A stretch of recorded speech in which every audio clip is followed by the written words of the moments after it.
Welcome back, fellow scrubs. Mark D. Wiz, your host of the Game Dev Scrubs, and really, is my thing not working? There it goes. Well, is my title not working? My title's not working. Everything is not working, of course. There's at least one thing that doesn't work every time. Anyway, this is Pocket Fighter EX game development. Pocket Fighter EX is not affiliated with Capcom SNK. It is a free fan game by the fans, for the fans, community based, etc., etc. Welcome, howdy, what's up? And starting with the good music, hell yeah. We were talking about Marvel earlier today. I was like, you know what? Let's just throw it up. So, with like 2 minutes before stream started, I finally cleared the last compile error on this build, and of course it's horribly broken. But let's see if we can actually like get it to function again. It would be really nice if I could finally do that.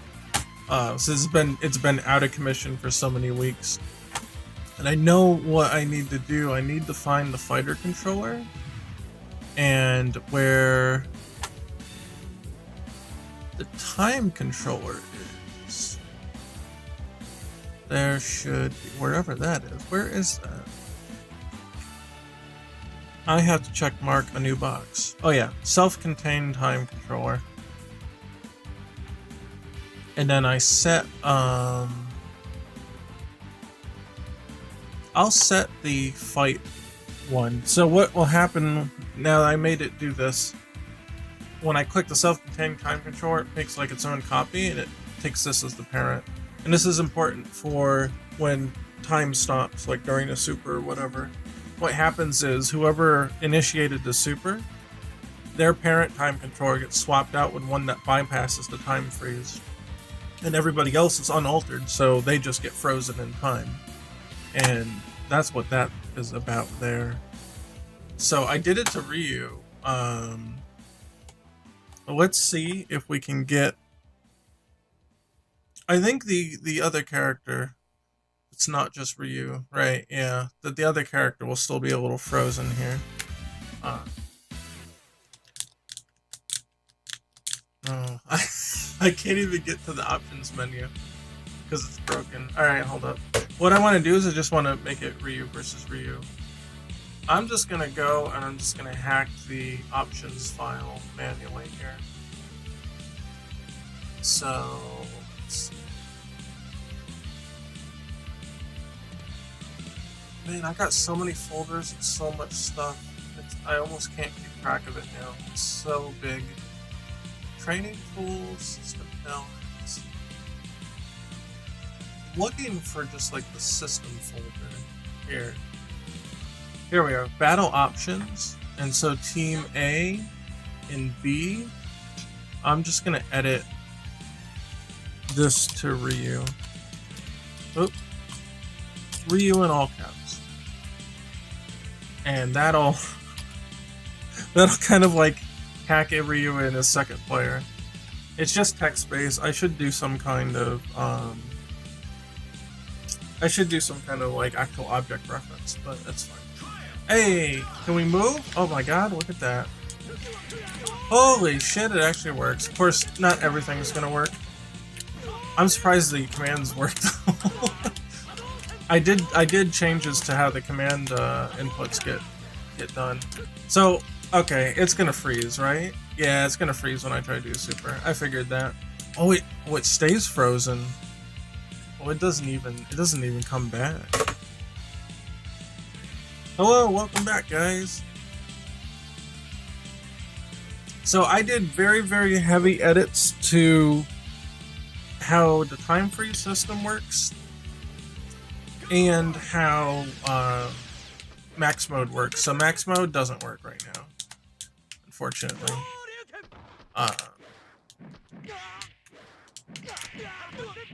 But I'm actually surprised that all the other command moves work. Yeah, and that's it. It just stops. It's really funny that he stops permanently too. I don't know if there's actual errors going on. Let's take off. Let's make it only show errors and see what happens.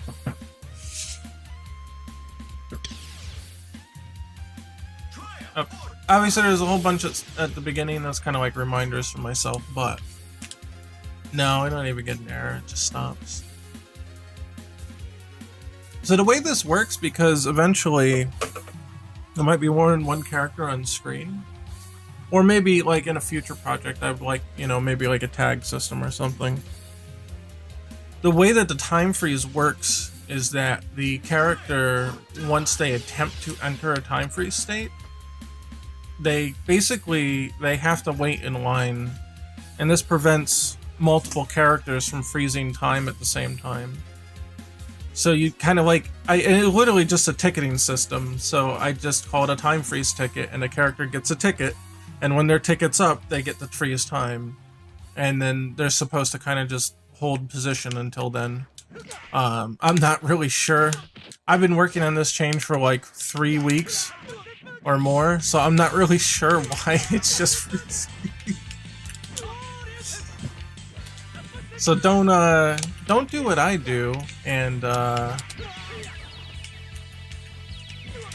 take so long to make something that you don't know what's going on anymore. Notice the max bars are frozen too. They're not even working. I wonder why. I made a whole bunch of super changes based on all of this all at once. So the max mode, I changed that, which that caused me to change the time ticket system, which that caused me to change how the teams are organized, and that caused me to change all the way that the match controller, which checks for KOs and sets up like the round time and all that, that had to change because all that's all tied together and it's a giant fucking mess. I swear to God, game development sucks sometimes, but if I didn't make these changes, it would be harder to save state, is basically what the problem was. This is a process called refactoring. When I take a giant block of code and I'm like, yeah, I should move this to like its own file. And that comes with a lot of complications. It's not like the end of the world to do something like that, but sometimes it can be very time consuming to do something like that. Add alternate skins with shaders? Alternate skins with shaders. A color reskin. Well, there's different colors in the game. But it wasn't working, right? Yeah, you're right, it doesn't work. That's funny. I don't know what happened there. Oh, you know what it is? You know what it is? It's because I hacked the file for the settings. I set them both to default, which is normally not possible because the options menu or the select menu will tell you can't do that. But because I actually went in there and edited it manually, that's why. I guarantee. Yeah, cause see, color palette 1 or color palette 0, color palette 0. Here, I'll select it to 1 and it'll work. Hacking your own game. Yeah, kind of. There we go. It's funny, I didn't even notice that was the case. I just kind of knew which one I was. That was weird. Didn't even think about it. There you go.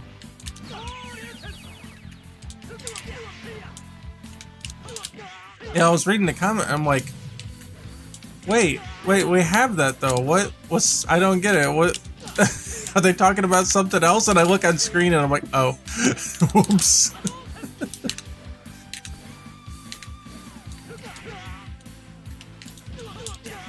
Okay, so let me real quick just apply these changes to the other characters too. So let's look at Ryu. Make sure he's completely changed over. Let's make this smaller so I got a little more room here to look. So this is set. I didn't set the max mode stuff, but that doesn't work anyway. Not sure what the time controller here is for. I think that automatically pulls from the...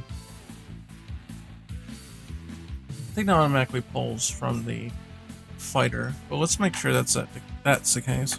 Is the game open source? It is not, no. And it will not be.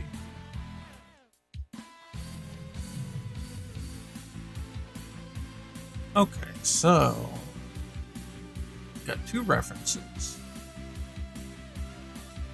Oh, this is for the timer. Okay. I should write a tooltip here. Used for the max timer countdown.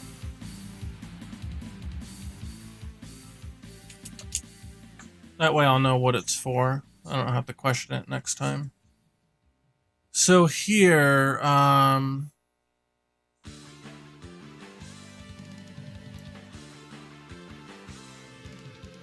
does EX have DI and wave dashing? What is this? Smash? Does this look like Smash to anybody? No. No, it's not a platform fighter. We don't have that.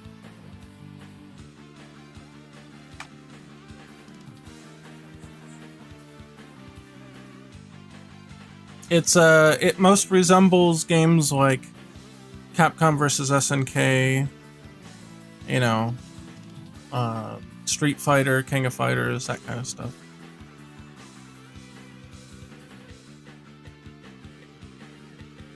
Let me think just for a second here. I think what I want to do is to have the fighter automatically take control of that. Because if time stops, I don't want the meter to go down. So yeah, you know what? I don't need to do that. No, I don't. I'll just set it explicitly to the normal fight timer.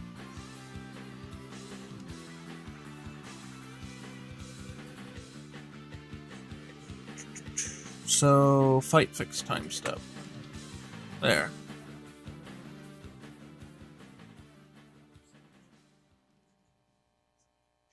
And I think that might be it. Everything else should be relatively automatic. Been trying to automate a lot of things.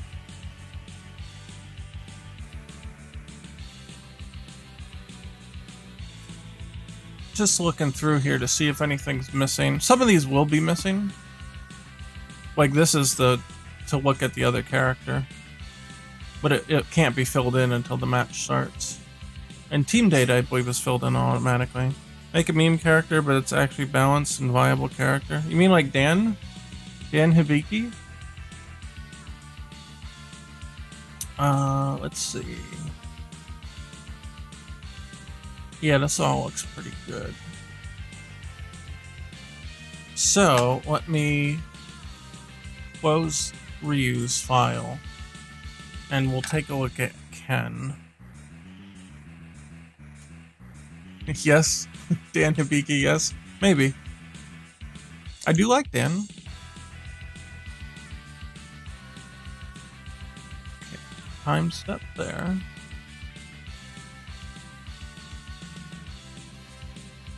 We want the ticket manager.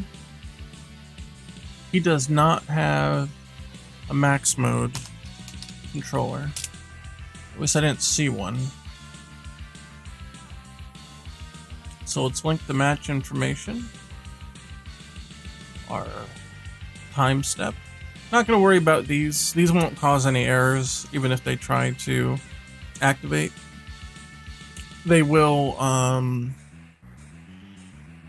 it will prevent any, like, effects from showing, but right now I'm looking at functionality, not effects. I'm just happy the game's compiled for the first time in like a month. I think that's okay for him. Let's take a look at Terry. And then we can start pulling in the other character. Okay, check mark that. Time step. Time freeze. Max mode. Match info. Time controller. That one.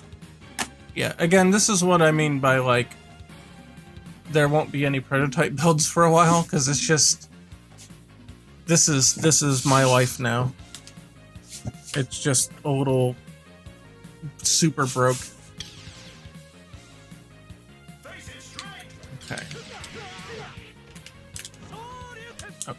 And no max mode, but that's alright. That one attempts to go. That's interesting.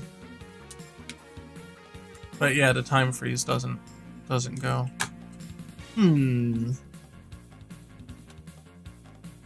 Well, let's pull up another character.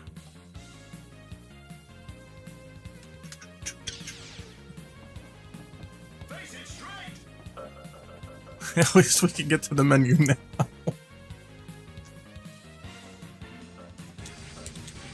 Ken and Terry. Let's see if they blow up at all. Clear the log so we can see any new fresh errors as they come in. There will be some.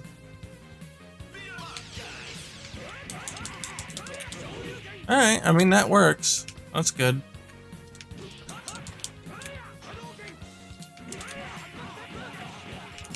Yeah, so one of the other changes I made is,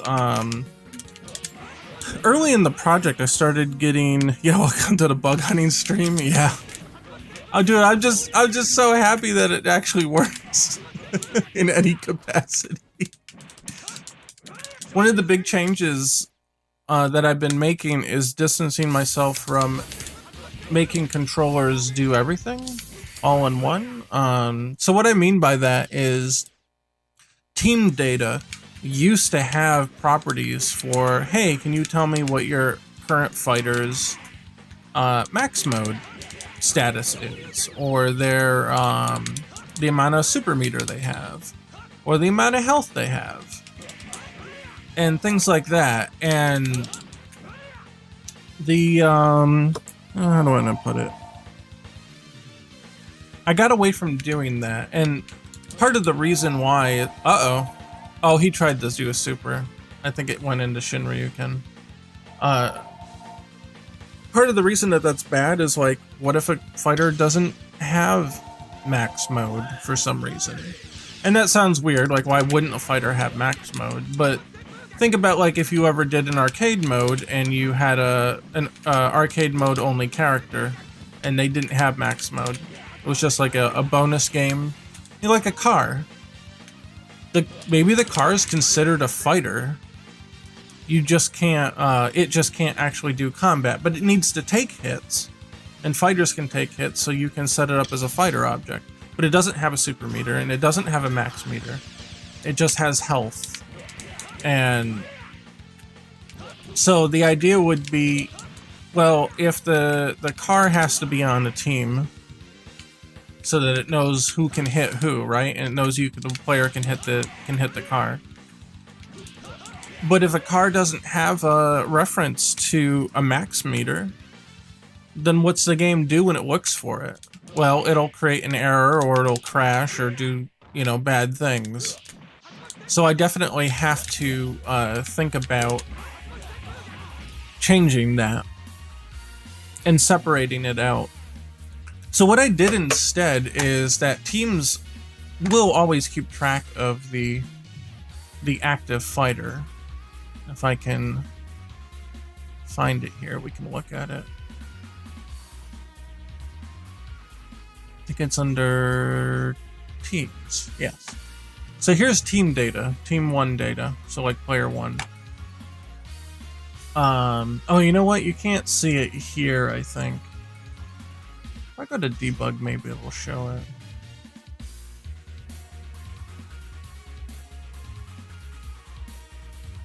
Let's see. Should be active. Active fighter right here. It'll say type mismatch because it's like real-time data and it doesn't really like it, but team 1 active fighter points to Ken. Hello, welcome, Emerson. What's up? And what happens is now, whenever the active fighter changes, it sends out a message to any component that's listening and says, hey, we loaded a new fighter. So go ahead and configure what you want from it. And so like the max bar and the super bar, they'll receive that message that the fighter is changed, and then they'll change their internal data linking to the new fighter, as opposed to asking the team manager for it every time. And if it doesn't have that component, then it just has to know enough to just not activate. It'll just say no, we're gonna deactivate or do whatever. So that was a big change, because a lot of stuff like the life bars and the HUD all kind of attached to this character here, this reference. And so it used to have a reference for the max meter or the max mode stats and all your super meter stats and all that stuff. And then that would have been funneled to here. So it's a little bit different, and a change like that takes a little while to implement, because you've got to change everything all at once. Once you cut off access from the team data, then everything else no longer has access, and that will cause an error and the game won't start. And that's where I was for the last 3 weeks. You see how this all kind of snowballs, right? Well, let me go back to normal view here. And you see they're actually separated here. See, there's a max meter and a super meter as separate things. And so they're their own resource now. See? There's some code that's been disabled, so like life, yeah, an error snowball. Yeah, it's not December yet. What are we talking about snowballs for? Life doesn't regenerate? Oh, wait, it does? Wait, how does life regenerate?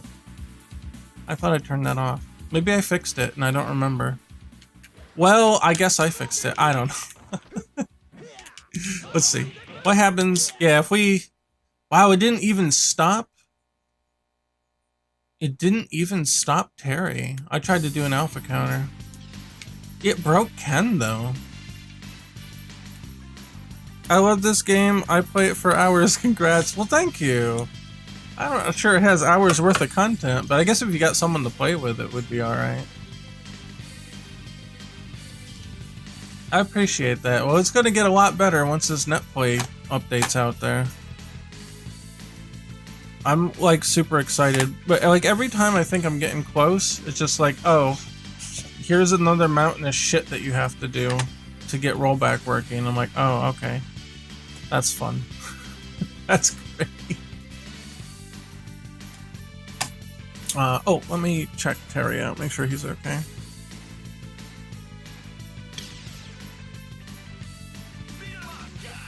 This is a huge step though, and I figured out some other things relating to the rollback. I don't remember if I talked about this so much on stream, about having a deterministic animator. How's the process going so far? Painfully. Painfully and demoralizing. I don't want to get too downer, but I'm gonna be real with you. It's rough. This is fine, yeah.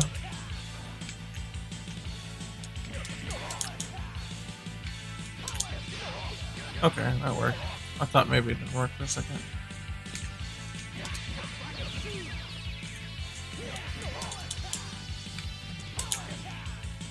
Wait, I can't... Oh, there it is. I don't think I did it right.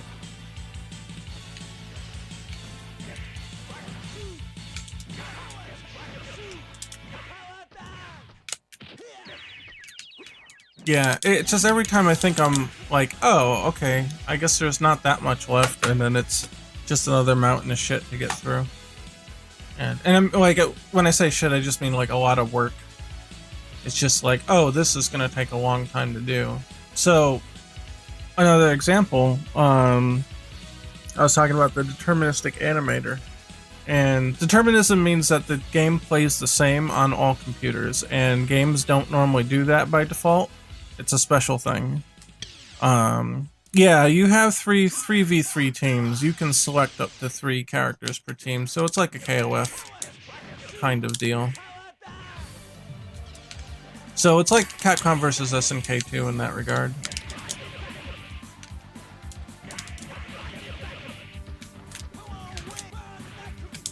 And it looks like everything's going alright. So determinism is the game plays the same on all computers, and that's not always the case. For a bunch of various reasons, what operating system you have, what processor you have, what motherboard you have can all influence how math is done on the computer. And for whatever reason, I don't want to get it. I could explain the reason, but it would be a long explanation. So, and I've done it 100 times. TLDR, math is weird, and computers don't do math right. So you have to force computers to do math right. And the way to do that is a real pain in the butt. So that's where we are trying to get that stuff to work. And any process in the game could be wrong because the whole game's math. Everything's just numbers. So animation is really just numbers in the background. So I need to make an animation system that's deterministic. And for a while, I thought I was going to have to cop out. Oh, have a good one, Emerson. See you later. For a while, I thought I was going to have to cop out and do kind of like half non-deterministic animation and half deterministic animation. And have like the hitboxes and stuff, make sure they're deterministic, but if the visuals are off by like a quarter of a frame, then I don't care, because it'll look close enough and at least the gameplay won't desync over online. So I thought I had to cop out and do that because when I made my deterministic animator, it was too slow. It was just too bulky, and it was doing something called garbage collection, which is really bad and makes the game lag. So I think I finally figured out how to fix that, though. Cop-out animation, truly modern. Well, yeah, no, it would just... Because what I was planning to do was to record the root motion, and that's so, like, when you do a move like this, or a move like this, the position of the character actually moves through the animation. Which is really cool, and it helps you make really nice-looking animations. And it helps you time things better, and it's all super cool. It's very easy to edit and do stuff. So that's really great. The problem comes into play when Unity doesn't play those back deterministically. So what I was planning on doing was making an update script in the editor that would play all the animations. And what it would do is it would record the position of the character when it did that. So it would start the character off at default, it would play the animation, reset, do another one, reset, do another one. You know, until all the animations were done, and it was going to record the position per frame of where the character was. And it basically records the displacement per frame. And then I could play that back deterministically by just moving the character every frame with that data. Now, it's not efficient to do that, and it's not necessarily simple, but if I couldn't get the entire animation editor to act deterministically, it was a okay trade-off.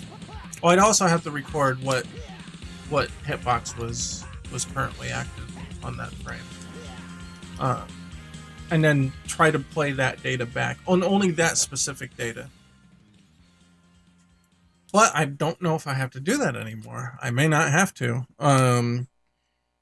Because, number one, that's kind of a pain, and any kind of gameplay feature that I implement, I'll have to make a new exception and a new data track for it to track that kind of stuff if I have something that's necessary. But I may not have to do that. It may just be automatic now, because I figured out a way to manage the garbage collection problem and to speed it up, severely speed it up. And I'm talking like a factor of like 200% or something. Like, it's crazy. The efficiency boost that I tapped into was like, it just sent me to another dimension of efficiency. It was like really crazy.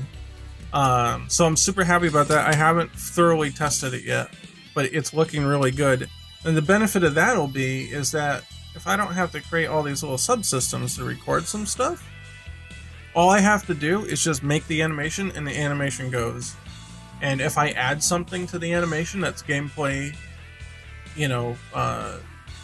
critical, like the positioning of a hitbox, or maybe I move hitboxes to a sub-object in the character here. So where the characters are comprised of multiple things.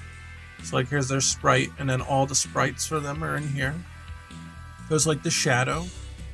When they're on a snow stage, it's supposed to be cold, you can see their breath. That's what that one's for. And then there's like their hitboxes here. All this has to be tracked, and all this is animated. The positions of these objects change. So if I pause the game, and I can move the body, away from the character. The character is actually still here. These hitboxes are what really defines the character in the game. But I'm moving the sprite away from that. I can do that. Now that the compromised animation system, of course that blows up.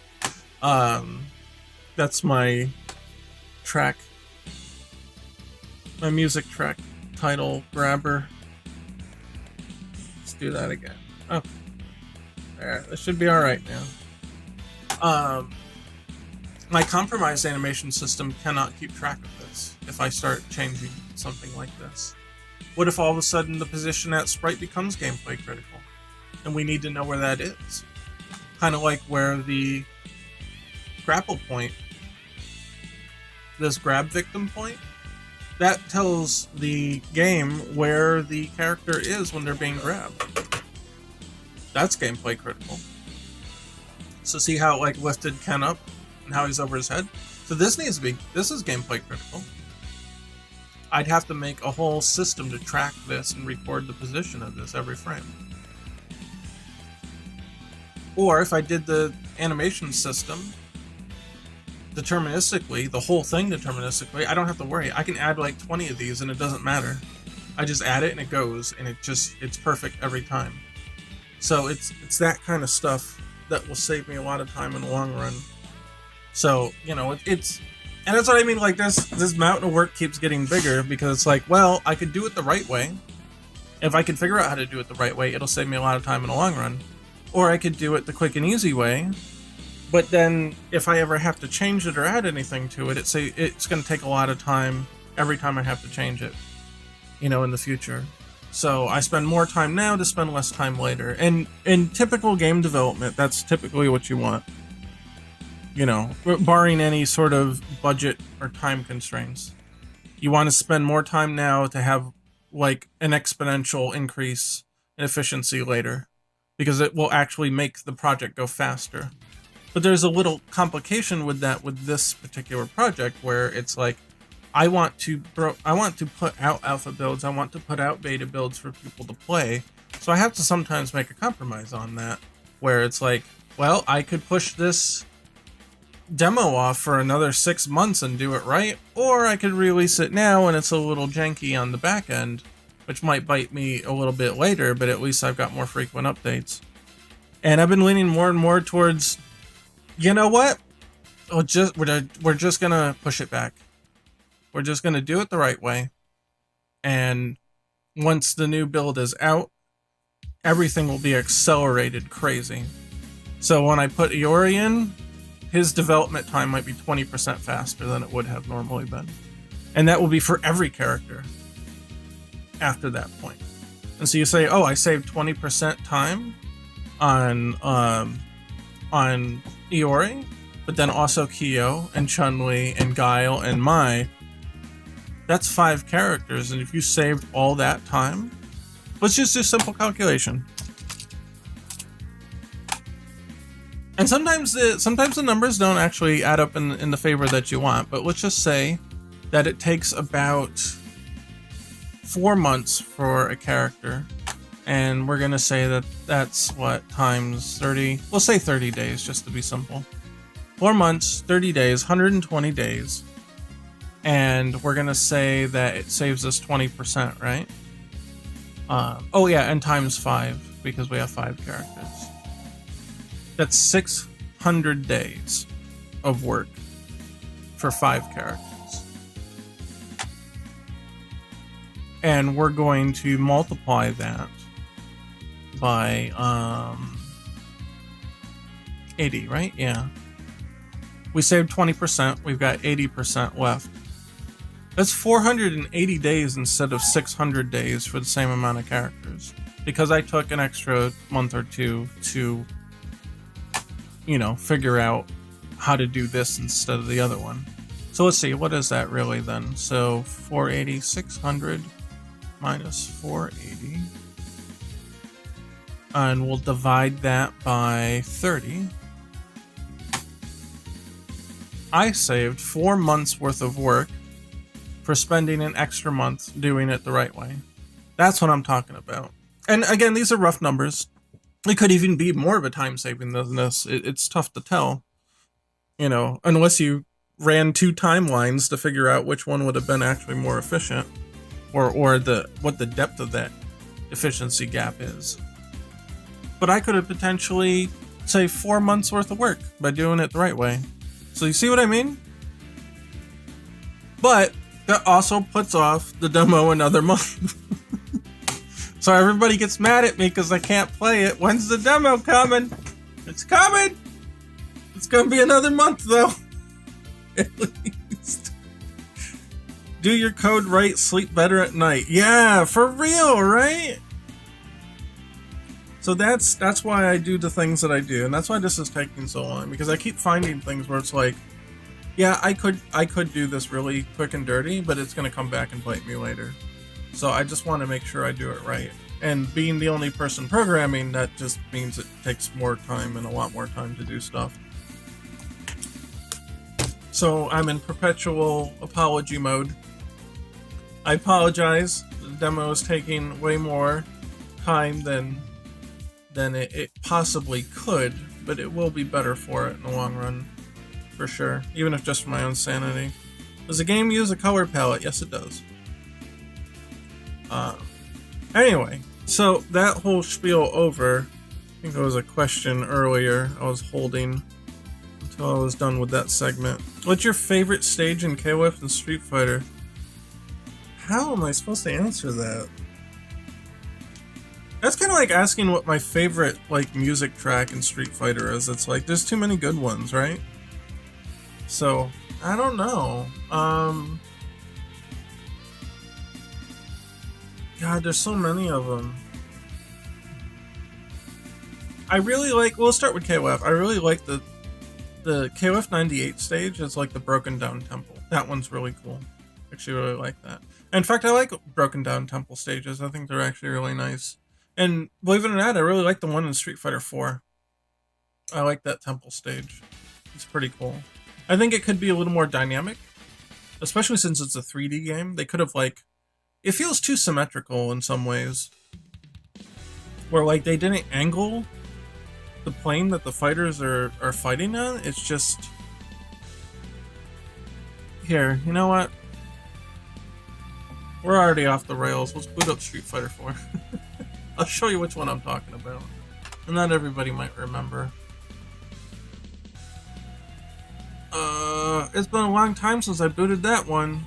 Yeah, it's down here. I don't know if this is gonna have its own audio. If I muted it or what? Here, let's just pause. Oh, it's going in full screen. Maybe? Maybe? Maybe? Oh, it is not happy. I don't know what it's doing, but it is not happy. Whoa! What? Okay, hold on. Technical difficulties. Thanks Street Fighter 4. What the fuck? Dude, everything's black. Alright, it's freaking out. Hold on. Failed to present the direct 3D11 swap chain due to blah blah blah. Okay. I get it. Okay. All right. All right. Hold on. Let's see. Hold on.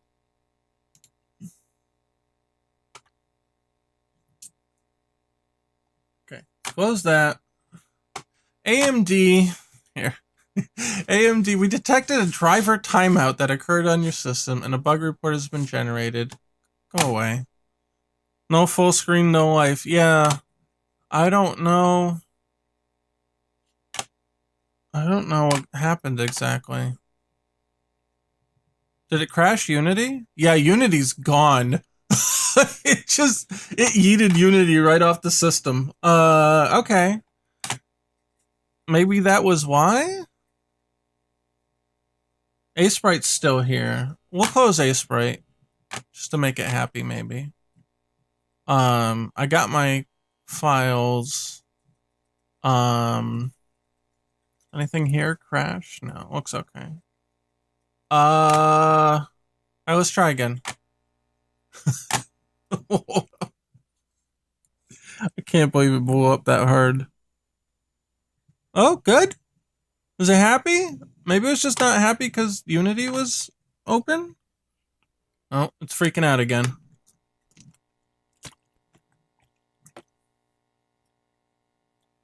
Really? Wait, no, it's here. Sort of. It's in the taskbar. Holy shit! Oh my god, we're here. Maybe. Did it crash? What is going on? Nope. The fuck? Okay, hold on. It's actually getting like really super cold here. I have to close the window, so just give me a second anyway. This is ridiculous.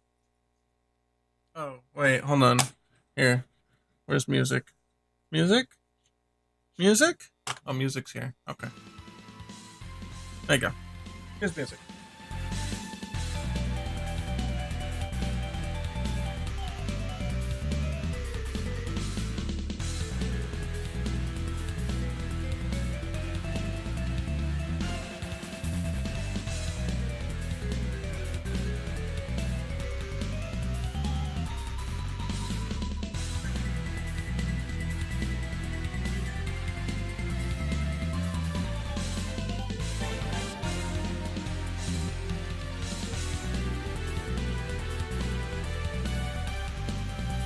Okay. I am back. It is no longer freezing.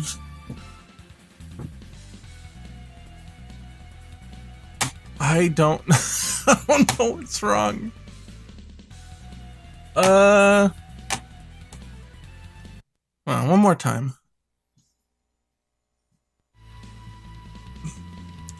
Come on, baby. Sorry for asking. I broke your Street Fighter 4. It's fine. You know what? I am definitely this petty. We are gonna reboot the computer. So hold on. I'm just mad now. Here. Oh, it's trying to no. Close. I am definitely this petty.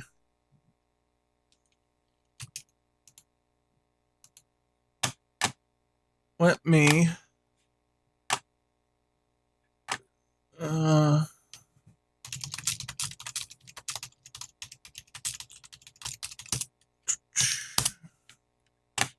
okay. You know what? Reboot. I don't give a shit. Reboot. If you think that's hard, try booting Street Fighter Cross Tekken. I have, and it doesn't work very well. For sure. And you can't play online without like getting like a community patch or something. It's a little weird. So, you know what? Hold on. I gotta go grab a drink. I'll be right back.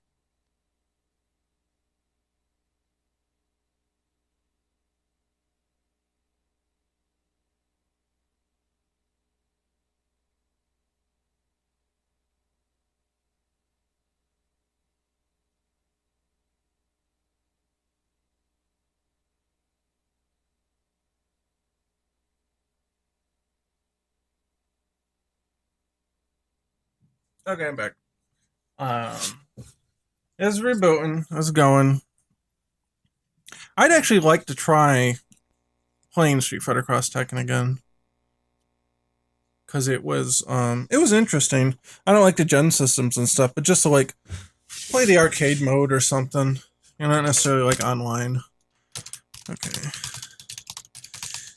Password in. Time for a drinking game for each crash. Yeah. That won't end well. That would end with me like in the hospital. Are you kidding? Okay, it's gonna. I got a lot of programs, so it's gonna take a minute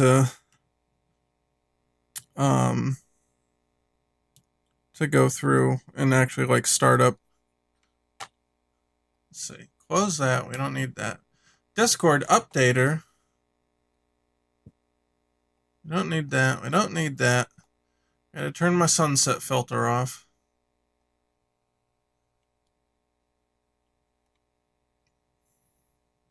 Disable that.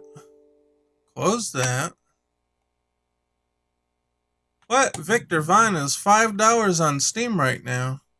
I might get that. Or Vron? Victor Vron? Vron. I don't know. I've been eyeing that game for a while. It's like a top-down action game. Like it's kind of like a Diablo-like, but supposedly the controls are more like action orientated. Like it's not just point click stuff. It always looked kind of interesting. Okay, gotta boot Steam. Okay, here we go. Maybe. Updating Steam. Winamp.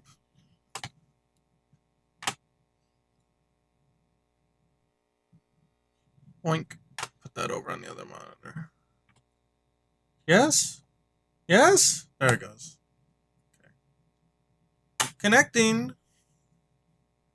I did feel like Street Fighter, or it didn't feel like Street Fighter 4, but with way more combo leniency and juggle potential. Yeah, pretty much. Needing a liver transplant. Yeah. My liver would be dead if every time every time take a shot every time. Okay, that's off. Every time there's a glitch. Okay. Play.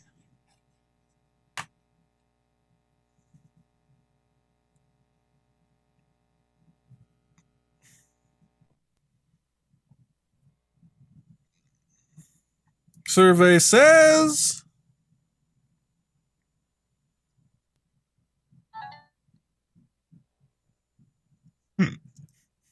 it's freaking out. Yeah, it's still broke. What the fuck? I don't know. Hold on. It broke Discord. I gotta reset this shit now. Yeah, I don't know. It's like super broke.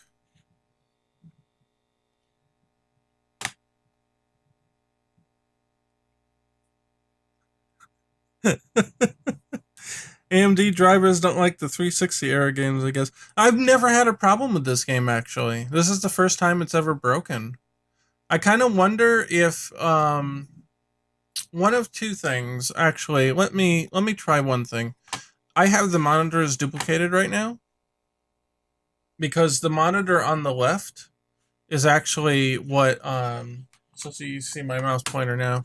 The monitor on the left is actually what gets recorded. My main monitor in front of me doesn't. And so what I do is I manage between the two by mirroring them. So when I'm streaming, I mirror my left monitor and my center monitor.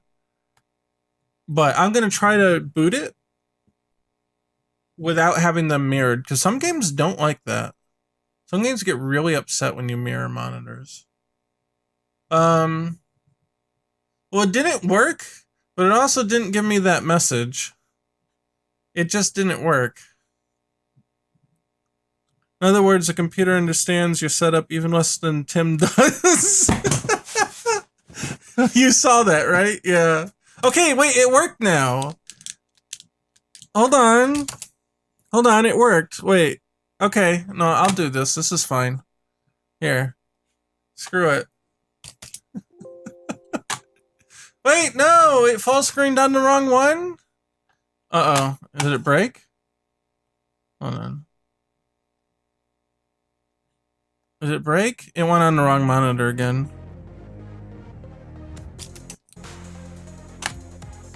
Here. Can I just maximize it? No. Alright, whatever. We'll do it this way, it's fine. It's just on the wrong monitor and I have to crane my head 90 degrees to see it.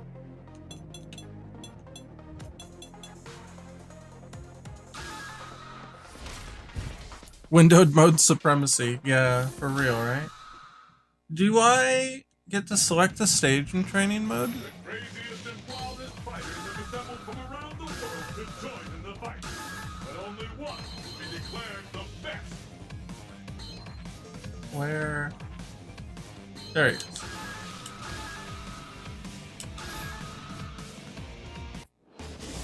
No, I don't get to select the stage. I replaced my training stage though. I changed it because training stage is dumb.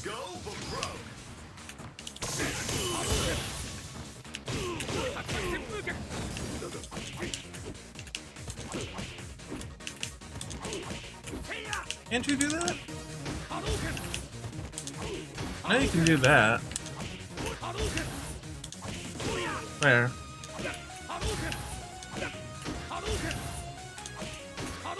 Ah! This game's strict.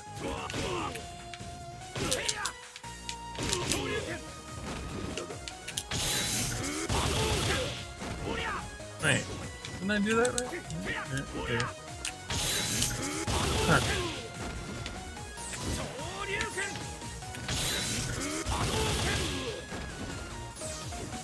Oh, I'm sorry. I got the wrong. Yeah, I had the wrong super, or the wrong ultra. I was trying to do the other one. Yeah. All right. Well, that's not it. Hold on. I'm getting stun locked here. Sidetracked forever. I can fight the computer, right? Yeah.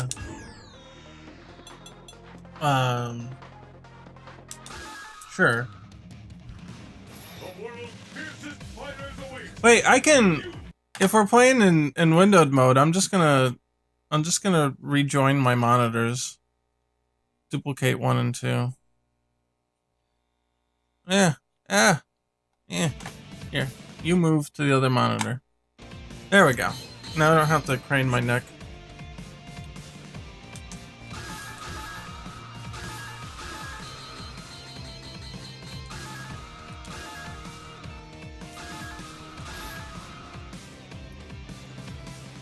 There we go. Alright, where is it now? There's 2 versions of it, I think. Oh, they're all out of order here. That's the Mad Gear one. No. It's hard to see what they are in windowed mode. A deserted temple. Isn't there 2 of these? There's old temple. Then deserted temple. Alright, let's do this one first. Hakan needs to come back. Yeah, you can pick the double, but yeah, they do less damage.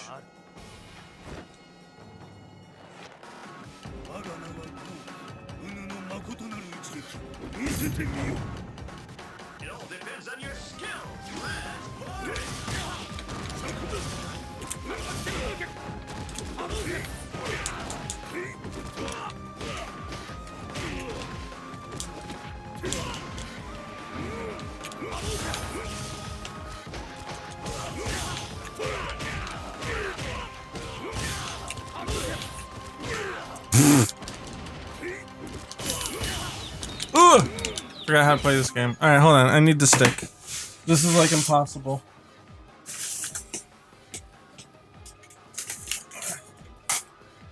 Moved everything around. Okay. Okay. I can't play these games without stick. This is ridiculous.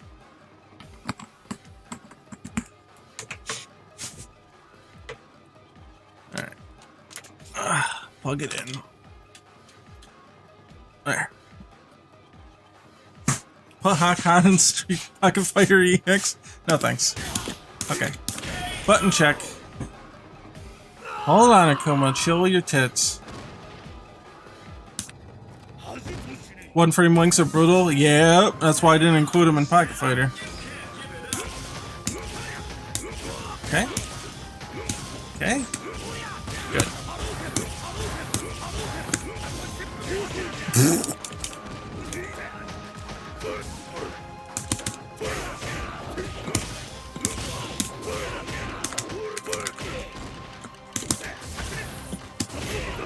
Oof!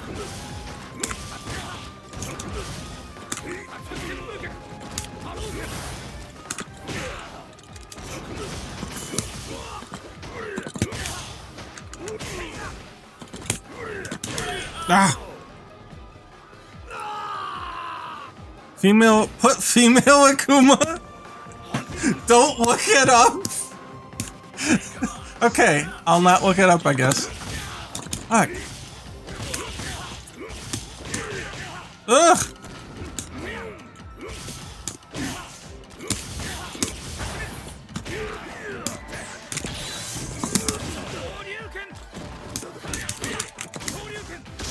Uh-oh.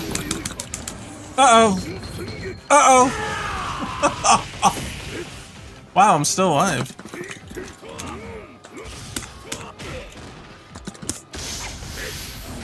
Nope, he knew. Alright. Nuts to that.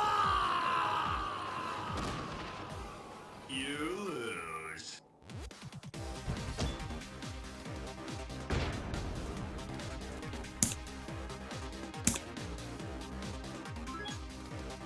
Get ready, fighters. Face it strike.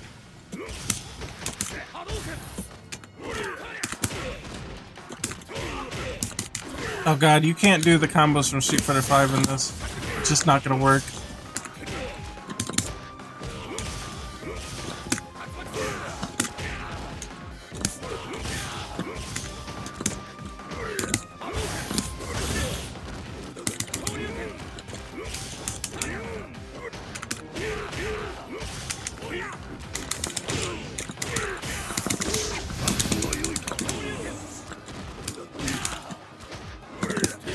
Ah, I didn't hit all 3 buttons. I hit only 2 buttons. Ultras need all 3. Yeah, he's got the super and the ultra, so you can do the demon twice, yeah. Imagine the remake? I don't have the resources to remake it.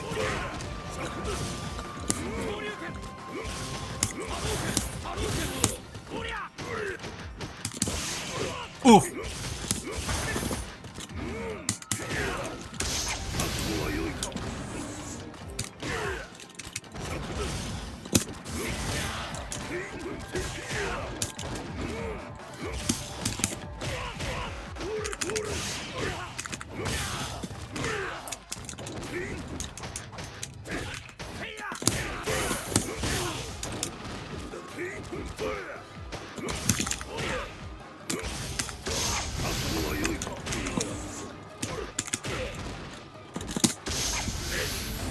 Ugh! Bitch! I'm taking one. What if Capcom remakes it? They wouldn't. Unless you mean the original Pocket Fighter. The arcade game. If you're talking about mine, then they won't. Ugh.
Wasn't sure he was gonna jump.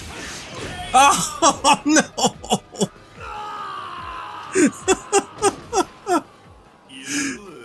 Alright, hold on, let me see if I can full screen it. We gotta check out the other stage too.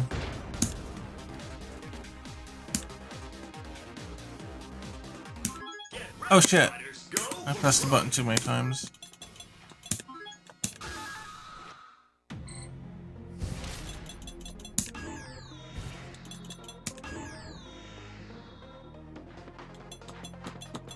Let's do 1080. VSync on, frame rate variable, anti-aliasing. Sure. Filtering. Sure.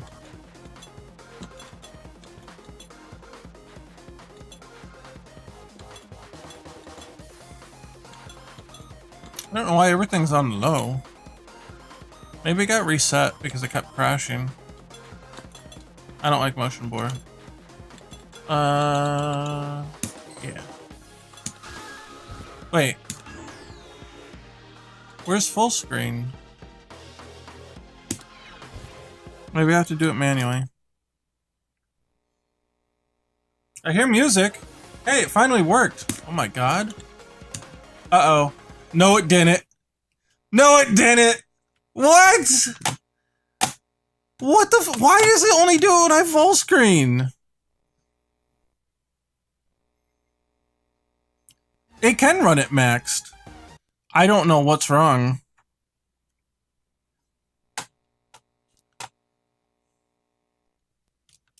Dude, this computer's just dying is what's going on. Alright, whatever. I guess it's gonna be windowed mode. Like this. I don't know how else to run it. Ridiculous.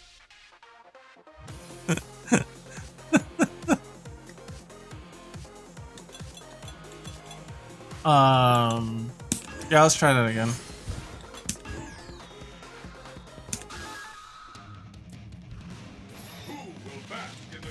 Yeah, I was in...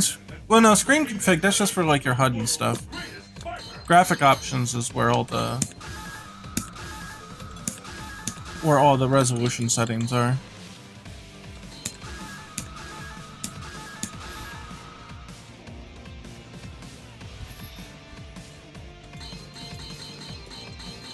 So there was that one, and then there's this one. Am I the only person that likes Ingrid? No, Ingrid's cool. I know Sugar Punch made, like, a video that, like, everybody hates Ingrid. Well, until he made that video, I have never heard of that. I never heard of anybody hating Ingrid. Like, not disproportionately. So I don't know what the fuck that's all about. Sounds like bullshit to me. Okay, this one's a little more broken down, I think.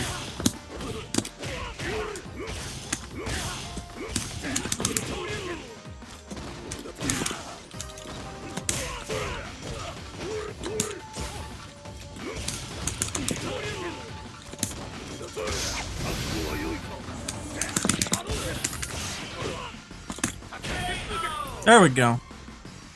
Getting a little better.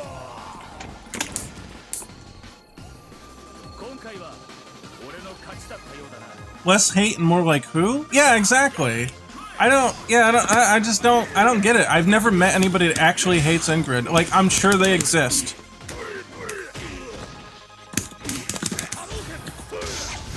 But I've never met them.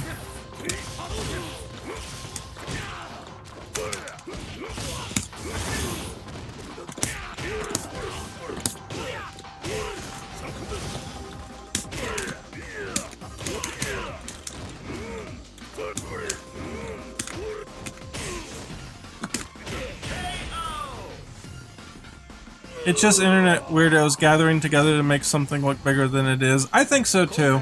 I really do. They're like, but she destroys the cannon, but this and that. And I'm like, I've never heard anybody complain about these things before. Hey, look, I'm a big complainer myself. You know, so I get it. I get it. I complain about shit all the time.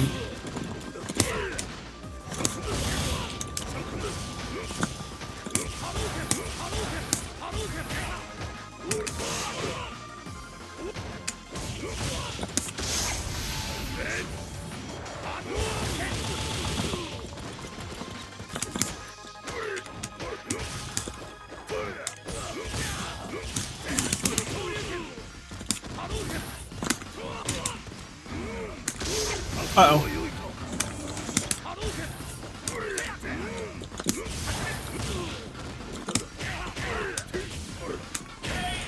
Oh! Hey, there we go. I didn't lose a round. How about that? Isn't that cool? There we go. I'm used to it again.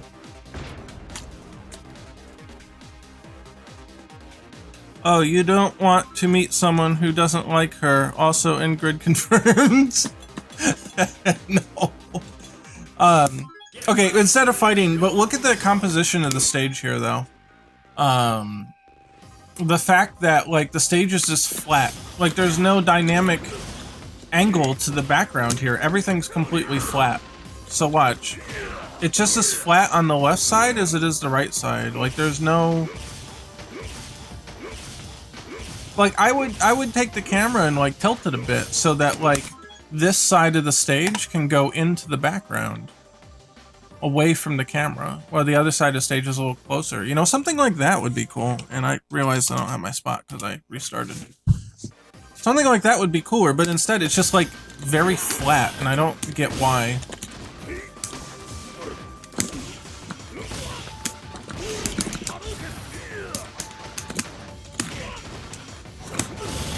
Anyway. You know what I mean? So I like the stage, I just don't like that it's not dynamic. But I like the moon in the background and shit, like that's cool. Let's see, what other good stages are there here?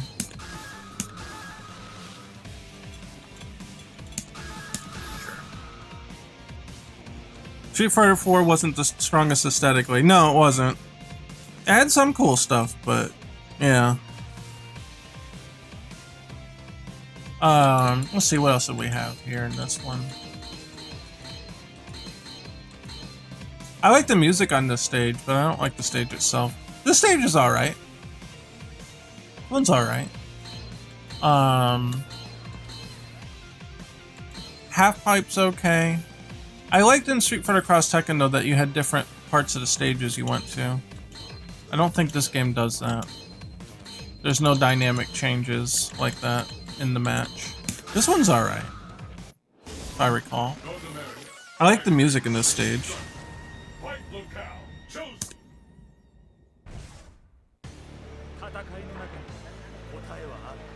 You see, they're actually using the 3D nature here, where things are kind of moving a little bit.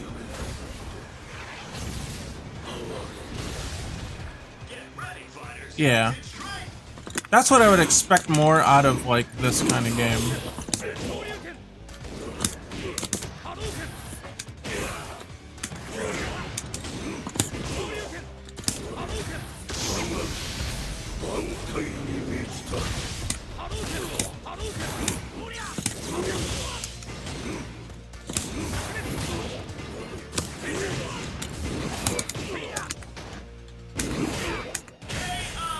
Wow, Oni is like way easier than actual normal. What the fuck? Yeah, Festival at the Old Temple wasn't bad. Yeah, you're right. We'll look at that one next.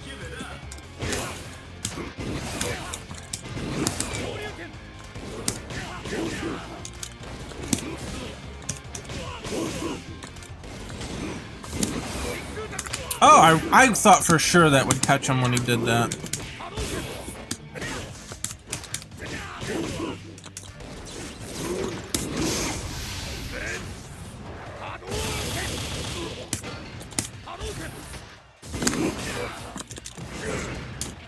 Oof!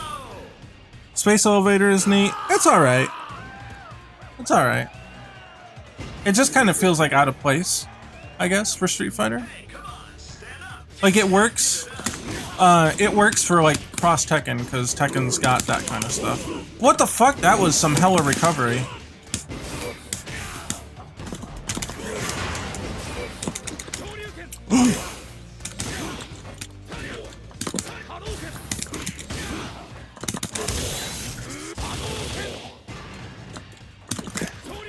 Oh, that's not what I want. Oh, he's gonna switch sides before it hits. No? Wow, okay. This filter actually looks really good Oh, I like the watercolor filter, yeah. I keep it on all the time. I think it's really cool looking.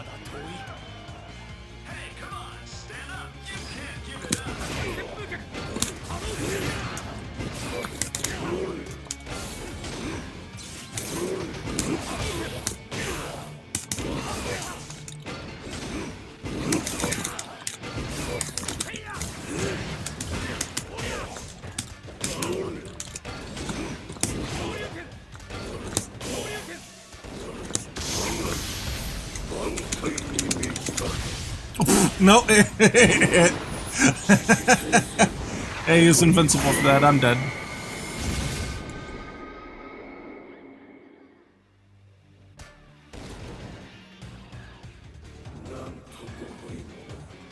Wonder if there's a Street Fighter 5 mod that replaces that. I don't know.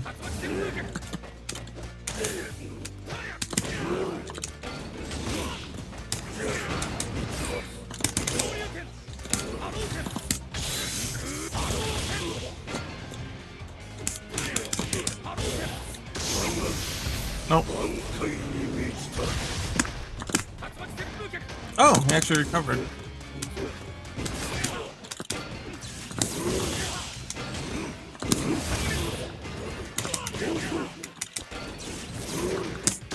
Oh, he jumped it. Shit. Oh, he almost went back into it. What? Nuh-uh. Our costume's confirmed for Pocket Fighter EX.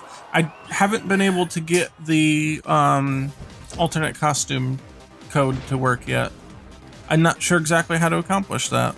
I would like to. I don't think I'd put a huge emphasis on doing them because it's a lot of work to animate, but I would like to program the ability to do so. It just hasn't worked out quite yet. Put it that way.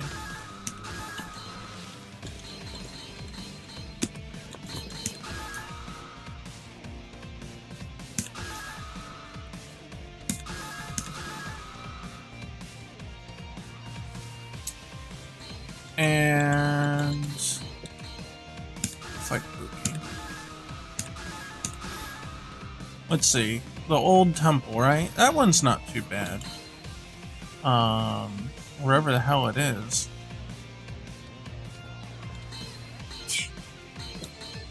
Not that one. This one wasn't too exciting. Oh,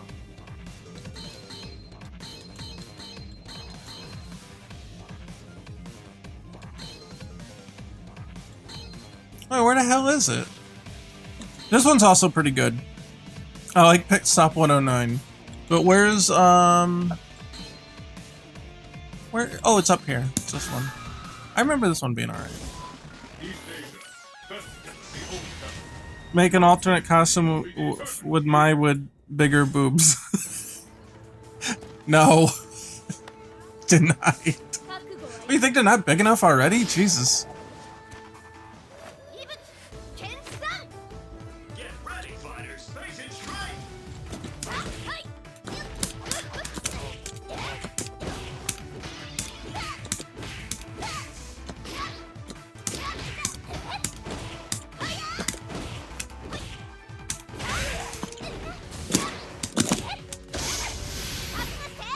Oh, it's a grab? Shit. Oh, I fucked it up. My with bigger boobs. I'm sure someone has modded that in at some point.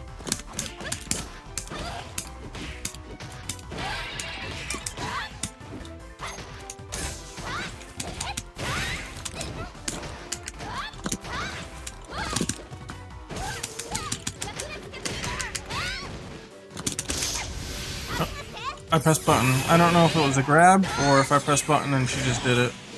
Am I dead? No.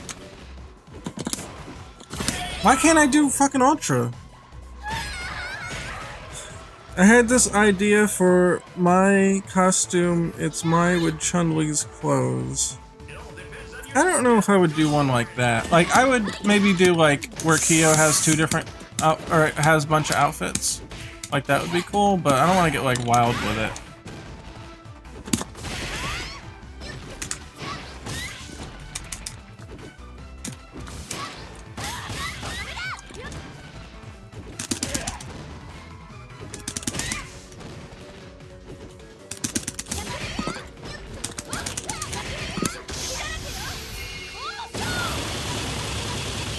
What?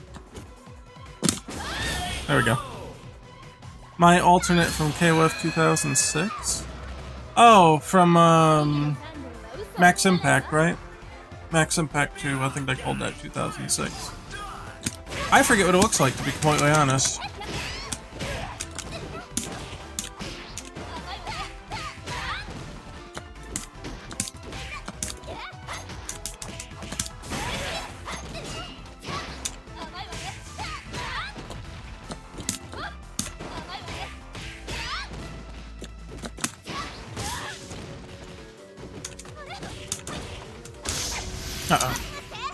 I'm dead.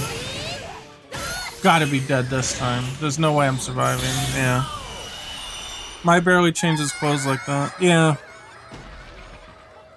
If it we do put one in, I mean, because it takes a lot of work to do an alternate costume. It would have to be something big. You know? It all depends on your skills. Let's party.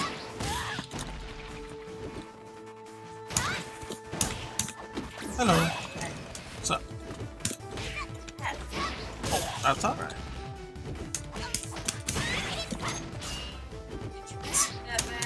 No. We got talking about stages and which ones I liked. This one's alright. I like that there's like a dynamic look to like going down the street and shit. Uh-oh.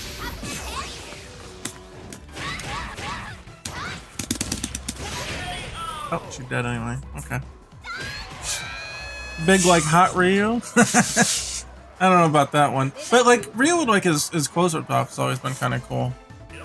I know Tim always jokes about putting Dr. Light in instead of Ryu. That would be funny.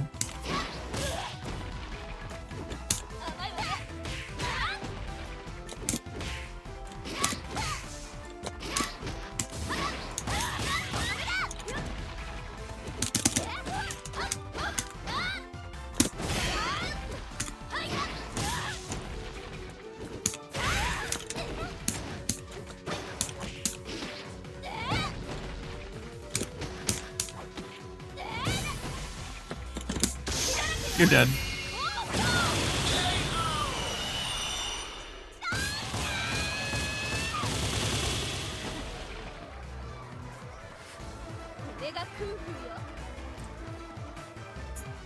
There we are. Let's start talking about KOF Frenzy. Wait, what the hell's that? Oh, that didn't work out.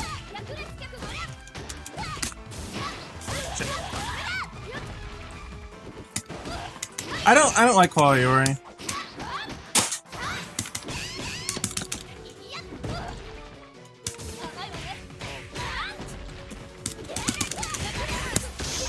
Too late? Nope, just enough. Cool.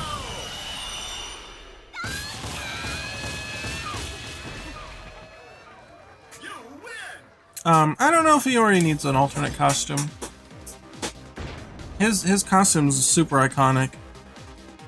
The only one that I really have in mind right now would be giving Kyo his classic costume. So we drew him in his Nest costume with the white coat, and that's going to be the default. But it would be nice because he has an entire existing set of, you know, normal sprites that we had to edit from. It would be cool if we gave you the option to be able to do both, you know? Oh, KOF Tag Team Frenzy, the KOF Heroines? Or SNK Heroines, right. Yeah. Okay, I know which one you're talking about now. There's also Gal Fighters, which was the progenitor of that.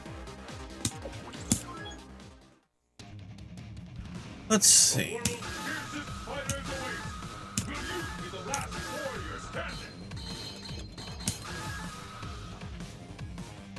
Alternate 2. I wonder what that is. I like this stage too. This one's cool.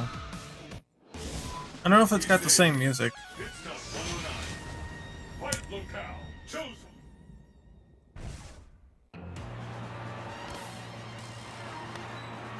It doesn't. It's also not nighttime.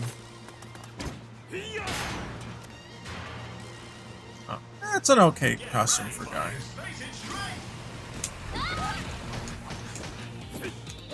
Yeah, this doesn't have the... It's not really the same as Street Fighter Cross Tekken's.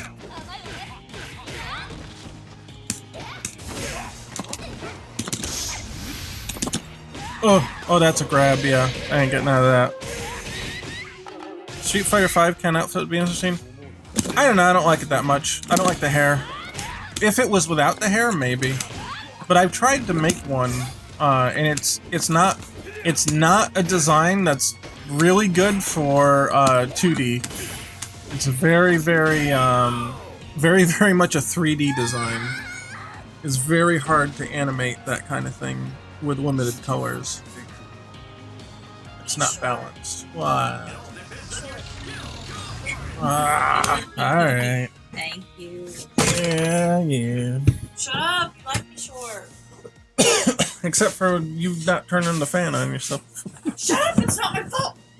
I am as the Lord made me! Yes.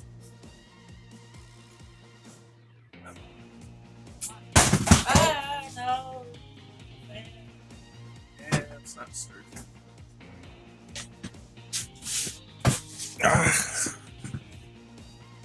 Very detail heavy. It's got a lot of small details is part of the problem. And the color balance is not right for something on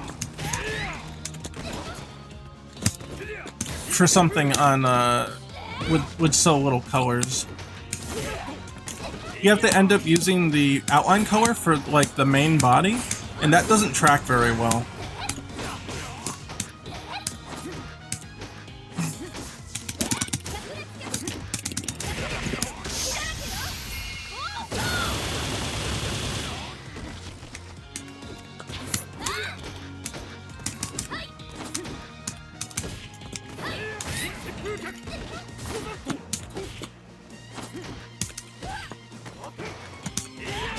Ah!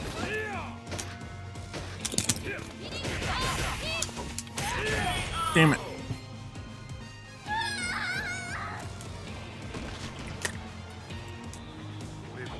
Oh, the other problem is the top of his gi is kind of like peeled off.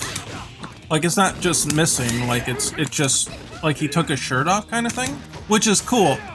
But the detail level required to make that read right, it might look okay in some poses, but it's like really hard to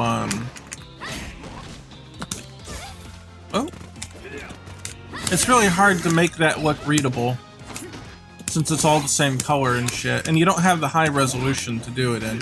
You could probably do it in alpha. Probably be alright. Be a little complicated, but... No, he got me. I'm dead. But I think it'd be very hard to represent that with just 3 colors. You lose. Hey, I'll show you what I mean. Maybe I'll have like some galaxy brain epiphany and figure out how to do it, but I don't think this is gonna work out right. So let's open a sprite. I'll get 1 amp back.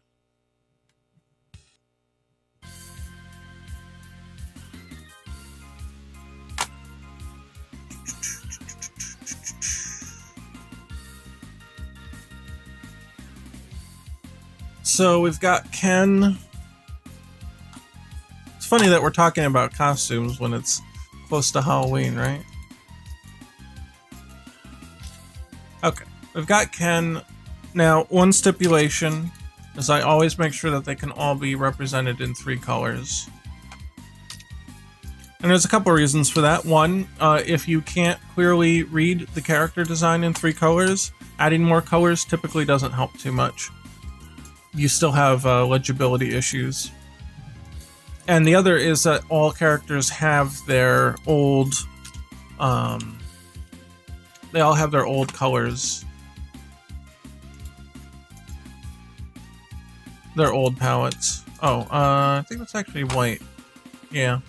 Okay, so this is what Ken normally looks like. We'll, do it like that.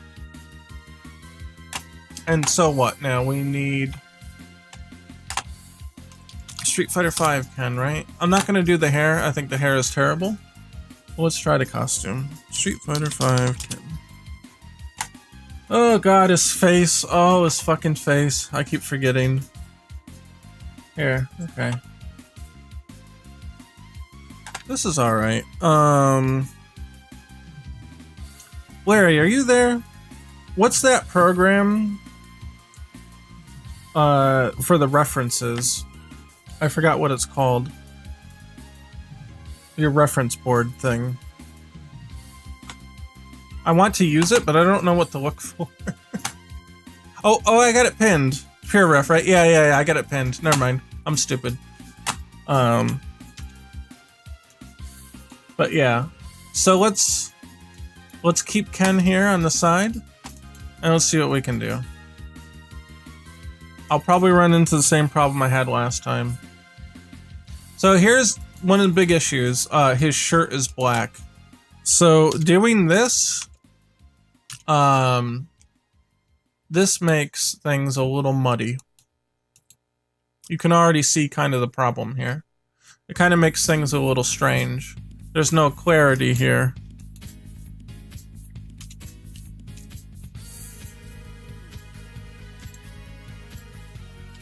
Especially like where his arm starts and ends. You know what I mean? So the way it goes like that. But now you've lost clarity on where the shoulder is. So that's kind of a problem. It just doesn't look right, you know what I mean? You could maybe make like a line here to help produce that, but it's a little difficult. It doesn't always come through too clear. You could maybe do this. Kind of like disregard the pattern here, right? And just make it like pretend there's a shoulder by doing that. So let's step back a second then. And find out where this line actually is. We'll use a different color temporarily to mark out where the shoulder is here.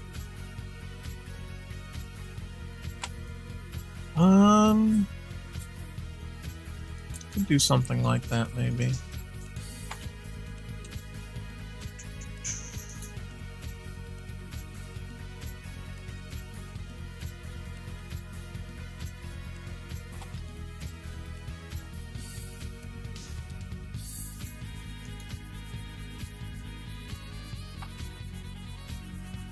Okay, now at least you have some sort of definition on the shoulder.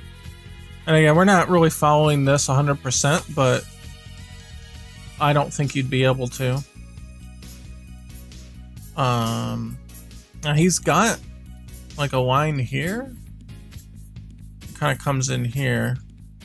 I don't know if that'd be really hard to animate, I think, to keep that consistent. But that's not too terrible. Do something like that. Now here's the nightmare. What the hell do you do with this? You don't have any space here to do anything with it. Is it like pulled down? No, this is just his normal gi thing here, but then it's kind of like knotted up here. Man, I don't know. You'd have to... Wait, was that pixel there before? No, I added that. Okay. Here, hold on. Let's do a different color first. Kind of got it coming down this way. So you'd have to add more black here. That's part of the problem, right? And okay, like with another color you can read that. But when it goes back to red, you kind of see the clarity problem, right?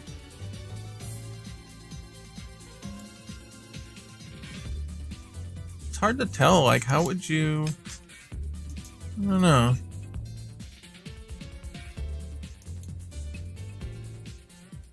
This shows you can see it between the legs, which I guess that makes sense.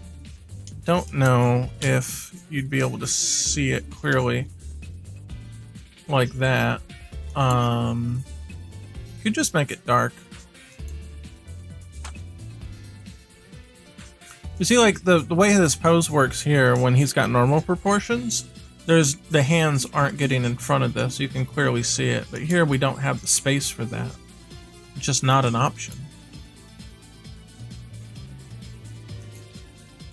So you kind of see where the problem is here. The trick would be to drape it behind him more like a cape. Yeah. Yeah, I think so too. So let's back up here.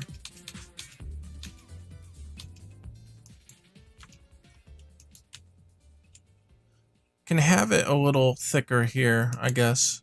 And then just, yeah, like you said, have it more like a cape behind.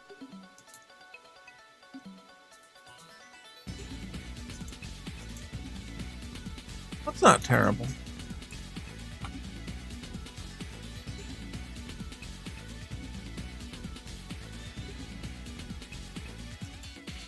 Okay. But here's the other problem. Standing pose may look good, but other poses may not. So let's get like an action pose here. Let's do the step kick because it clearly shows the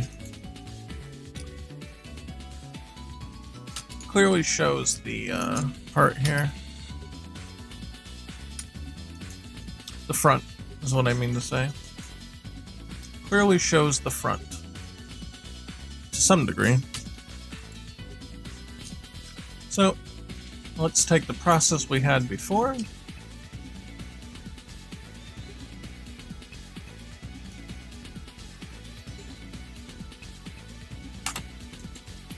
And let's see what we can do. We clearly marked the shoulder here using this line. Let's continue to do that.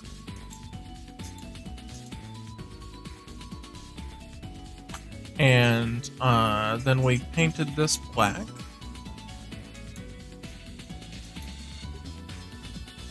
It looks like he's got some sort of like V-neck here or something. Here, hold on. Let's get a better look. Oh, this is good. Action figures are always handy for this kind of thing.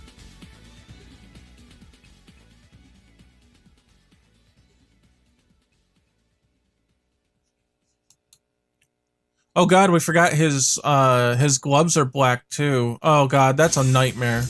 That's a literal fucking nightmare. Yeah, now I remember why I hated doing this. His gloves are black. Okay, so watch what happens here. This is a fucking nightmare. Oh look, he's got very clearly defined hands. And now he doesn't. What the fuck? How are you supposed to rectify this? Like, I know he's got, like, red on his gloves, like the fingers and stuff. But, like, you know what I mean? Like, what? You just lose all that detail? Like, it's a nightmare. Like, what are you supposed to do with that?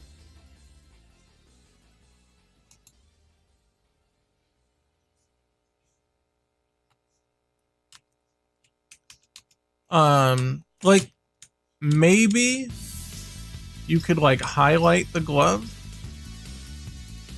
to help, but I don't know, man. Like, that doesn't look quite right anyway.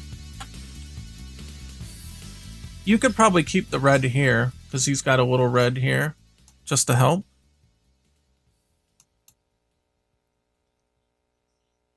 Yeah, I don't know. Unless you... The only thing I can think of is shading the gloves to make it, like, simulate a dark color.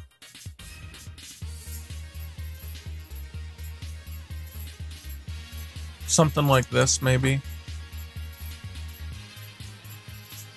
Short answer, keep the gloves red. Right, right?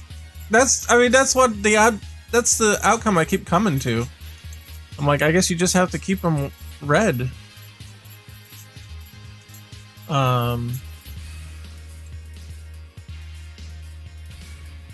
Yeah, I don't know. But then it's not really that costume though, right? You know what I mean? It just looks a little murky like this.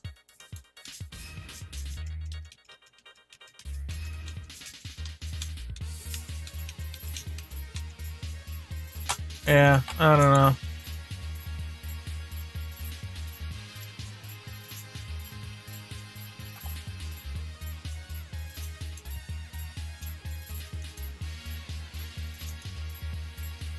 Yeah, my best answer would be somehow just keep them like highlighted, but even then the detail doesn't really come through very well. It's just that black on black just doesn't work. Again, for higher resolution images, sure, like you can make that distinction. But it just doesn't work here.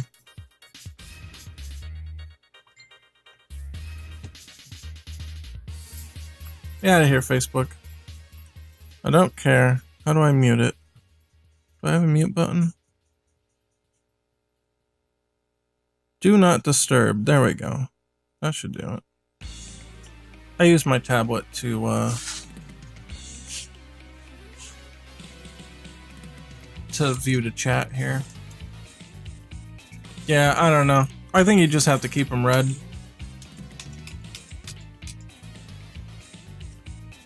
But yeah, but then, like I said, it's not really the same design then, so like, what do you do?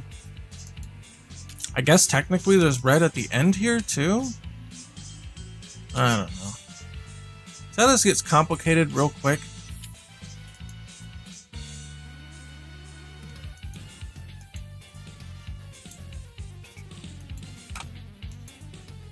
Alright, anyway, so he's got this... I mean, he's got a collar too?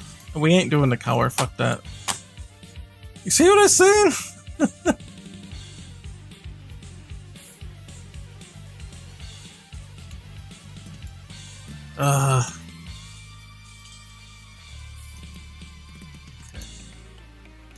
Put that there. He's got this little V here. We can kind of simulate that with that.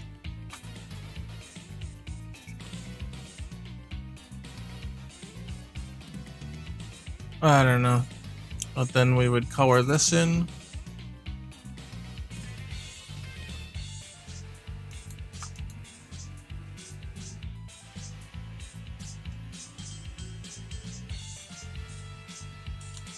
And we cut the shoulder a little.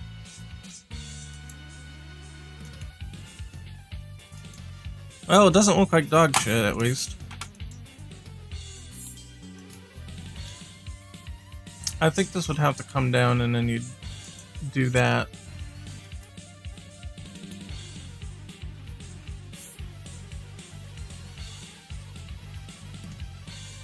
I feel like there should be some of the gi coming up here.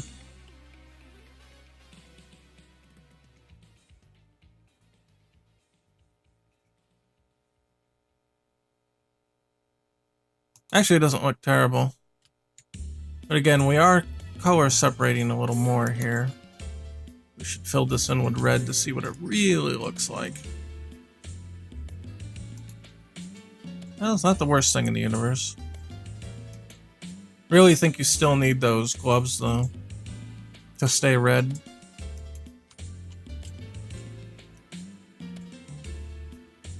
If you could simulate something with the wrist here, maybe.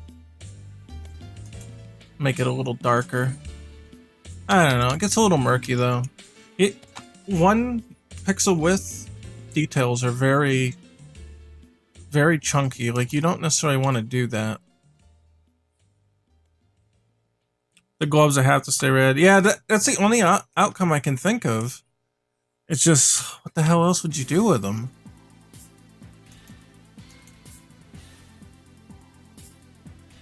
Oh wait, he's got fucking feet things too. Shit. Doesn't he? Doesn't he have like feet braces? Hold on. God damn it.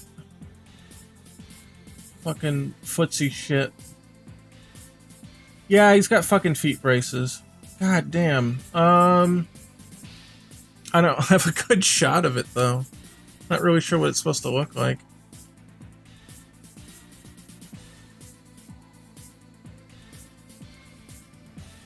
I really, really don't want to type in Street Fighter Ken feet, because I know, I know what's gonna happen.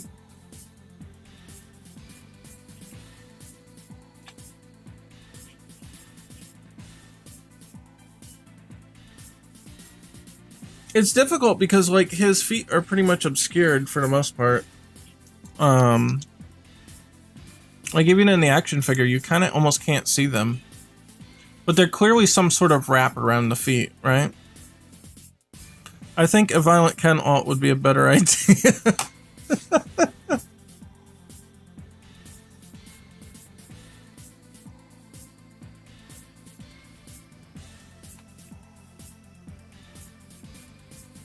Yeah, so I guess his gi's not tattered either. Kind of comes down more. So okay. It kind of like billows out a little bit at the end here.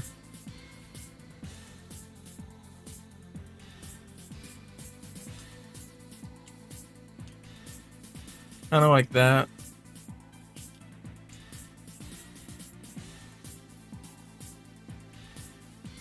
And then his foot's got that padding over it. So I guess it would come down like this maybe. But then again, yeah, this comes down too, so you want to do something like this maybe.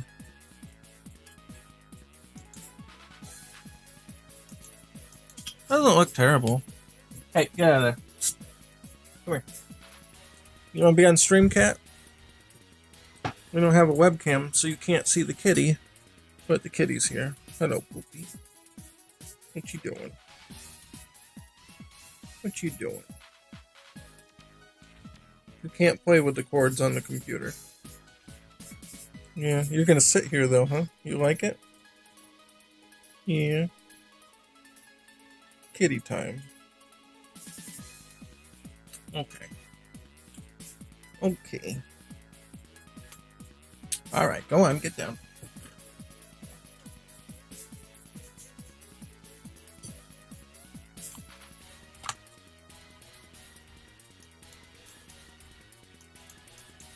Yeah, I don't know. But then it completely obscures the damn foot thing. It's almost kind of like, why even have that there? Because you can't even see it. So let's go back.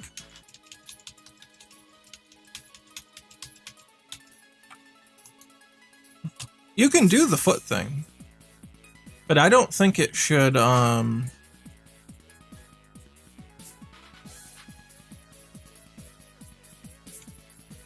don't know, would you even see it here? This is hard. The way that the toes work is very strange. I guess his toe would actually be here?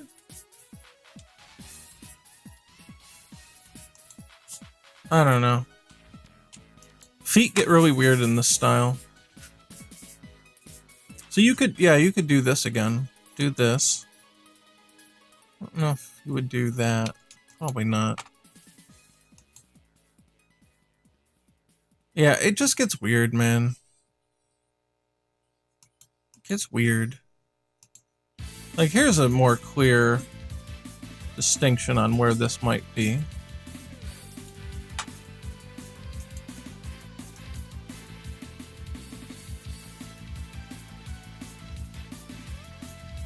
No banana hair, thank God. No, fuck no. Are you kidding? Well, here's the other thing. Does this thing go all the way up his leg? Is it just black under there? I guess that would be the simple answer.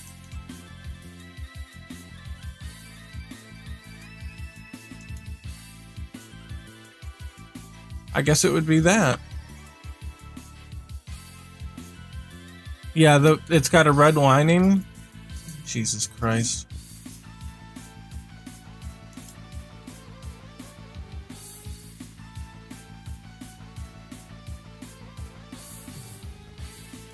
Fuck it, I don't know.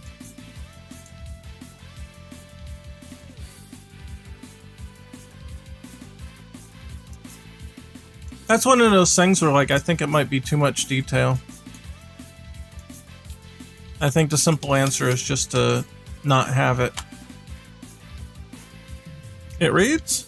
You think?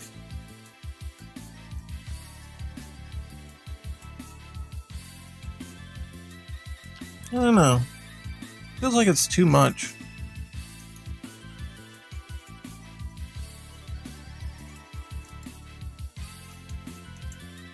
Then you got complications like this. Like, is it this? Or is it this? I think the answer would be it would be this, but I don't know. Makes it strange.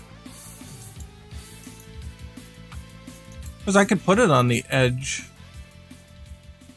I could double it up, actually. Don't put the black outline there and maybe double it up.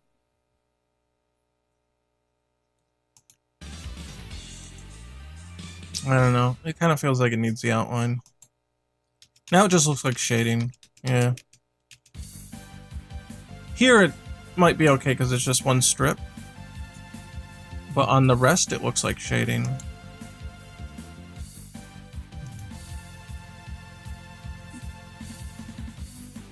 Oh, it goes around the bottom of his foot too. So I don't know. Does that mean that it's like this? Black outline is needed? Yeah, I think so too. This looks okay, but it kind of reduces the volume of the foot. Hey, get back. Get out of there. Where's my canned air? The cats hate the sound of the canned air. I don't have it here.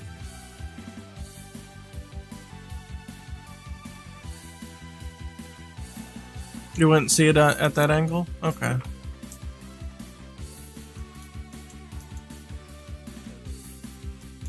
Yeah, I don't know. Like, it's not complete shit, but you see the problems, though, you know?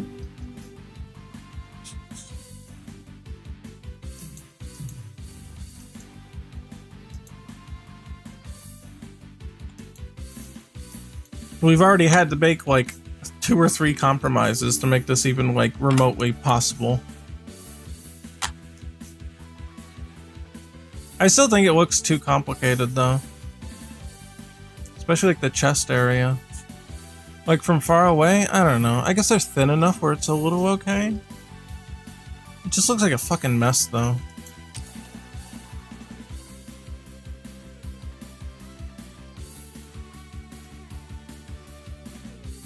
It's like you're trying to make 3D look 2D and make 3D look 2D look 3D and I've gone cross-eyed. Yeah, right? It's a joy of adaptation. Well, that's the thing. Like, if I wanted to truly adapt it, that's the thing. You'd have to just make some sacrifices. It would just have to be things that are just different. And it's like, you just can't do it as is. There's just too much damn detail. Or rather, I should say, there's not enough resolution to pull off this kind of design. Now, what Street Fighter 6 can... will look completely different. Yeah, maybe. Like, I kind of like the fact that he's got a shirt and he's going a little more MMA looking. Like, I don't have a problem with that. I just hate the hair and the face. And I don't know. It's alright. I don't like the lines here. I think the lines are, like, too complicated. Like, why are they there? I don't know. Just give him a black shirt, it's fine. Just let his muscles come through. See, like if you got rid of all these stupid red lines, like they look too mechanical for Ken. And get rid of all the lines. Just give him a normal shirt, not this fucking collar shit. Like what the fuck is this about? Get rid of that. Just give him a black t-shirt. That's all he needs.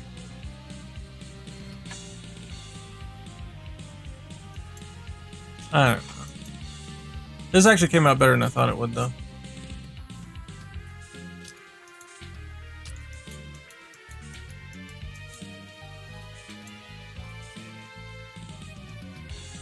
Alright. Let's go for a different pose.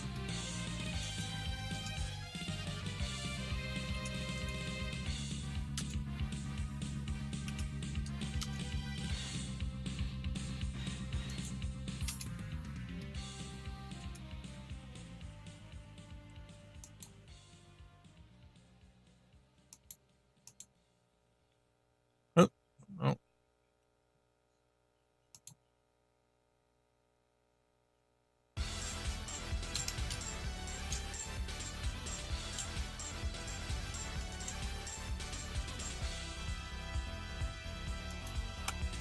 Alright.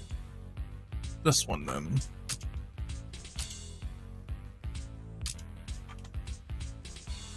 Must pop the collar in order to defeat shit. Everyone hates Ken banana hair. It just doesn't work with the sculpture look. Street Fighter V doesn't do wavy or curly very well. I just think it looks too out of place for him as a character.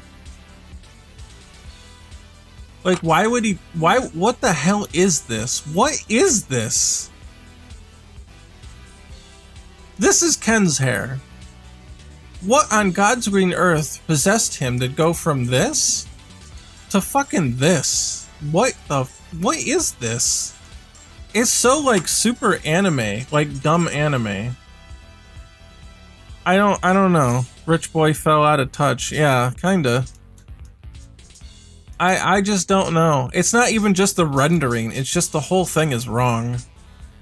He's got these fucking Sephiroth bangs going on here. Like, what are you doing, Ken? What is wrong? Are you okay? And then he just goes back from this back to this in Street Fighter 3. It's like, I guess Ken just had a kind of a weird spell going on there. That's why I would never change the hair to be this banana Sephiroth concoction. All Ken ever did was tie it back when he was young. Yeah, right. If he just tied it back, it'd be fine. But now it's all weird and I don't know. I don't know what's going on. Ken's having a mental break. He can't process things anymore. Alright, let's see. We've got basically this for the shoulder. And it will go down to about here, give or take.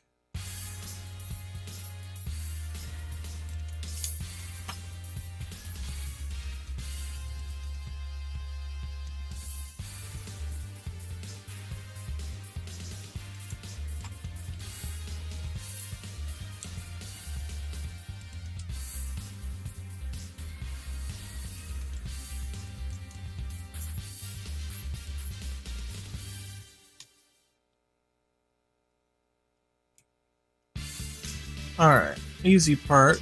That's the easy part. I had no idea what to do with the fucking back though. Fatherhood will do that to you? No, you say JK, but no, that's legit. Fatherhood will break you. You have no idea.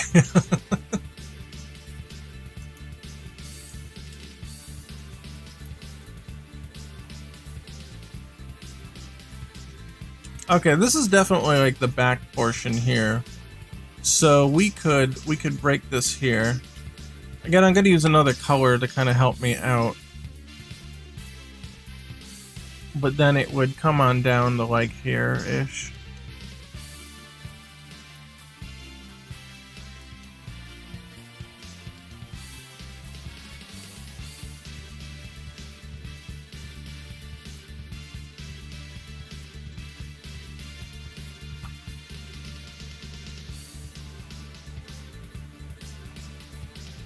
The problem.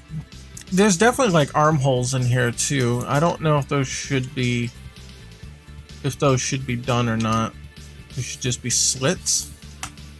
Or just don't bother. You still got the back being black. I guess that's okay. Mel punched Ken in the balls once too many times, making sketchy life choices. Hello, what you doing? Somebody asked me why I don't want to put Ken's Street Fighter V outfit into Pocket Fighter EX. Because it's a fucking nightmare. And now I'm doing it to prove that it's a fucking nightmare. We had to make several compromises already. Between the design of the foot thing and keeping the gloves red, because if they were black, they just disappear into his fucking body and you don't know what the hell's going on. It's like unreadable nightmare. His hair has to stay the same because it looks stupid and I refuse to render it any other way. Trying to figure out how the body's supposed to work here.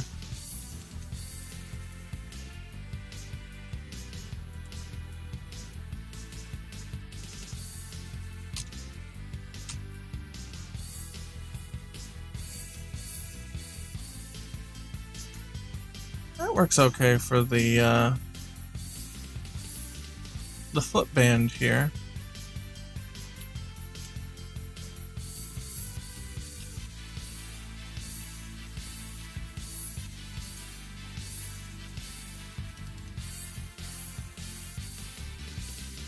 Someone actually did a Pocket Akuma with the ropes in Ganbate Karate.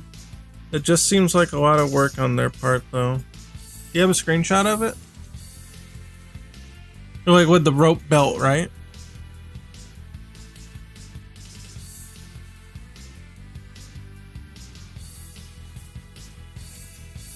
I don't know how you would render that without having greater color separation. Right? Because that's another one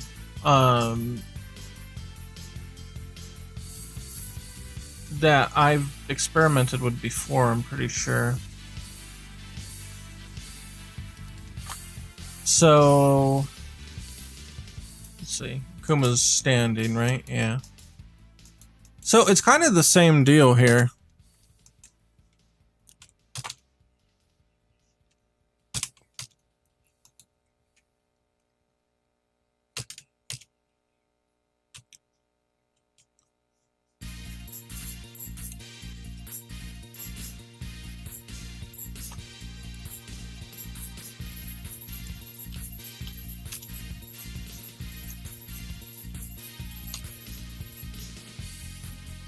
So Akuma's normal palette is like this. Oh, you know what? I think his eyes are actually like that. Yeah. Got a link? Oh. I hate to bother you. Could you paste the link one more time?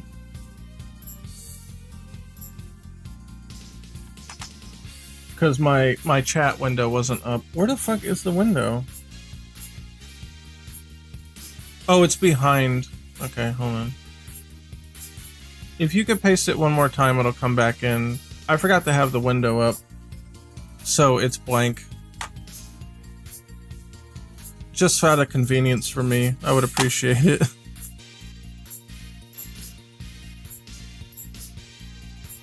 Wait 30 seconds, cause Switch computer. Okay. Well, I'll get it from. Don't worry about it. I'll get it from the other computer then. If it's a pain in the ass.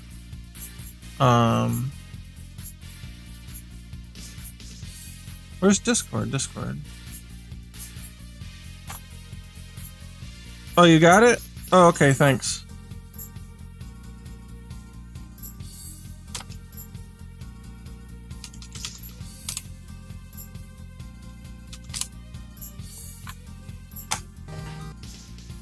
Okay.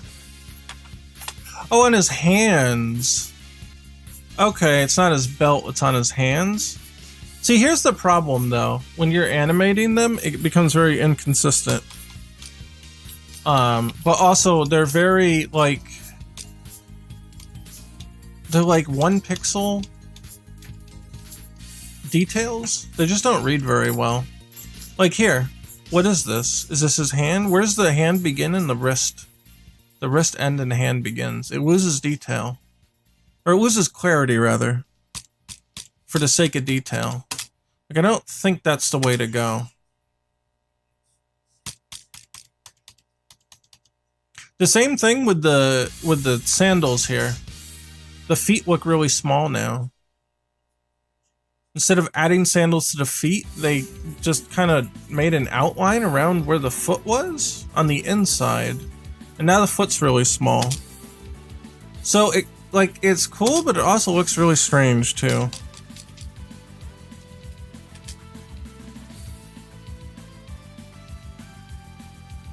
That looked weird too.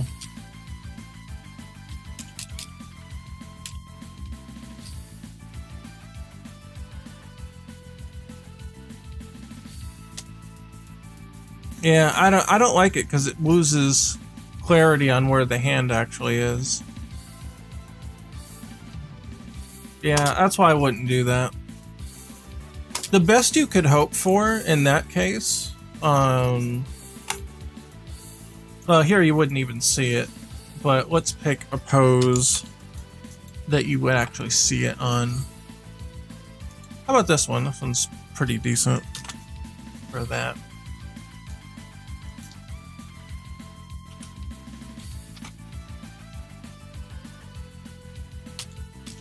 And I don't even know if this will work out because there's not a lot of color depth going on here.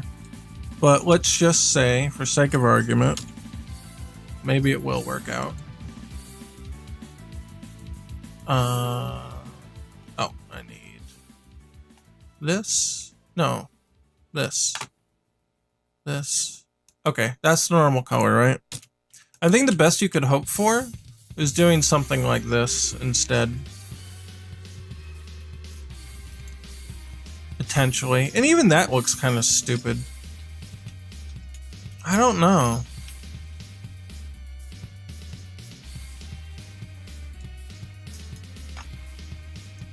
Hey, you still lose clarity. I don't know. I don't think I'd do it. You don't have enough colors to pull it off.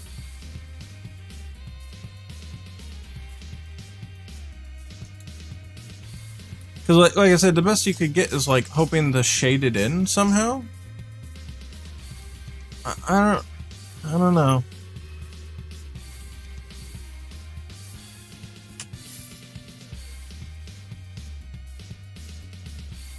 It just looks too complicated compared to everything else. So no, I wouldn't do it.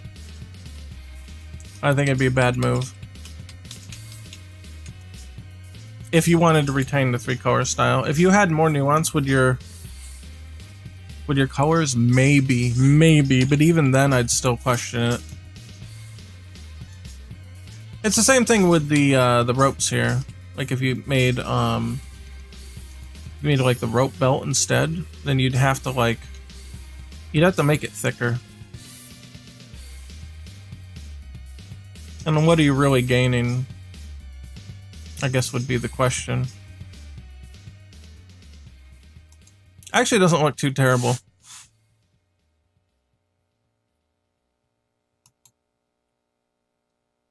It looks like Kazuya's gloves. Yeah, that's the thing.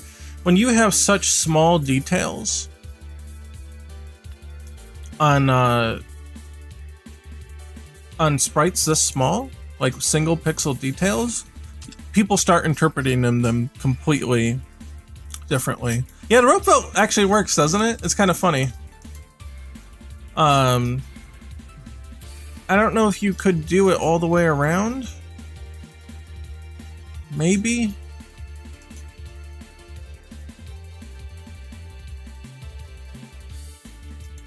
Yeah, I don't know. You might have to leave this just black though. Because if you get to using the extra detail here, it starts to encroach on the hand color. There's not really a separation for the hands. This actually didn't come out too bad this way. This is pretty alright. Only the ends need the detail. That's what I was thinking, yeah. And just leave it out here.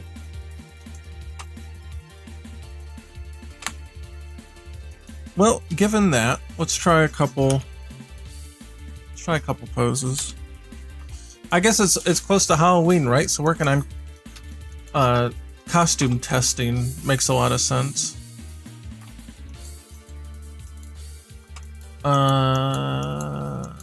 Man, where does he even have his belt? Like, this one kind of works.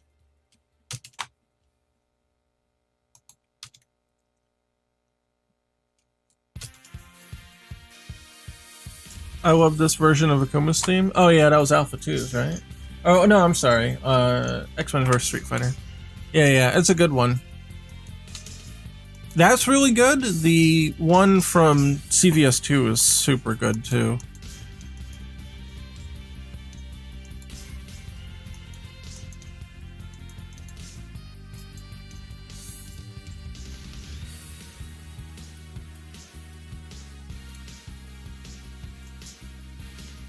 Well, this might be a good pose to test with. I didn't even color that one, so that one's easy.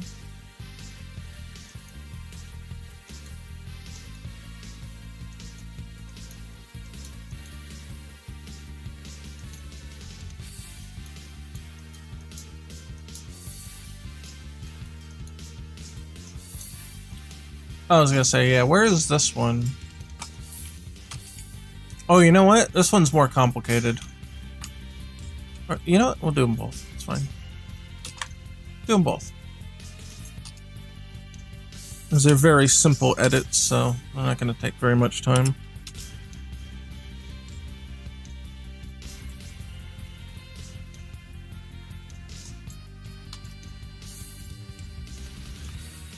I won't be going to sleep soon, so I'll be watching you and Atsu Over's stream? I don't know who that is.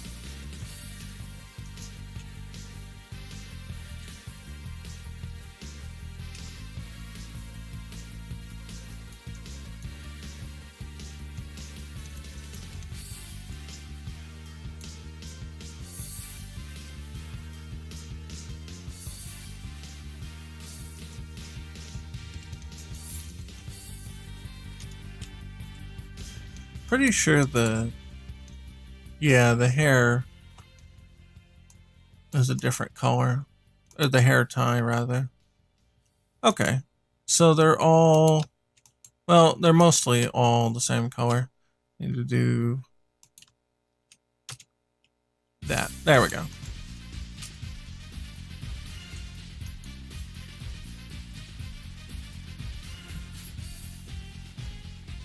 Yeah, I would do it like this. That looks alright, yeah.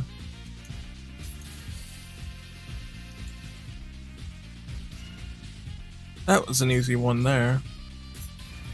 Or maybe. This one's hard to get to take this kind of pattern and do it diagonal. You have to wonder sometimes you should stagger these in some way. Or do it like this.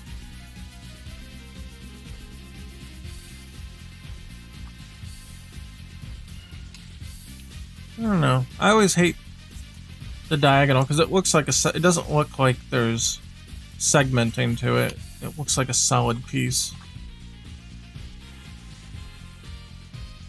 Did you just take the sprites and color them? Yeah. This is all... Actually, the reason they're arranged like this is because this is a data dump from Match of the Millennium. And then I just applied some coloring to them. So you see some poses are colored and some aren't. So this one hasn't been processed yet.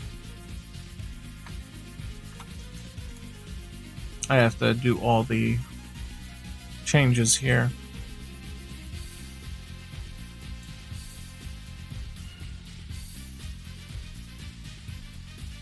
The hanging version you had worked for the diagonal rope?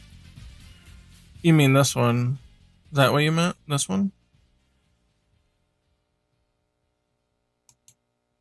That looks okay, I think.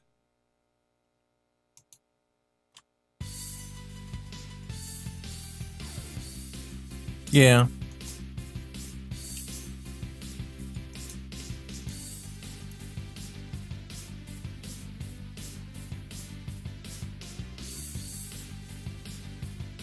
That one looks alright here.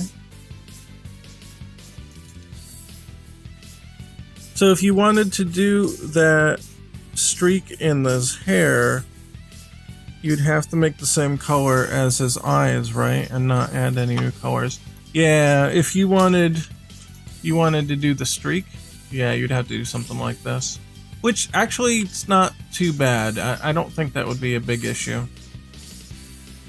In fact, I think I've already done a test on that.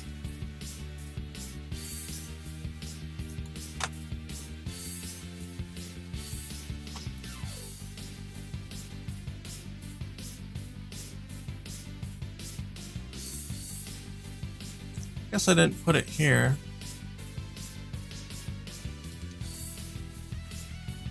Oh yeah, here it is.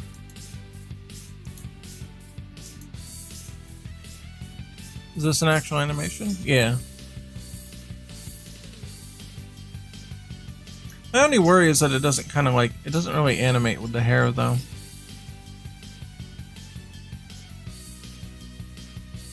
But yeah, I think he's only got it on the sides. I don't think he has it in the frontmost.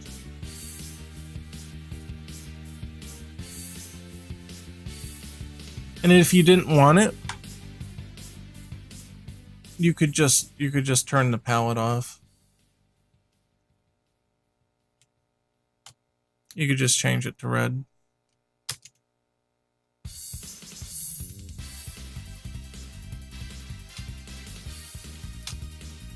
Oh, come on. Sometimes my copy and paste doesn't work and I don't know why. Copy. Copy. I saw the fucking highlight go away. I don't know why. It's fucking weird. Paste. Nope. It screws up. Paste. There. And then now, of course, you know, it's not there.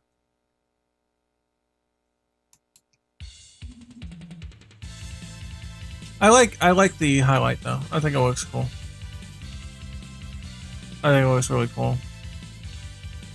So yeah, let's make rope belt. Let's see what that looks like animated.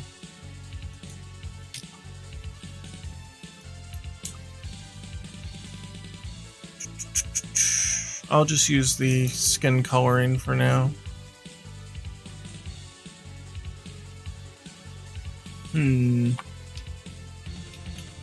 This one's actually a little interesting. It would be like this.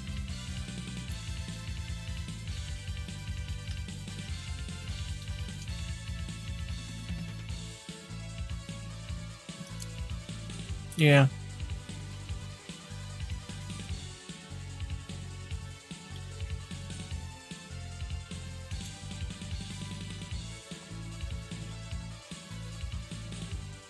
I don't know if it actually moves.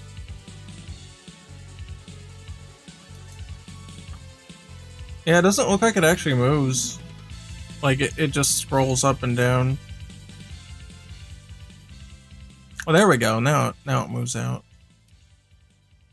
Okay, this is where it's gonna make or break.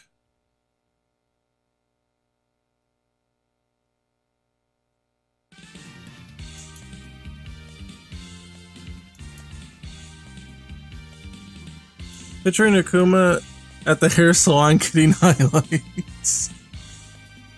A penguin sent us? Wait, did I get... Oh. Well, thank you. Yasai, thank you for the raid. I appreciate that. Enter the penguin, yeah.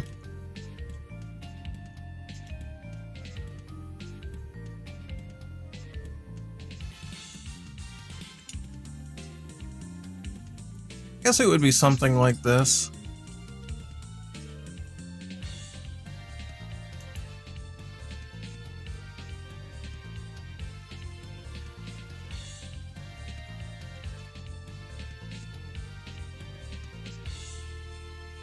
That's not too bad. Now I gotta do the other side.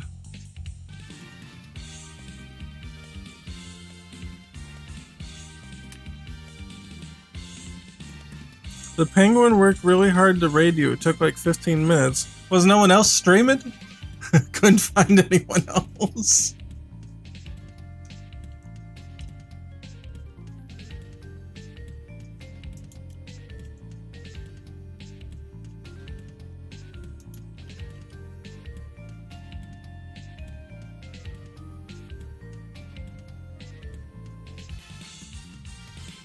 I don't like the way that it just kind of shuffles. It doesn't actually move.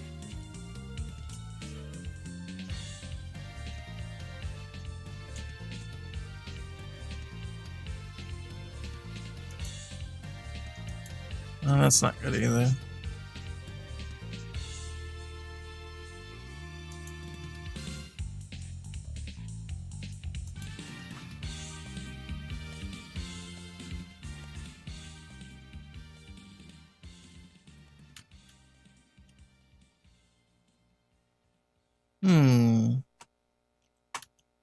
Guess like that makes sense.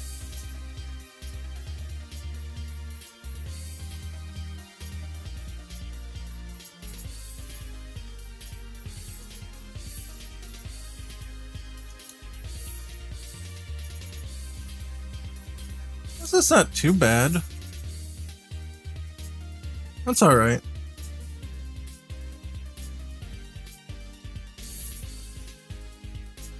It had to be you. We're just goofing around with talking about adding detail to low resolution sprites and what works and what doesn't. It's not too bad. We're messing around with Ken's Street Fighter V costume, trying to figure out what compromises would have to be made to make this actually work.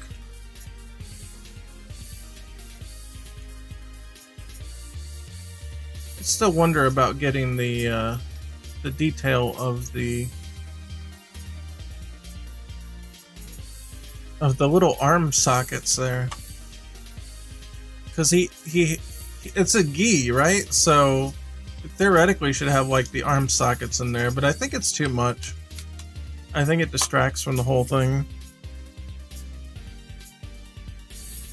Remove the rips on Ken? What do you mean? The rips? The rips? What rip? Oh, you mean the tatters on the... down here. Yeah, you could. Could do that.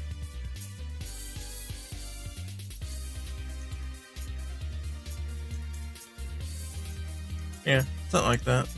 A little more clean, right? Did you figure out how to add new costumes to the characters? I did not know. I did not yet. I'm not devoting too much manpower into it right now. Well, I say manpower, it's just me, but no, I don't like that there. I'm not devoting too much time to it right now because I'm mostly just trying to get the rollback netcode going. Yeah, there you go. I wondered about doing this for Ken's base costume as well, so that him and Ryu have a different look, so he's not so tattered. I'm trying to set up all my emulators now. It's good to hear another frustrated person in the background. Oh, I'm so happy I could fill that role. I guess.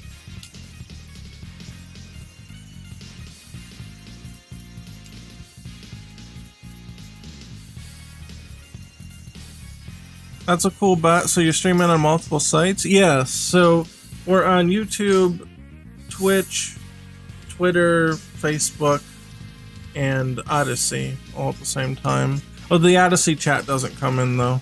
Yay, Sajam netcode, yeah. Yeah. Sajam will be happy if he ever knows that I exist, I guess. I actually couldn't think of it. I forgot to open the Odyssey tab again when it went down.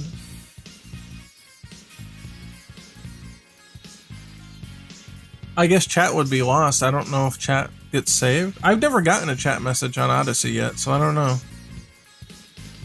Nobody's watching. That's why. It says currently watching 1. That must be me looking at the window. Oh well. It's a courtesy to everybody though.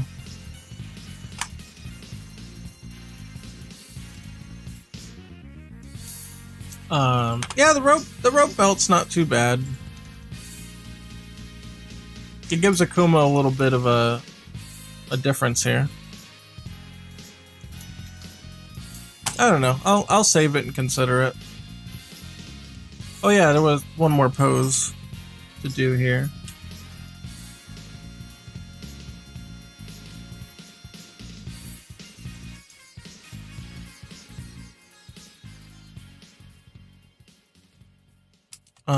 Oh, that one didn't need to be filled in. I would do something like this, I think. It looks alright.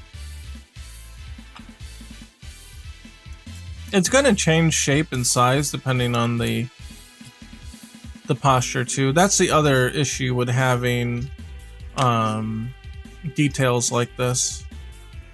You will definitely have the shape changing when it shouldn't, or the size and the length and stuff. Or it's easier to just kind of wing putting 2 little black marks on there for the belt. It's a little harder to do with an actual detail. I think it looks alright though.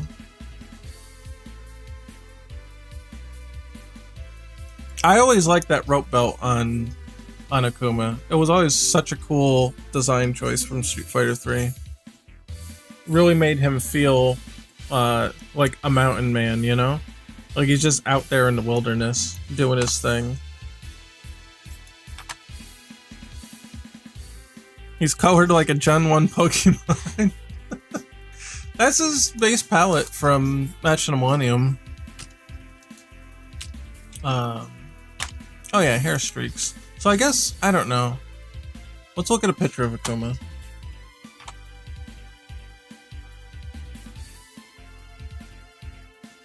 Street Fighter 3 Akuma.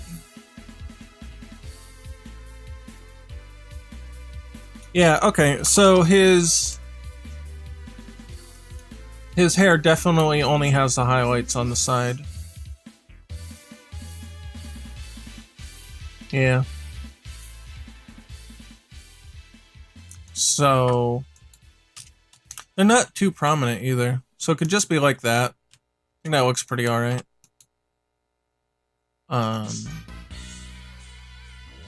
Something like that.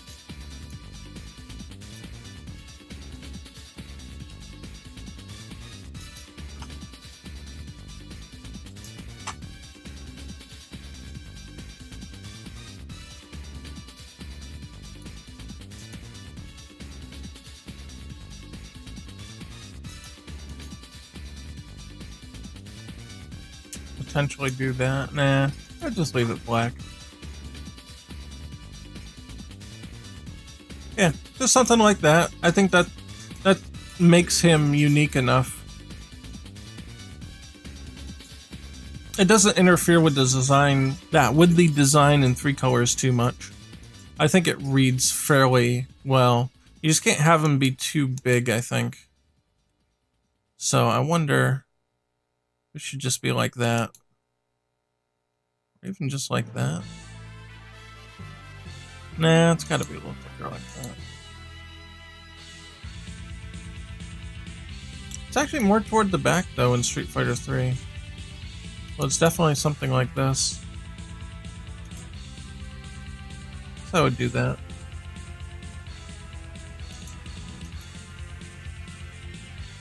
I don't know, how'd I have it before? Before I started screwing with it? Yeah, it was like that. Okay.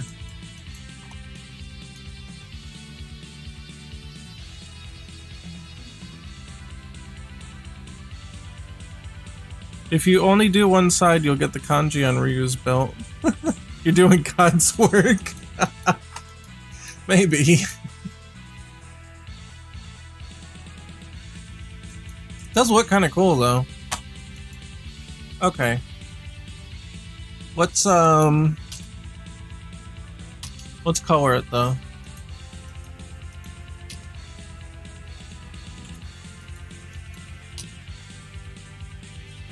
See how it looks with the color.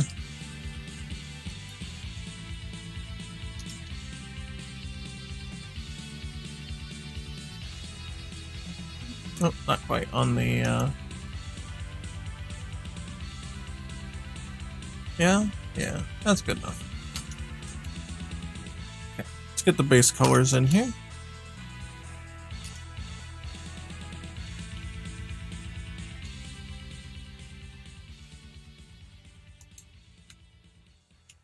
Looks right. Okay, now well, we'll do we'll do hair, eyes, and gloves. Oh yeah, and the beads. This is honestly the process that I normally go through. This is really all I do. I just identify what color needs to go where, and to process the frames. Picture Nakuma at the hair salon getting highlights put in by God.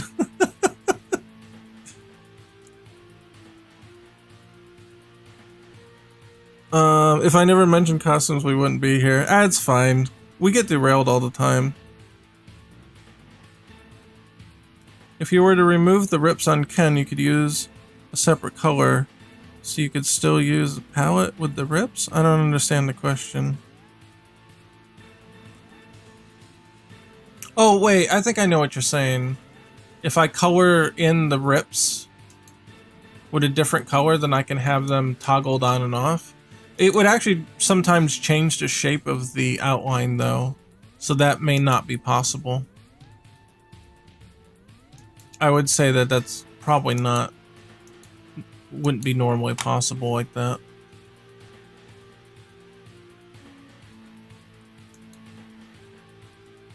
It's a clever idea, but I think that eventually it would fall apart. I don't think it would be 100% consistent.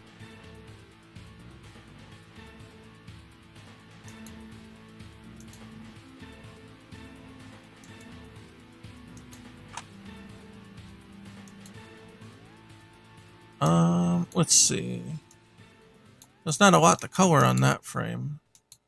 I do need to make that dark though, I think. Yeah, it's dark over here. No, we don't have costumes yet. I don't know how to program costumes yet. We're just messing around. The best I can do is best I can do right now is color changes. Or changing the default costume, but not the... I don't have the ability to program multiple yet. Yeah, this actually looks pretty cool. Default costume confirmed. Yeah, I mean, if I like this enough, I'd be willing to go through and edit them, sure. Hello from Brazil, good night. well, good night, and hello at the same time, I guess. Welcome. Let's see, what other color does he have? That's it, actually, just a highlight. And that's his default. Now, when I do an actual coloring, I separate the colors a bit more than this. You may have seen on the other sheet.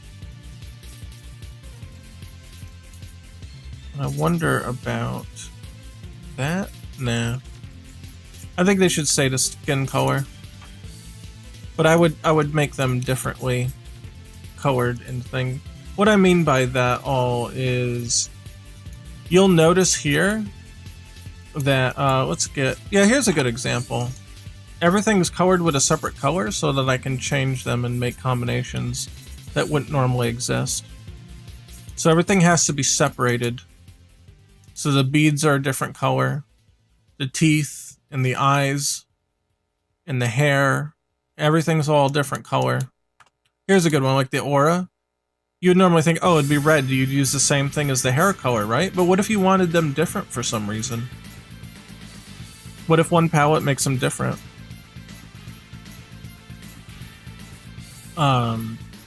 Then you need to keep them a separate color to keep them separate. So this is how it looks. I'm not going to all that trouble just to do the example though, because that's extra work. It would take like twice as long. Oh, I forgot here. There. I think that looks pretty cool. Here, let me move my reference window. It wasn't showing anything anyway.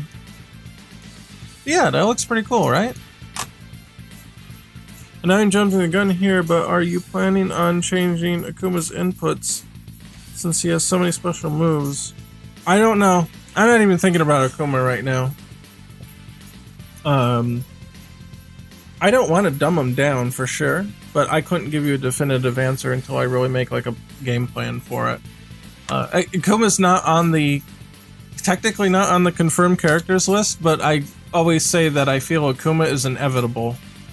If you're gonna have an arcade mode, Akuma usually shows up in one of those, so I think eventually we'll have to just add him.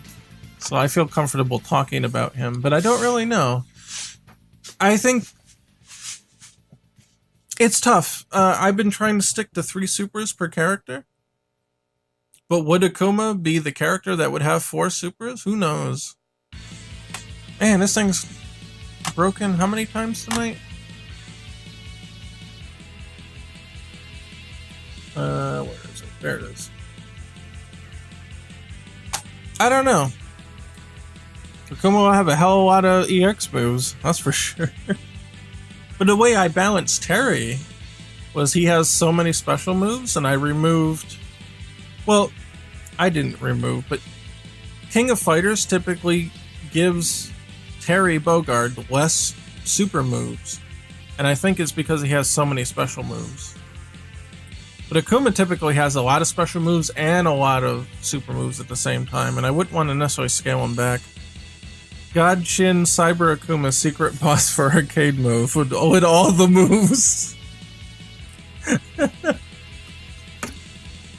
It would certainly be interesting. I do like how this rope belt worked out. I'm gonna save this.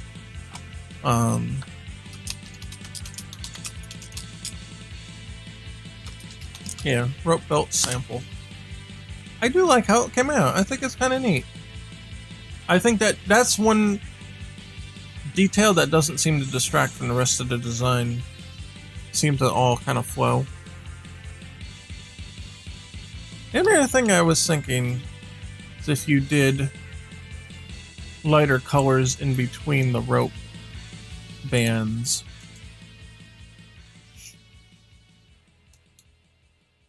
Actually looks kind of decent.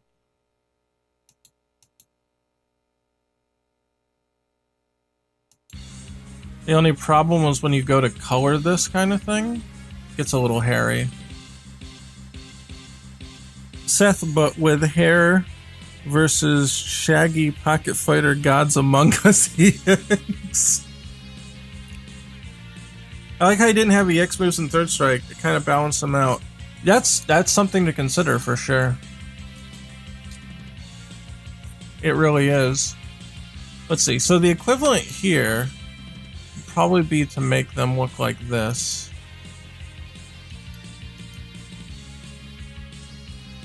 I kind of dig it, and I kind of don't at the same time. I feel like it might be overloading the detail a bit.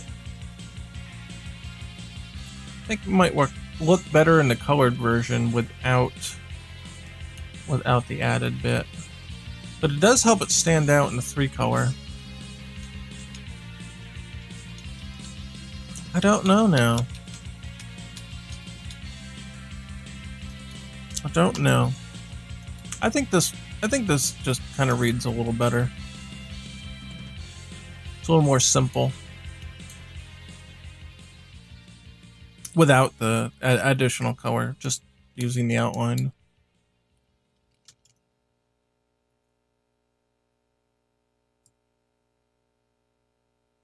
Yeah,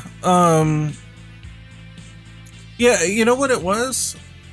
So what I think the designers went for in Street Fighter 3, instead of having EX moves, I think it's because they didn't want to sacrifice him having multiple supers. So if you ever notice, Akuma has the super he selects, but he can always do the demon, and he can always do the Rosetsuzan or whatever it's called, the thing where he punches the ground. I actually sampled out an animation for it. This one. This one. He always has access to this super, Raging Demon, and whatever one you selected. So he has more supers than the characters normally have. I think he's the only one that can do that. Maybe Oro can too? I can't remember.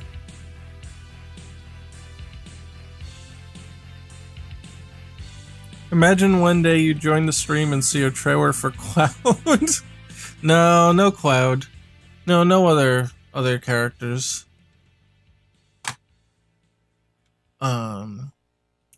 What was this? I did a couple different versions of it.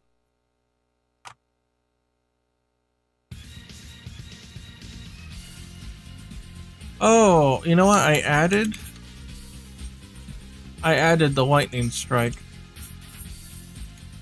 And then turned it into this. Yeah.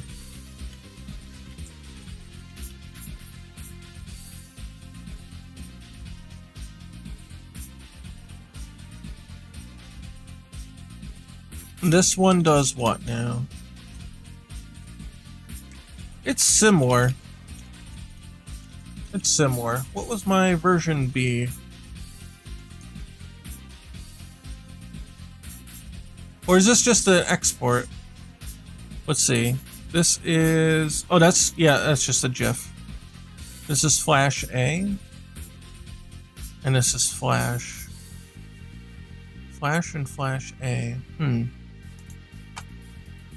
Oh, this one doesn't have any layers to it. It might have just been an export. I think they were all the same, essentially.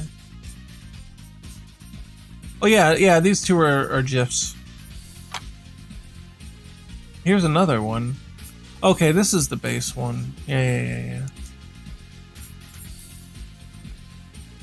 Oh yeah, okay, yeah, this is the one that wasn't quite as impressive. So see the difference between this and the other one I did. It's like night and day difference. It doesn't even have screen shake and it still looks cool.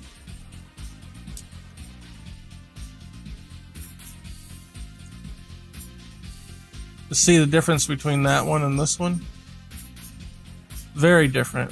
This one's so much more low energy.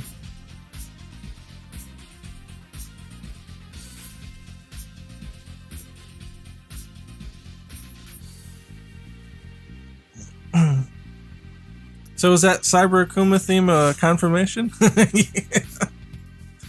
No, I don't like Gil that much. I don't think I'd add Gil. Yeah, and Gil does have multiple super arts at once, yeah. He's got the Meteor Rain, and then he's got the Saphiric Angel Wing shit. Imagine you join the stream and the game is done. Yeah, I would love that. The more frames really help sell the impact. Yeah, they do. So the big difference I did here is I put a black box, then a white box to simulate like a localized flash, and that turns into a lightning strike. And I go from a hot palette to cold palette and swap between them, and then it goes from there, and from hot cold, hot cold, hot cold, hot cold. I don't know if I want to keep the hot cold swap. It's kind of cool though. The frame rate in A-Sprite's not too great, so it would actually look better even in game. I can like imagine what it looks like without having to see it, but like it's hard to show that because A Sprite kind of frame skips a little. It's kind of annoying. Really looking forward to the game, even if it takes, I guess that's what, septillion days. I appreciate that. Sunflower Akuma is the best Akuma? No. I do not like that Street Fighter V design. I do not like it at all. I'm sure everybody's seen it, but let me pull it up.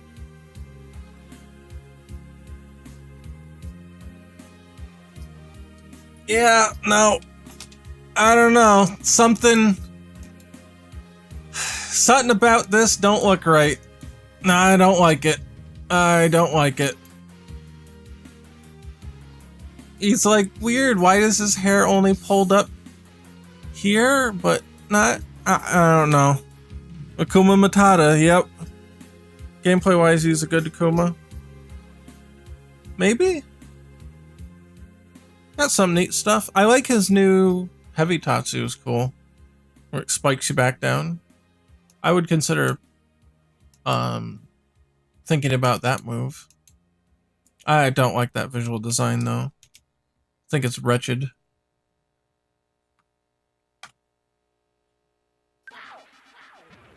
It doesn't make sense. For real. Unless my time's up, but I don't care. We'll stay here for a little while. It's one of my favorite end credits theme. This is from Marvel vs. Capcom 1. I keep telling everybody, Marvel 1 is like the best art direction out of like almost any Capcom fighter.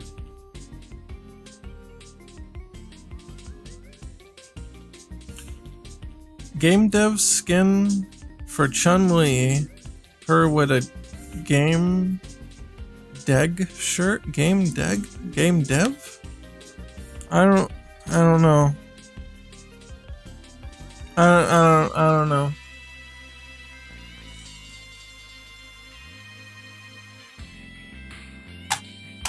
Hey, you wanna see Chun? Let's take a look at Chun. Oh, she's not in the potential folder. She's just in here. She's definitely confirmed. I guess this is the one I'm working off of. Yeah. Here's Chun. And before anybody asks again, because everybody asks every time, the reason the eyes are green is to keep the eye white color separate from the white of her other costume parts. Alright? Yeah, Marvel 1's just the shit. Kuma ever gets in, you should use his Marvel vs. Street Fighter theme? You mean Marvel Superheroes vs. Street Fighter? That one's different than normal.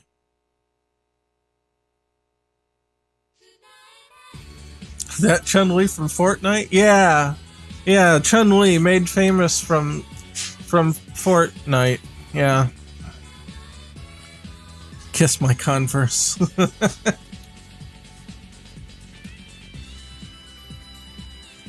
Chun's got good sprites. These are all recolors. Well, I did this one. This is her Street Fighter 4 grab animation. Actually I did a whole bunch of them. Where is that grab? Here. But where's the source file? Here's the source file. I animated this and I was proud of it. I think it was really neat.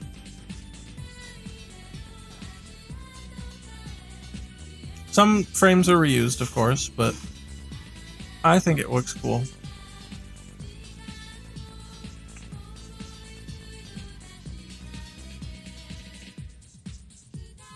I always liked that grab animation. She always had boring ones in a lot of the other games. Will Chun have her Marble Super, the one where the Kakoshin covers her body?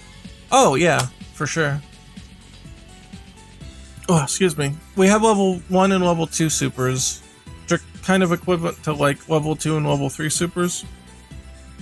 So the way the power of the moves works, EX is 1 bar, Super is 2 bar, and like a full power Super is 3 bars. So her 3 bar would be definitely be that. Would be the big one. Don't know if I have it here. Yeah, here's the. I separated her out from the effect so we could get a cleaner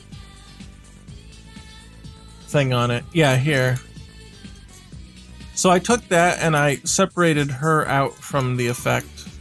Then I took the effect here and then I recreated the other side. I drew the rest of the side in. So I'm preparing for it.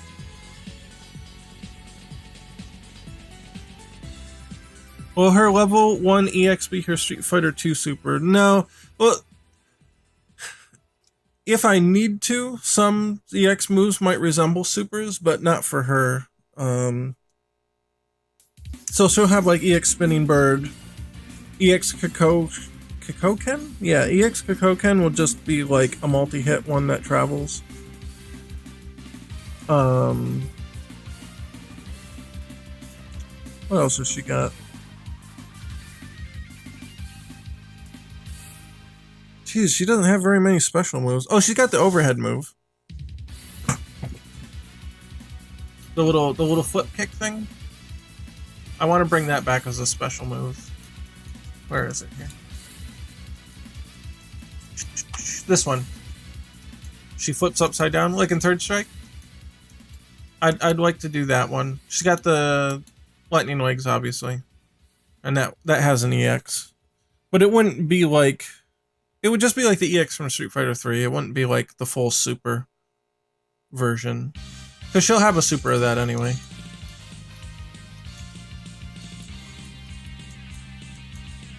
Oh, have a good one. Please don't make her EX like Street Fighter 3. Wait, why? Finley Super reminds me when you play around with the electric globe at Spencer's.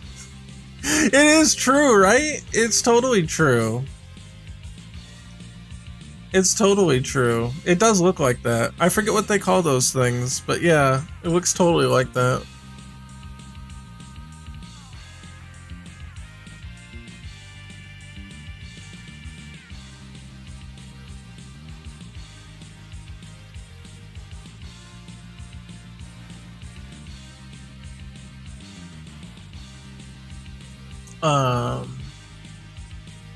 But yeah, I like that. She has 2 versions of it in Match of the Millennium. The level 1 version in Match of the Millennium is this, and the level 2 version is this.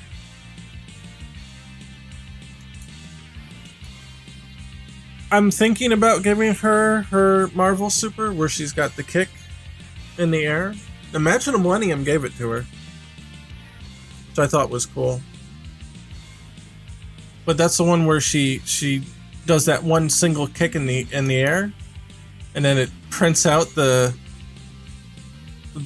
characters and stuff on screen. I don't know what it says though.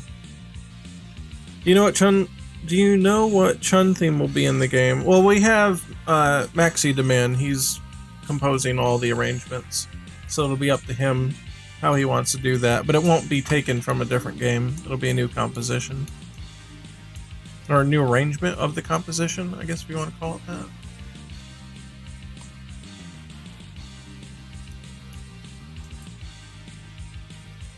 One of her most hyped supers? Yeah, I always loved that kick super. She's never had it in a Street Fighter before, but it's been in Match of the Millennium. So there's some precedence to put it there. I just think it's really cool.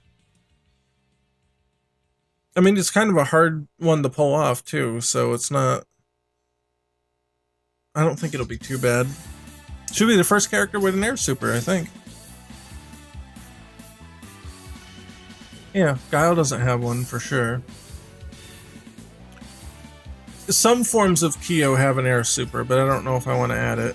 Iori does not have an air super. Terry definitely doesn't. Mai might have an air super. And Ryu and Ken don't.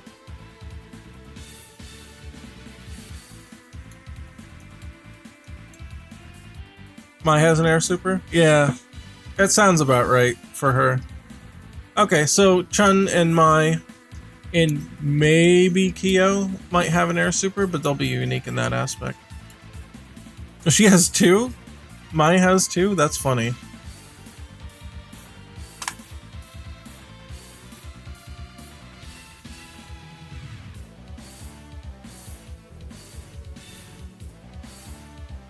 What's this one? Oh, yeah, I didn't know at first that Chun had this in the game. I didn't know she had that animation, so I went and I like made my own. I don't know if that's the current version or not. I kind of like mine better. Because this one just, I don't know. I don't know, we'll see. It definitely wouldn't have this big wind up though. I want it to be like Street Fighter 3 where you just hold back and heavy punch. And then you would get kind of this, but this feels like it has a lot of fucking range to it. Like, I don't know if that would be good. Well, I'm based mine more off the animation from Street Fighter 3. I think it's got a more fair range here. The hands could maybe be a little bigger to signify the attack itself, but I like the way this looks better than this one. Chun's kick super is the Big Dipper kick. Is that really what it's called? What about the Ryu Tatsumaki in air? Oh, that's right. When we played Street Fighter 4, it crashed Unity. Shit, did I save all that? I hope I saved all that. Server is currently unresponsive. Would Street Fighter 4 kick Unity so hard that it destroyed the global server? Will lightning legs be mashed? That's a good question. I don't know. I know originally they changed the motion in 5, but then they added the ability to do motion and mash. I find the mash kind of annoying to actually get right.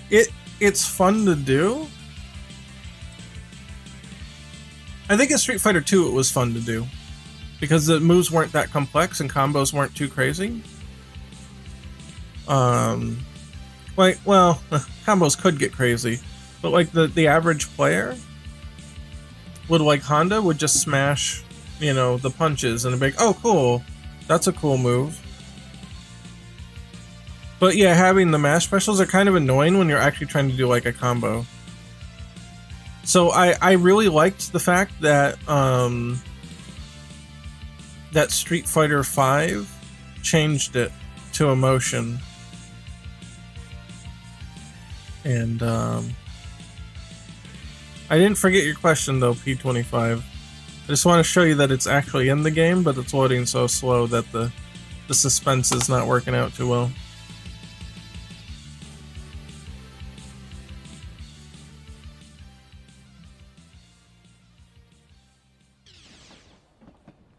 Oh no, is everybody dead? Wait, what happened? Hold on. It might have just needed a refresh.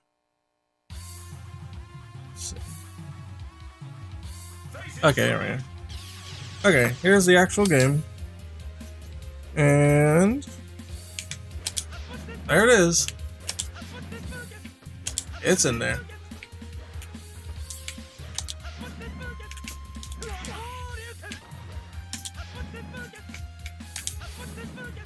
Gotta get lower than that. Oh, come on. Nope. Man, it's really hard to hit somebody on the ground with it. There we go. Oh, I guess I could make him jump, right?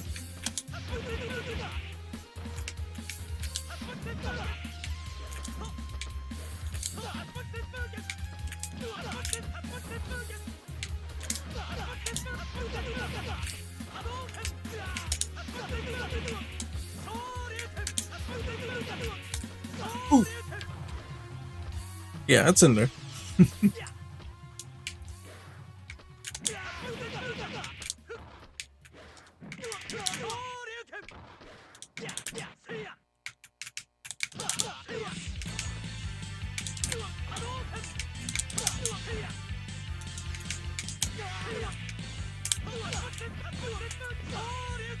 Max mode's broken right now, so I can't show like the super crazy combos. Let's settle for that though.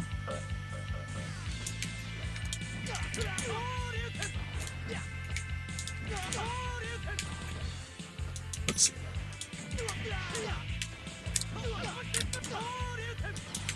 Right, not that. How about this?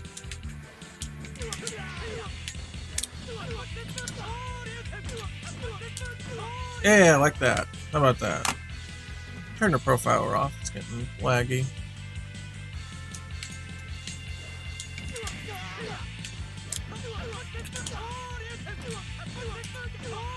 That's a cool combo. I like that one.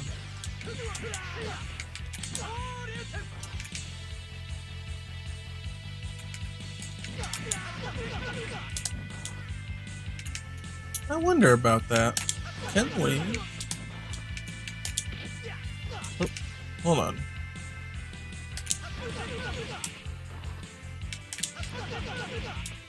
Okay, that doesn't work. That's right. Okay.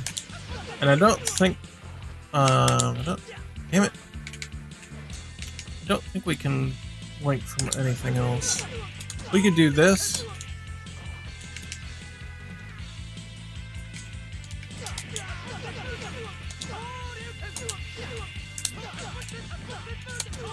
Could do that.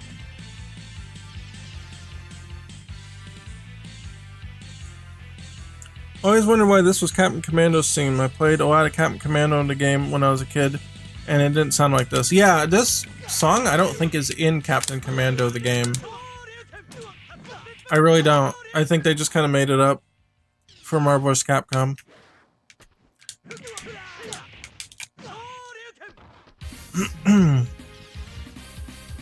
Never liked Iron Man.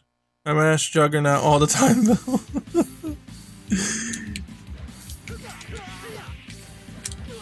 Yeah, mashing supers is good. Supers are broke right now. See, they just freeze. But Ken has a mash super in this game. His Shinryuken, you have to mash to get max damage.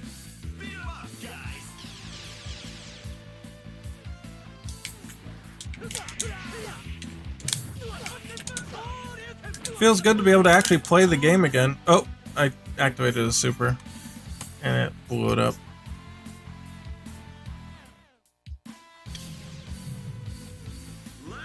No, Captain Commando is like completely different from his actual game, yeah.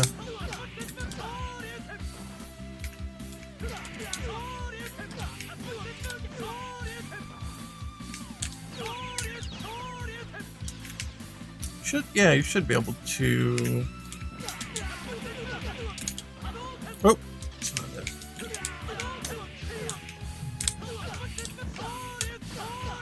Yeah, like that. I changed the balance so that you can't do this anymore. Obviously it doesn't work, but you used to be able to juggle that from the ground. Now they at least have to be in the air to do it. And the reason for that is that I wanted that to be a thing that only Ken has.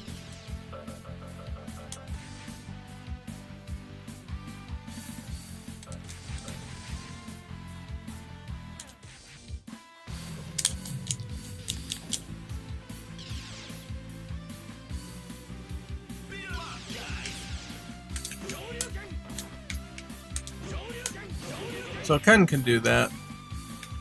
But I wanted that to be kind of like a nod to his Street Fighter 3 combo.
Doesn't work at range though.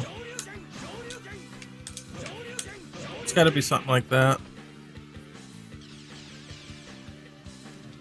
Since we're on this stage, did you check out the 98 UM beta? I haven't yet. I'm waiting until they work out the bugs in it, to be honest.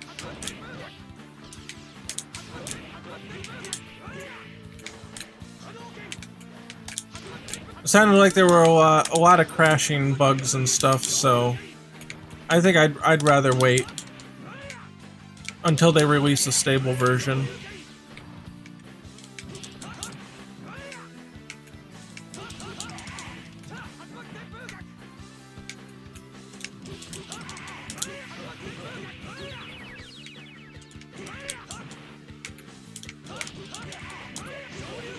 And it's really limited because the supers freeze the game right now. What you can actually do. It's kind of weird.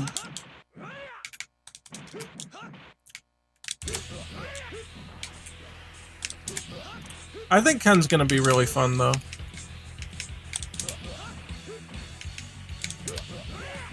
think people will like it. Especially the crazy kicks coming back in the prominent roles.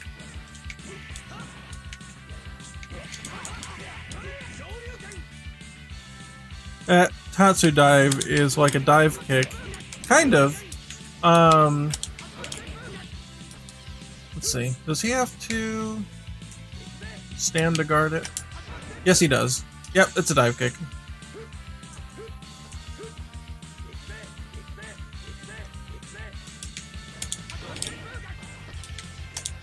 It's like a Street Fighter V one.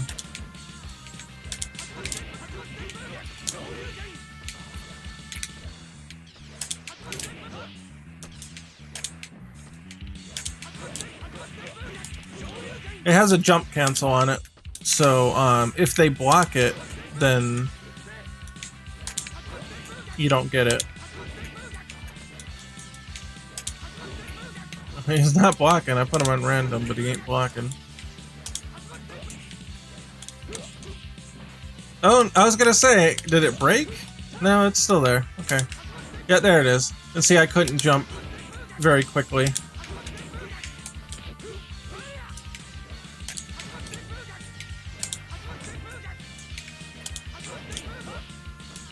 So the best thing to do with it, essentially, is, if you get a hit, of course, to do something like that.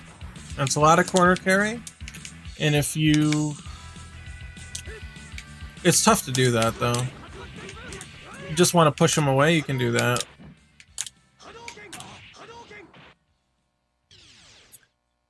Would you consider giving Ken his VT activation as a move, the one where he runs at you? Well, we have max cancel.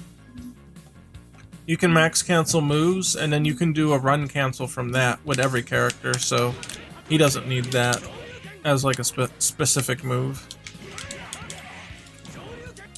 But I can't show it because max mode's broken right now. It just doesn't work. It won't activate. But you can do it on all moves.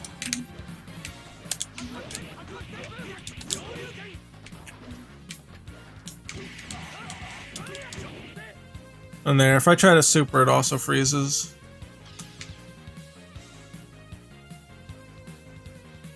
Is max mode like 98? No, it is more like FADC.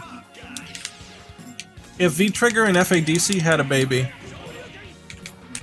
that's what it works like. I think I have an old build of the game. Probably lying around. So let me boot that one up.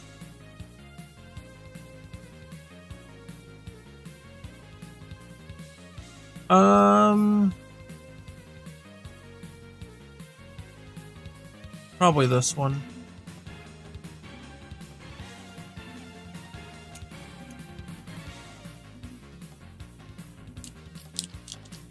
Programming is coming along good, kind of. It's been a long road. And things are finally falling into place for rollback netcode.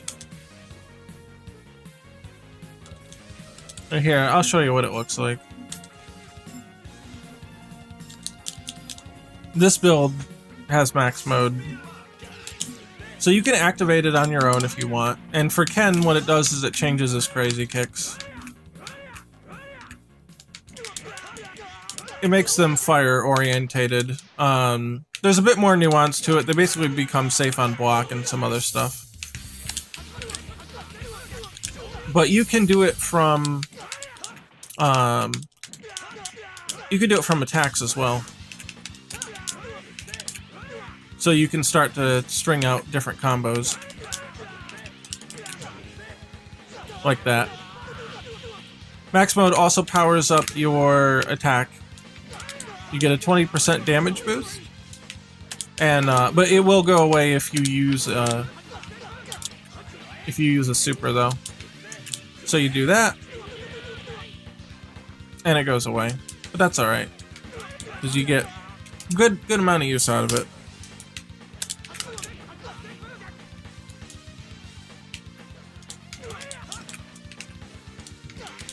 Oh, let me try to... Ah! So you can do stuff like that. You can also make things safe, so if they block it... Oh, hold on. This build has a bug where max activations stop working for a period of time. I can do them manually, but the cancels stop working, so we gotta wait till the bug goes away. It's a floating point error.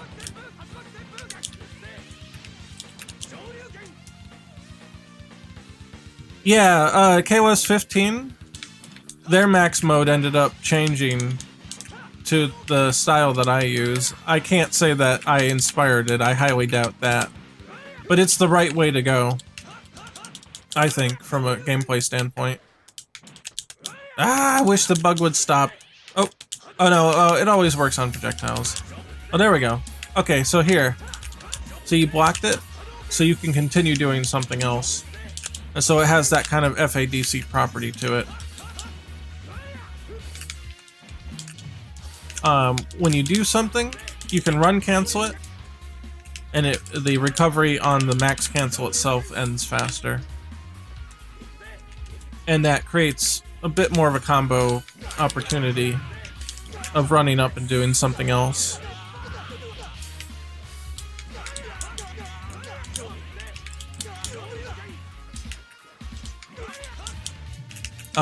So yeah, also like V-Trigger, it changes something about your toolset. So for Ken, it adds fire to his crazy kicks.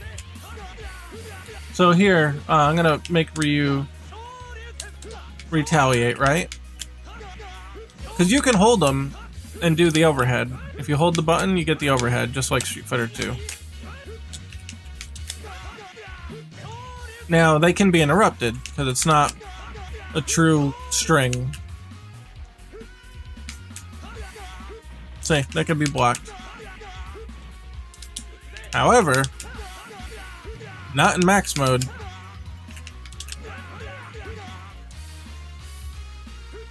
The other thing, in the normal one here,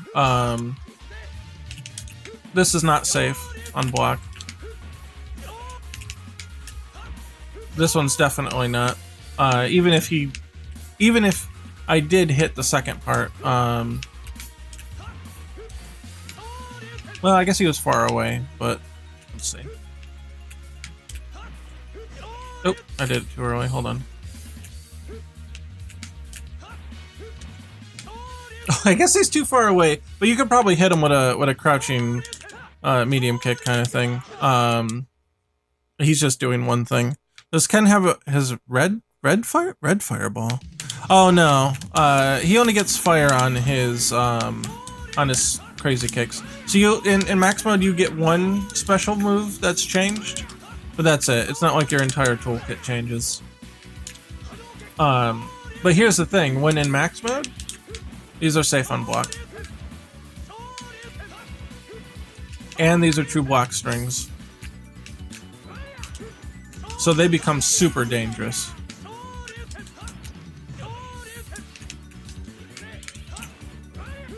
Like that. So you've noticed that you can string them together. They kind of work like a Rekka. This is from half circle forward light, half circle forward heavy. And that is special cancelable. To get the third kick, you press both the buttons. So there's no EX, even though it's kind of a special move input. There's no EX version of it. It just gives you the third kick option. So light, heavy, EX. And as long as you start with light, you can string into either the EX one or the heavy one. How easy is max activate? Heavy punch, heavy kick. And on cancel, heavy punch, heavy kick. Just like that. Super easy.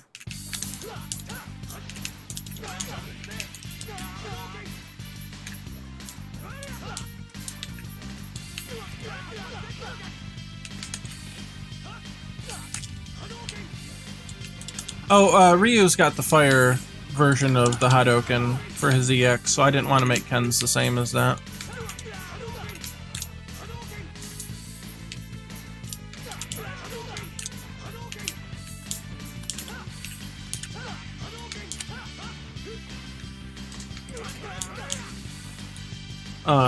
So here's the other thing. There are 2 max modes. Not just one. The other one is armor max mode. It's really hard to show with the Shoryuken, it's got so much invincibility. But one command normal gets armor onto it. For Ken, it happens to be this move. Your defense rating goes up by 20%. You don't take any chip damage in this mode. This is armor max mode.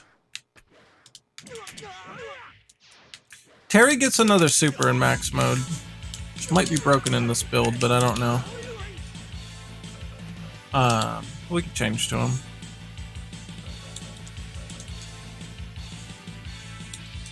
I felt like Terry's...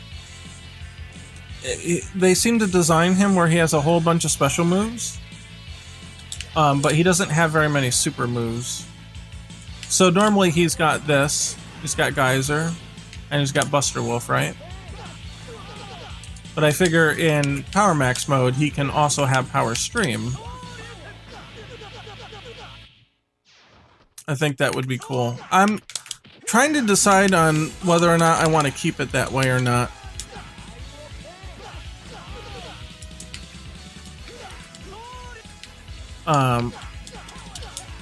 Part of me thinks that it's not enough, or it's too situational.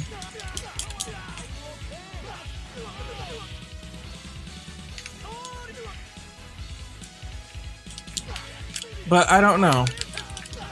Oh, that won't hit. Hold on. Ah, I screwed it up. No, that's not right.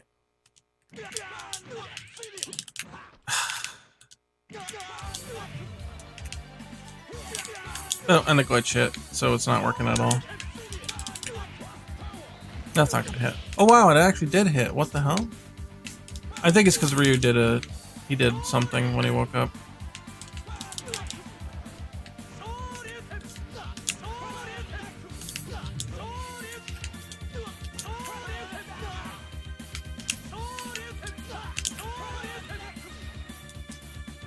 Power Stream as a max exclusive is kind of weird. Sort of. I think the problem with it is that it's a level 3 only. So I'm trying to think of maybe something else to do with it. But it is it's super powerful though. So it definitely earns a thing, because it's the only super in the game that can do this. You can OTG with it, but only in certain situations.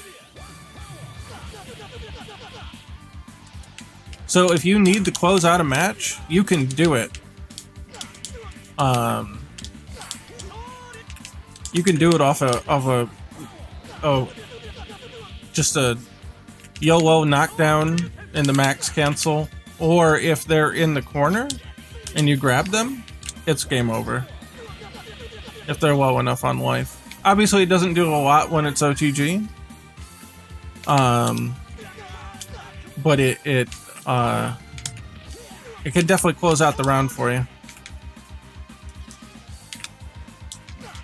Kind of reminds me of it as a team leader exclusive move in KOF 2003, and that's part of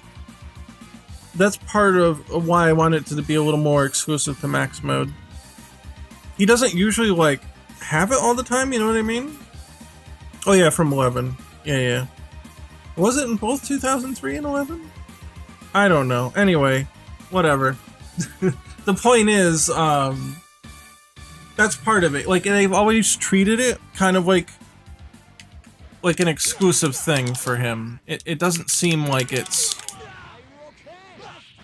something that he normally has all the time, even in the SNK games. So, yeah.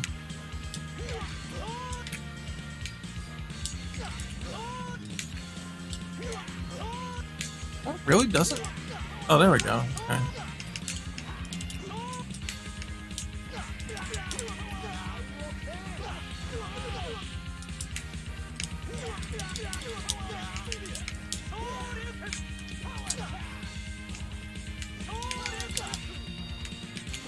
Ah. Oh, I'm trying to... I can't do this on controller. This is so bad. There we go. Let's get him to try to get in there. But look at it, the damage is good though. I mean, yeah, that was a counter hit. But still. Damage is good with this move, considering that Geyser does that and Power Max does this. That's what, about 50%?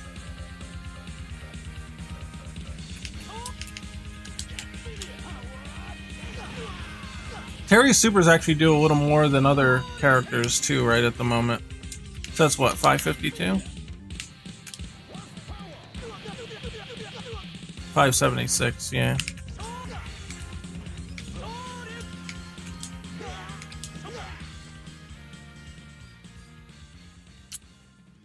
The only KOF game power stream is good is Neo Geo Battle, or Neo Geo PC?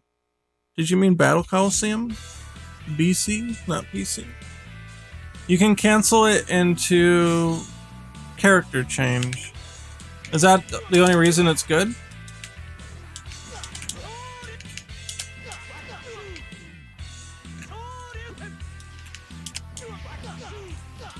Yeah, this one's plugged in this version.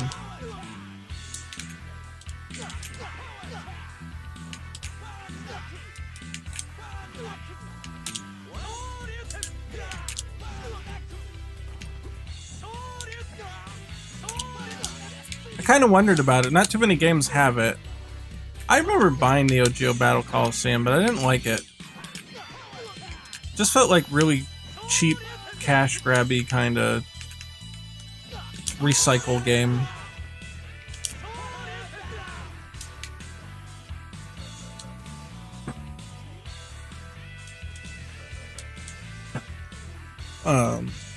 Anyway, the two max modes, the Power Max and the Armor Max. So many creepers in the background. Yeah, right? You can use them both. You don't have to select which one you want at the beginning. You can use them in the game however you want. Because you have 2 bars of max. So you can do one, do a super. If you got another one, then now you can switch. And the reason I did that is because I always felt like kind of like the isms and the grooves in CVS2 and Alpha 3 and stuff. Like, especially in CVS2, some characters were better in certain grooves, right? They'll have certain affinities. And it's like, okay, I would want to play, say, Ryu and Ken, but Ryu's good in, say, C Groove. I'm just making this up for, say, for example. Ryu's really good in C Groove, and Ken's really good in N Groove. I don't want to have to choose between them. I don't want to have to not use Ken because he's not good in the other grooves, while Ryu is, you know, and I don't want you to have to make that decision. So I want you to pick the character you want because you like to play that character however you want. And maybe Ryu's optimal, this is a bad example because Ryu can't get through that. It's a multi-hit attack. You only have one hit of armor on moves. But maybe Ryu is optimal in armor max mode. And maybe Ken is optimal in power max mode. I don't want you to have to choose between them. So I made you be able to switch on the fly. But once you're in the max mode, you're in it. Oh, messed that up. Let's...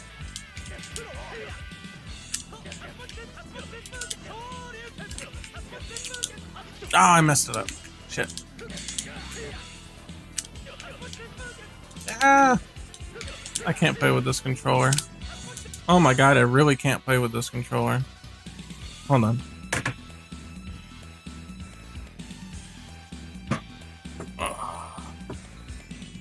Yeah, Neo Geo Battle Coliseum was better than Capcom Fighting Jam, definitely. For sure. Let's see. Yep, button's good? Okay. Nope. I messed it up still. There we go. Oh, I did the wrong buttons. If you do 2 punches, you get Kaku Fubatsu. If you do heavy punch, heavy kick, then you get max cancel.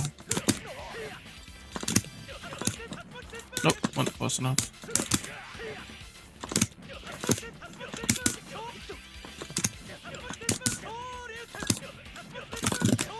Oh, I missed the Shinsho.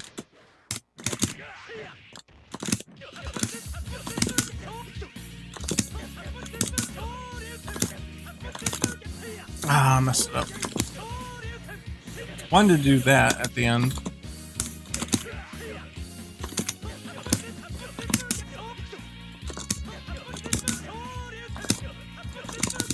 There we go. That's it. I like that one. That one's fun.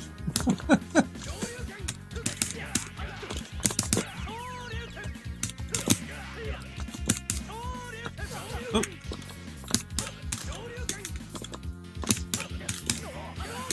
Here's the only time you use power stream? Okay, let's see.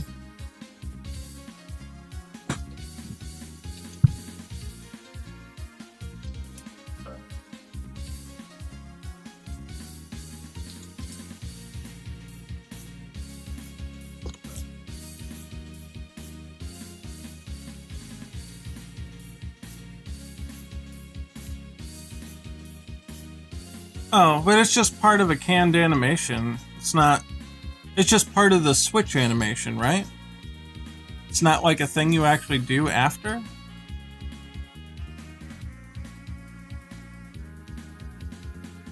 So it's just part of this whole animated sequence, right? Like you don't actually activate it on your own at this point, or no? So once he bounces here, yeah, it doesn't look like you actually manually do it. It's just part of the animation. You can do it raw, but it's not that good. Yeah.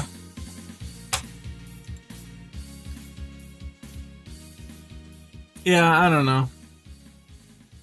I've been thinking about different stuff for it, like maybe making it like juggle or something and only take 2 bars. I don't know. Something about it doesn't feel right to me yet.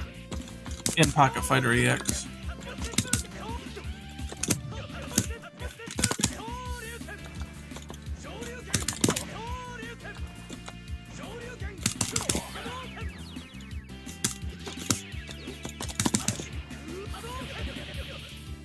Oh yeah, Ryu's Power Max's dungeons, by the way. And yeah, they're unblockable. At least at full charge, so... no, not that. Okay. See, guarding, yes. Guarding. Can't guard.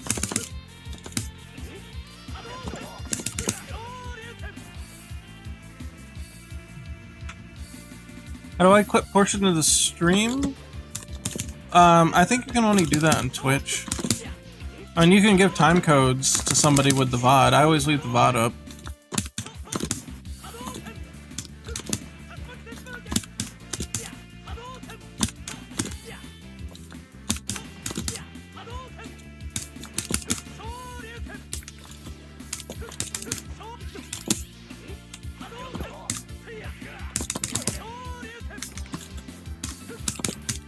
I like doing stuff like this. Right. Hold on.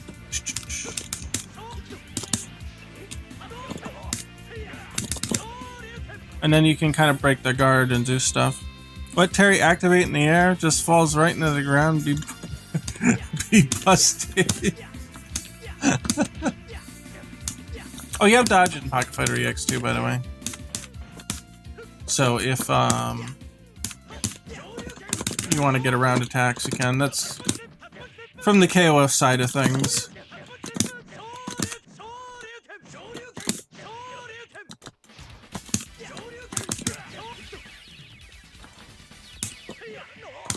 You can clip on YouTube? I don't know how.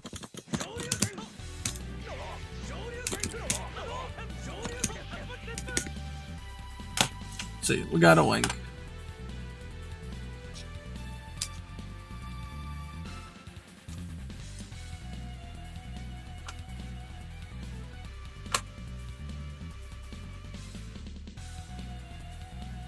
The quit button is on the chat window? Oh, I never knew that. Okay, that's cool. Okay, yeah. No, I had no idea. I've never noticed it. That's cool, though. Wait, how far? Oh, here we are. Let's say, where's Terry now?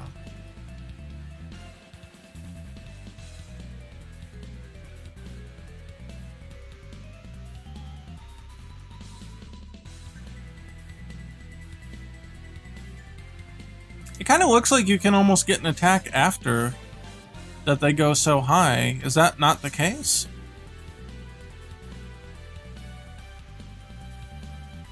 It looked like Terry returned to idle before they hit the ground.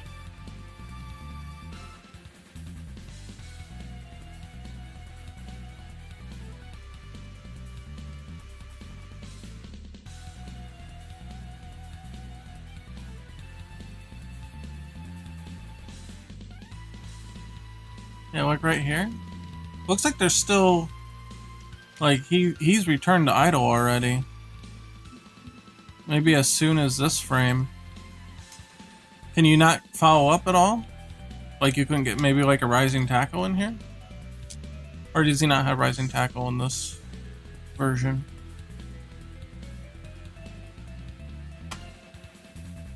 I don't think you can follow up? No? Okay. That was one thing I was thinking about. If I made Power Stream a level 2 instead of a level 3, then you could maybe like juggle after it. Jamar says, I tried to send you a message on Discord. A friend of mine is working on a Mugen game, and you're pretty sick at making mechanics. I was wondering if you could lend a hand. I don't know anything about Mugen. That sounds like an extensive job, though. I don't think I'd have the time to lend to that.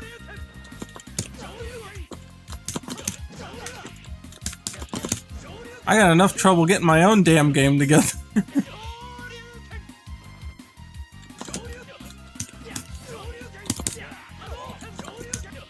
Designing a game is very, very hard work.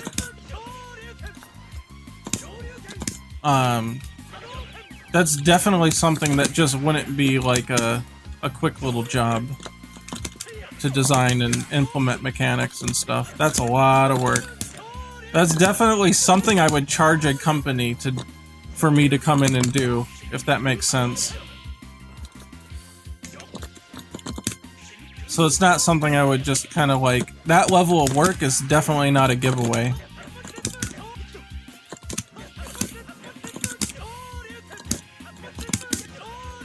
Like, I wouldn't mind playing it and like saying what I liked and didn't like, but to actually like go in and fix it or design something, that's a whole level of work that's just something I can't just give away, you know? Mugen is the king of workarounds and band-aid programming. Yeah. Not a fan of Mugen, if you could tell.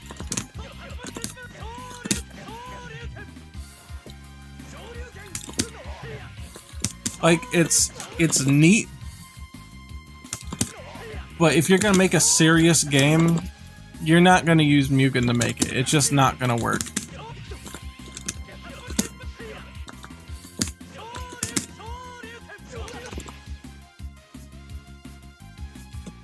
It's way too bloated for one. But then you've also got to deal with all the crashing and the controller support issues and all that shit, and it's just, no. Yeah, this is Unity. I made this in Unity. All the combat code and all that shit's mine, though. All the rollback code and stuff, Unity doesn't do all that shit. That's all my doing. In fact, I've been more or less fighting Unity than I have been benefiting from it, if you want to put it that way.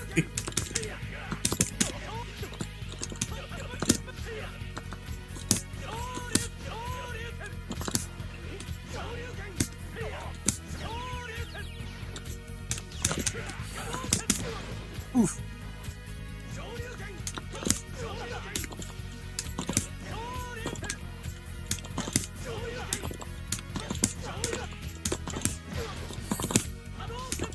I think in the corner you can get a super after that. That's a bad trade between Ryu and Ken. Oh shit, let's see.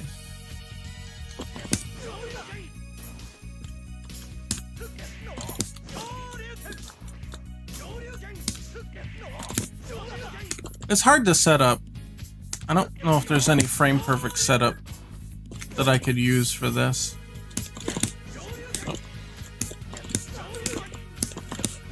Oh, that works, maybe.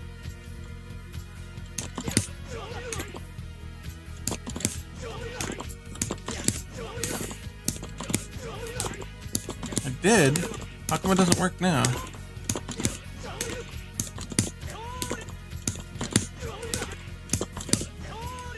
Oh no.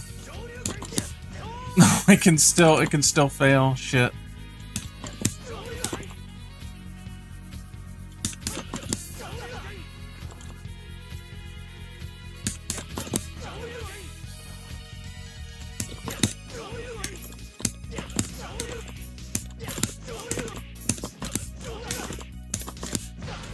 There it is. Let's see. Let's try it again. This one seems to be the easiest of time. The man is fighting Unity. Ironic. Yeah, Hyper Dragon Ball Z is pretty good. I don't know about Street Fighter 1. I've not seen anything about that. Unity's sort of accessible, but any project that you do, you know, like big projects are just going to be complicated. Just how it is.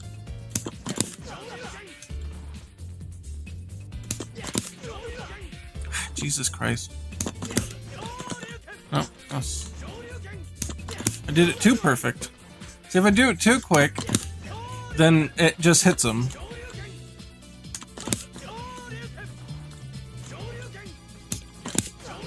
I gotta try to make it so that he'll trade with me. But I think it's frame perfect or like 2-frame window. It's really tough. Hyper Dragon Ball Z is fire, and Capcom Universe is pretty damn good too. Oh, you meant Capcom Universe? Yeah, I've seen it. It's just like, oh, it's a Marvel game, but I don't know enough about it to know if it's like good, like balanced, or is it just standard Mugen? We just threw a bunch of characters in, and it is what it is. I really don't know. Most of the time, I just kind of err on the side of it's Mugen. They just threw shit together, and it's just meant to be fun, I guess, or something. But it's not like a serious endeavor.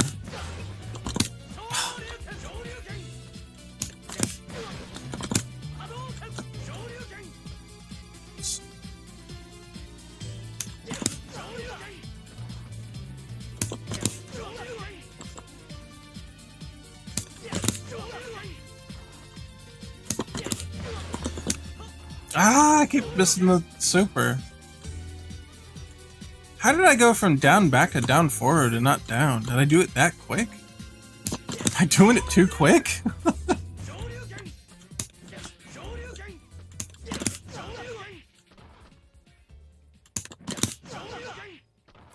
It's been worked on by Beximus, and he's actually put a lot of work into it. I have no idea who Beximus is. Never heard of him.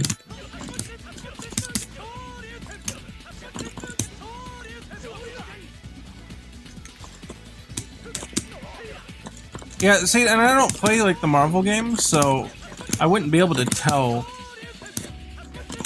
like much about it, you know? Tavern Universe pretty good. Deb is remaking every character instead of just throwing shit together. Oh, that's good. Yeah, looking at it, it's hard to tell. I couldn't make heads or tails of it.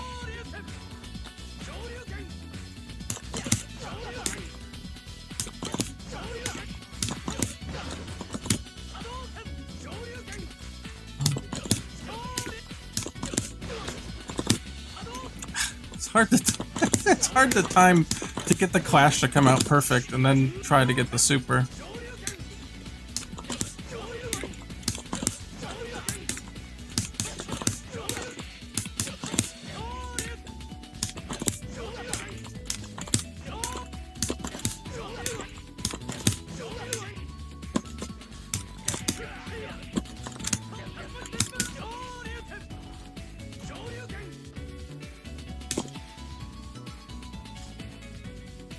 All characters are under one system, and Bex is constantly working to get the game to be as close to a real game as possible. Is this the friend you were talking about, or is this someone else?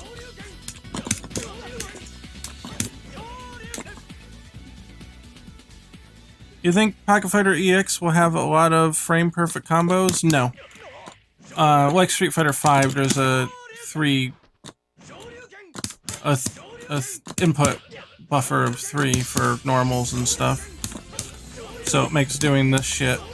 This is frame data wise, 1 frame length. Can stop. Frame data wise, this is 1 frame. But you get up to 3 frames, or 2 frames to press it early to get that. So there's not going to be a lot of that kind of shit.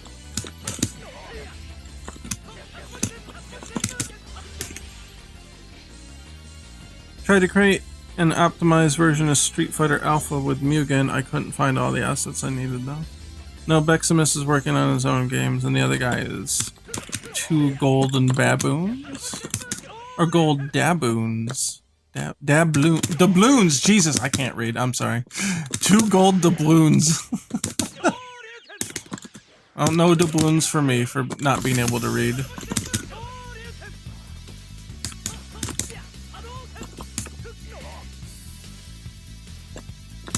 Ah! I'm convinced to get this! Jesus, that didn't work at all.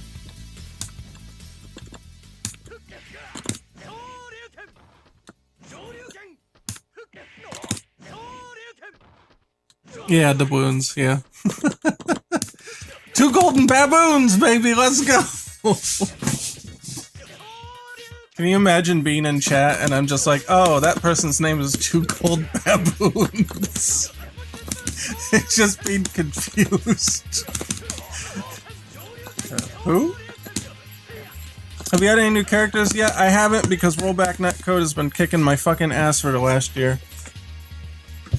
I mean, I got Iori's sprites pretty much ready to go. It's just, if I put Iori in now, I'm just gonna have to reprogram them when all this rollback shit's done, and then I just wasted all the time and have to do it all over again.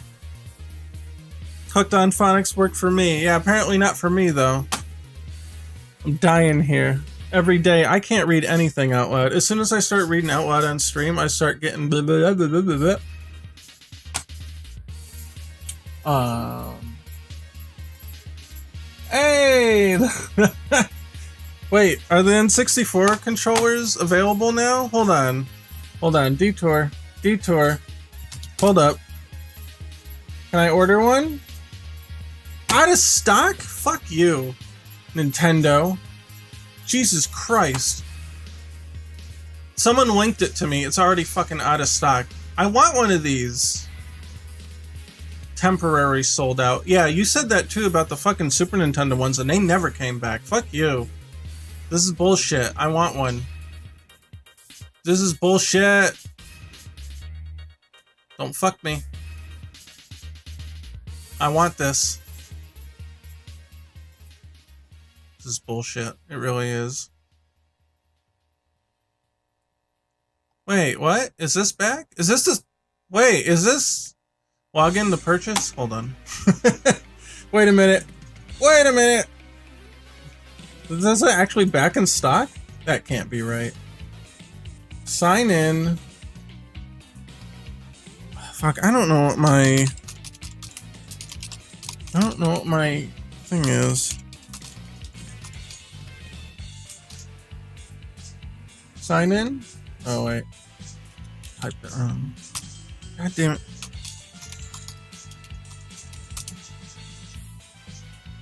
Is that it? Oh, sweet. Okay. Wait, what? Whoa, wait, whoa, whoa, whoa. Wait, these are back in stock? Is this the Bluetooth one? Wait, is this the Bluetooth one? Alright. Yo, hold on. Yeah. What the fuck? Oh my god, it's actually here. They actually restocked it for once. This thing has not been in stock for like years. Yeah, okay, I'm buying this. Hold on. Add the cart. I don't give a shit if I'm on stream. We're ordering this right now. Add the cart. Added. If I can't get the N64 one, I'm getting this one. Fuck you. Wait, can I just check out? Hold up. Oh god, I gotta fill everything in? Alright, stream's over. Get the fuck out. I need my controller! I've been waiting for this thing to come back. I'm pretty sure this is the wireless one, right? Right? Yeah, it's got... Yeah. That's the plug to charge it, right? And there's the ZL and the ZR buttons? They don't show you the top of it. I don't know. Additional details. Let me look at this. It doesn't tell you shit. Okay. Yeah, but you have to have a subscription to get it. Okay. Alright, hold on. Oh my god. I gotta fill all this out manually? They have my account.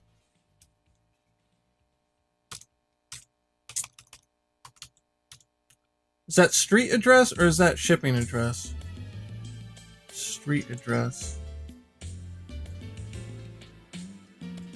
Fuck it, they're getting the... it depends. The post office is weird here. They won't deliver, but they'll deliver... If it doesn't go to the P.O. box, they won't deliver it. So they won't deliver to the physical address. They'll just try to, like, send it back. I don't know what to do. I don't know what to tell it. If they send it through UPS, it'll come to the house. And if they don't, then they'll send the post office will be like, we can't deliver this, and they'll send it back. Like fucking assholes. That's the only bad thing about living in the mountains. I don't know. Fuck it. United States, Kentucky. Uh-huh. Phone? What the fuck do I need my phone number for?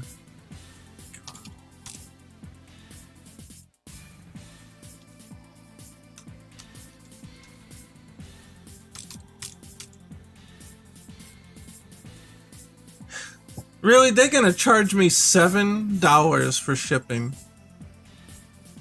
$7. God damn you.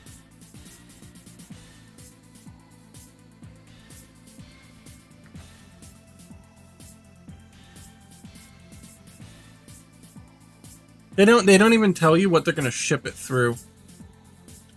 Watch this thing like get sent to like the ether and it'll never come back.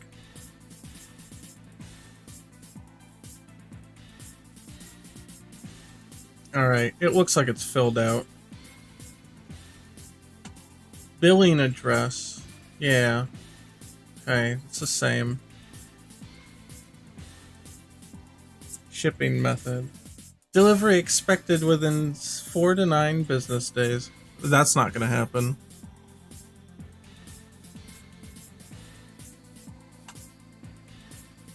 Bobcats, no problem. Mailing service? Yeah. Yeah, that's pretty much it. It's stupid. I'm surprised this thing's only 30 bucks. I thought it was like 60 when they first released them. Whatever, I don't care. I want it. Continue to payment. Yeah. Who wants to take a bet that Nintendo doesn't remember all the payment information off the Switch? Of course it doesn't. Fucking hell. God. I hate them. Can't you use PayPal on the Switch, but you can't use it on their website? What a pain. Ah, Jesus Christ. Alright, hold on. Yeah, I'll be right back.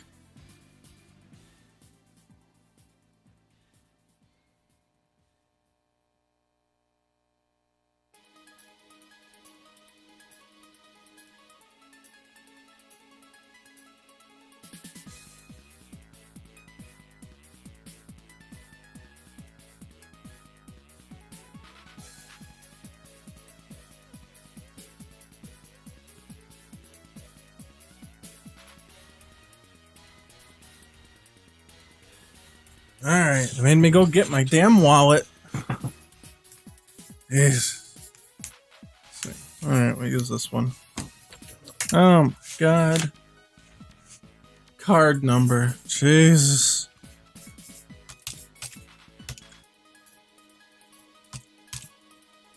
Trying so hard not to mutter the number as I'm typing it, because that's what I usually do when I type this shit out. Orgy? Wait, what? Orgy? Expiration date.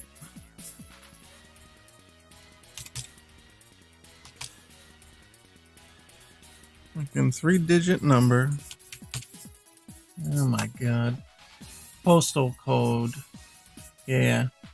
Yeah, might as well save it. Apparently doesn't save from the Switch. Yeah, alright, fuck you, purchase.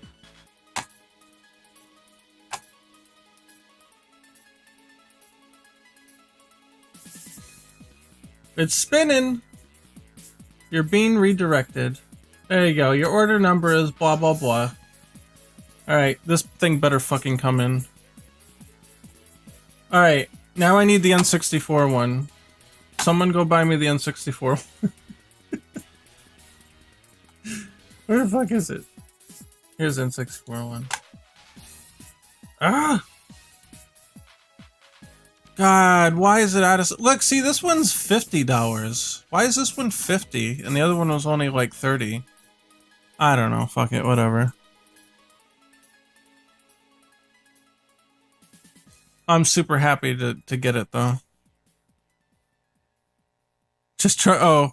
Oh, I get it with chat. Yeah, just trying to fill the dead air. Yeah, thank you. See, Tim ought to learn something from you, filling in the dead air. Actually, no, Tim did good last time. He actually talked through the time I took that little break. So he's getting better. Here, add to my fucking wish list. That thing better show up as soon as that thing comes in. I better get an email. Out of stock. Fuck you. I'm like the only person in the universe that wants one of these, and of course it's out of stock. I just want a brand new, fresh N64 controller where the analog hasn't been eaten up alive yet. That's all I ask. That's all I ask for. And I won't play Mario Party on it, so the analog stick should hold up a little better. I've actually opened one of these up and cleaned it, and it really doesn't make that big a difference. I think they literally just wear down because they're all mechanical. It's really weird. Let me see if I can find the inside picture of it. N64 analog parts.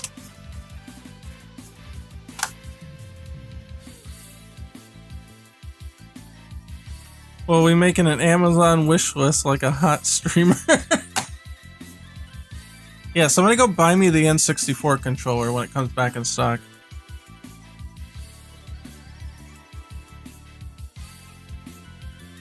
Okay, I'm getting some images here, hold on. Like, this is all the parts that are completely separated. But this doesn't really tell you the whole story. Like, it's weird. This is not it. This is some, like, recreated part or something. But, like, the housing here... Yeah, this is the whole thing. God, I wish you could... I want you guys to see, like, a partially assembled one. Oh, yeah, you see where this one's all, well, permanent fix and maintenance. Huh. Okay, I might have to view that.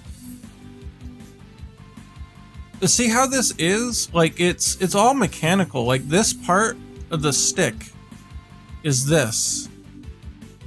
And it inserts through two loops. The first loop and the second loop. And one of the loops is like the x-axis and the other is like the y-axis. So when you move it, it moves these things. Like, it's weird. They're kind of crisscross when you put it together. But it creates friction between the plastic parts. Because it's like sliding in between and grinding against it. And then you see all the shavings here that come off the plastic. That's why these things get all fucked up. The design's terrible. And even if you clean this out, like, it helps a little bit. And that's what I did. I opened it up and I cleaned it out, and it helped a little, but it's not gonna be like new. And I don't know if there's like a real way to fix it. But that's why the N64 control stick feels the way it does, where it's got a lot of tension, because it's literal physical tension from rubbing against the other plastic parts. I think it works fine, you know, for a control stick. In the games were calibrated for it, alright. But they just wear down too much. I don't know what this is. This is some other replacement. Welcome to the Frustration Radio. All rage all the time. Yep. Yeah, you get that. You get that. At least once per stream.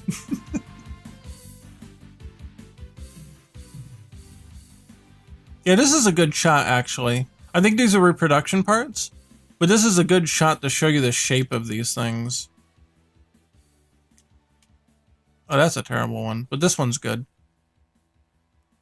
These two kind of go, one goes this way and the other goes this way. So they kind of crisscross.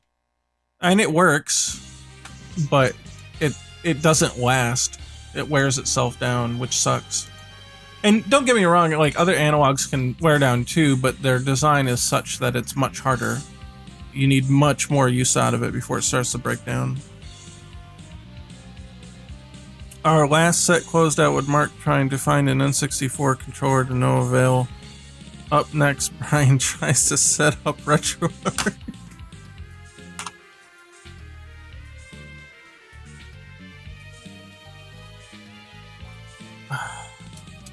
Let me ask the person who tagged me here. When did the listing show up? I want to know if he waited days to tell me this.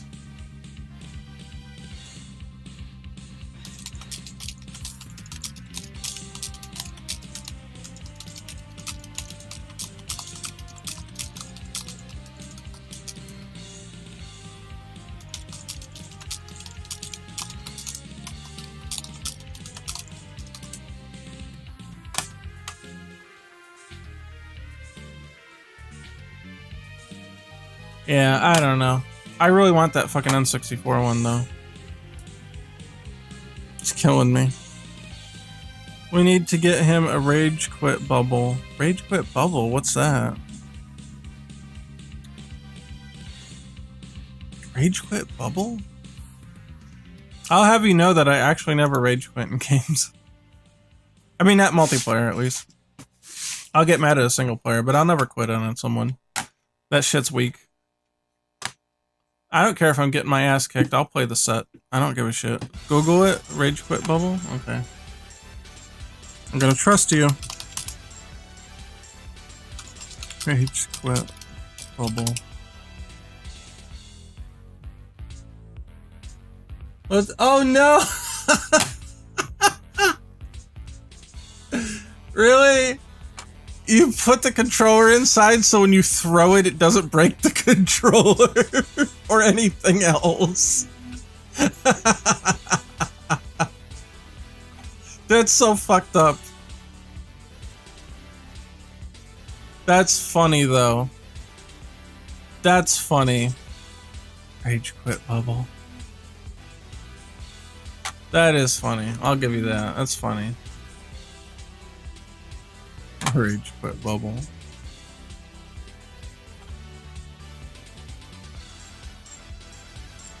There's a video. No, it's fine. It's fine. I understand. I've never broken a controller in a fit of rage. I'm proud of that. Oh, right, yeah. Can't do supers. Locks up. I know a guy who did, though. He literally had his controller. I don't know if we were playing a fighting game or he was playing a game on his own and I was just watching. But he lost and it was a PlayStation controller and he picked it up by the cord and swung it around like a fucking mace into a dresser and it just shattered. It just fucking blew up. But I was like in high school. He just grabbed it by the cord and it just shattered. It was like a ball and chain. He just slammed it into the desk. I'll never forget that. And I'm like, Jesus Christ, dude. I'm like, you broke your fucking controller. And he's like, it's fine. I got another one. I'm like, okay. Okay. That was funny. I don't talk to that person anymore though. That's an ex-friend. I know a guy who ripped a hole in his hand playing Bokai 3. Wait, what? Oh, Budokai, sorry, Budokai 3. How did he do that? What? What the fuck happened?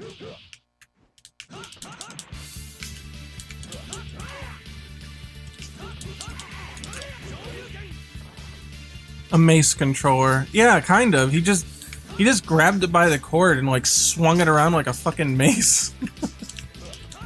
It just bashed it into shit. It just like exploded into parts. It was pretty funny though when it happened. It really did. It was pretty funny, I'll admit.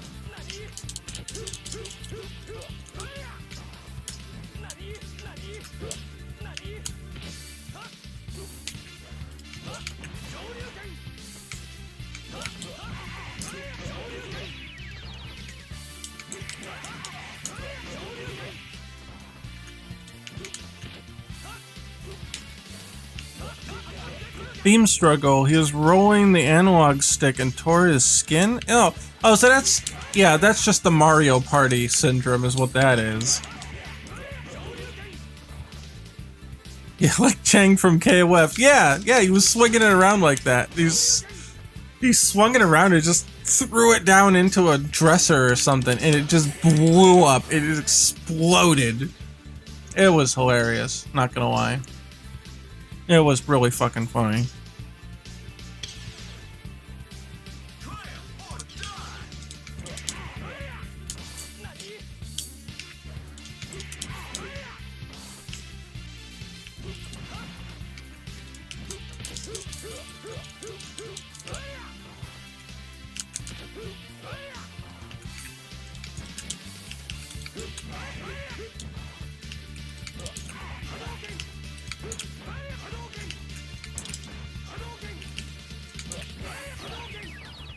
It's been so long, like, I'm just like reabsorbing this damn build, just thinking about it.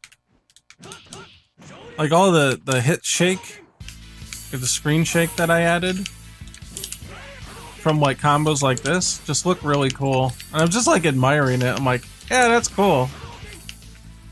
I remember adding it, but it's been so long since I've seen it.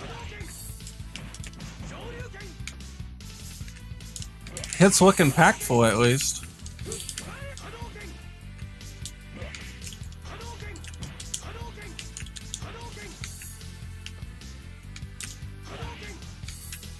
I like how there's more hit shake, screen shake, at a close Hadouken than there is from a far away one. I like that nuance.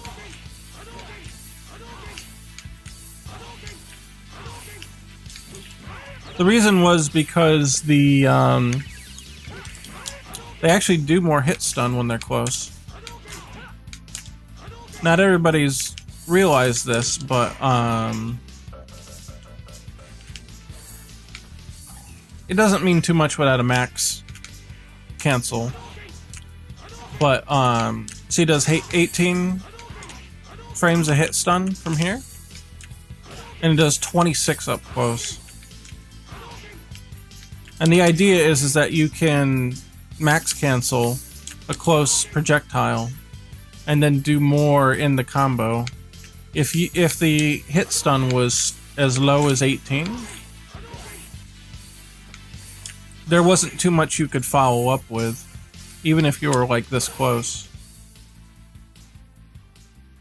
Got work in the morning, gonna call it a night. Yeah, me too in a minute. I'm getting pretty tired actually. But the idea is if you got the Hadouken within the first 2 frames, it would do more hit stun, and then you could max cancel it like at this range, and then be able to run up and do other stuff. Looking back, I noticed that rival schools had a decent amount of hit shake. I wonder if that was on purpose. Oh, definitely. The designers absolutely think about all that. Nothing like that's a coincidence, for sure.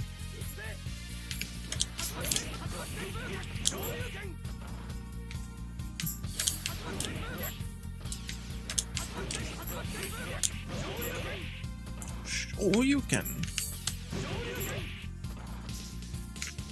The EX one looks really cool.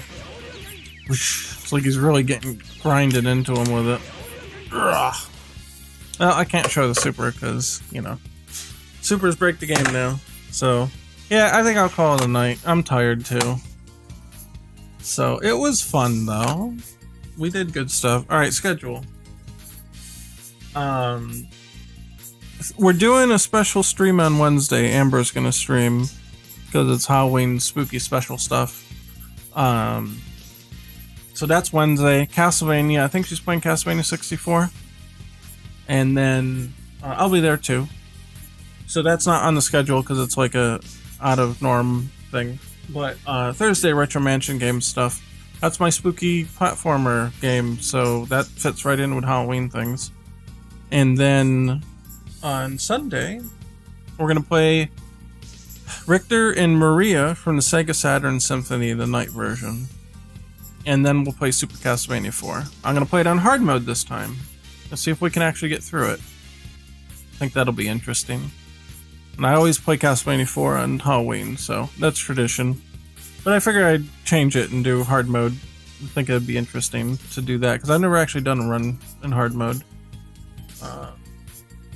You have to go through the whole game to get to hard mode, but you can get the password for it. So I'm just going to get the password and go through it. So that way we don't have to do 2 runs back to back. I think that'd be a little exhausting, especially after doing Symphony at Night beforehand. And that's it. That's the schedule for now. Let's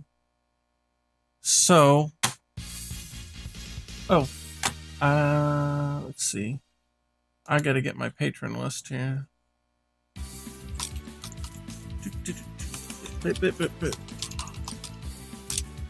I keep forgetting to print it out. For a while I didn't have printer paper, but now I got printer paper again. But then I forget that I have printer paper again, so that I never remember to print it out. That's how it works sometimes. So, let me bring up the list. Oh yeah, here's the link. Patreon. If you want to support the kind of things that I do and the streaming and all that, that's the place to go. I use it to pay for software licenses that I use for streaming and like Photoshop and all that stuff. We boost the Discord server with it. It's cool. So if you want to help contribute to that and help me dedicate more time to doing this kind of stuff, that's the place to hit up. So patreon.com/GameDevScrubs, and everybody right now gets a shout out. We got Alex Smith, Mugen, AJ Angel, Wakened Emperor, Bryce Nagalingam, Cameron Lyle, Garen Johnson, Mike Cruz, Taryn Williams, Variant X07360, Alex D, Ben K, D-Money107, LD Walker, Miles Griffin, and Omega Kia. Thank you guys very, very super extra much. And that's pretty much it. I think I'll upload those Ken sprites, by the way. I'll put them on Twitter or something, just as a curiosity. God, if I put them on Twitter, is everybody going to be like, oh, alternate costumes? Cool. When are they coming? I guarantee that's what will happen. Oh, you know what detail we can put here? This is the, I don't know, maybe that's too much. Because this is supposed to be in his normal outfit, the little detail on here. Wait, where the hell is it? Do we have a good shot of it? Not all the frames have it. Yeah, here. Where it's got the line here, right? The little, I don't know, the seam on his gi.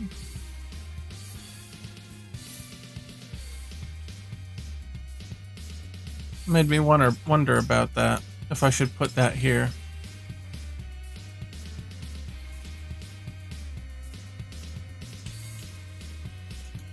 Like that. I don't know, I'll think about it. It probably should be there though.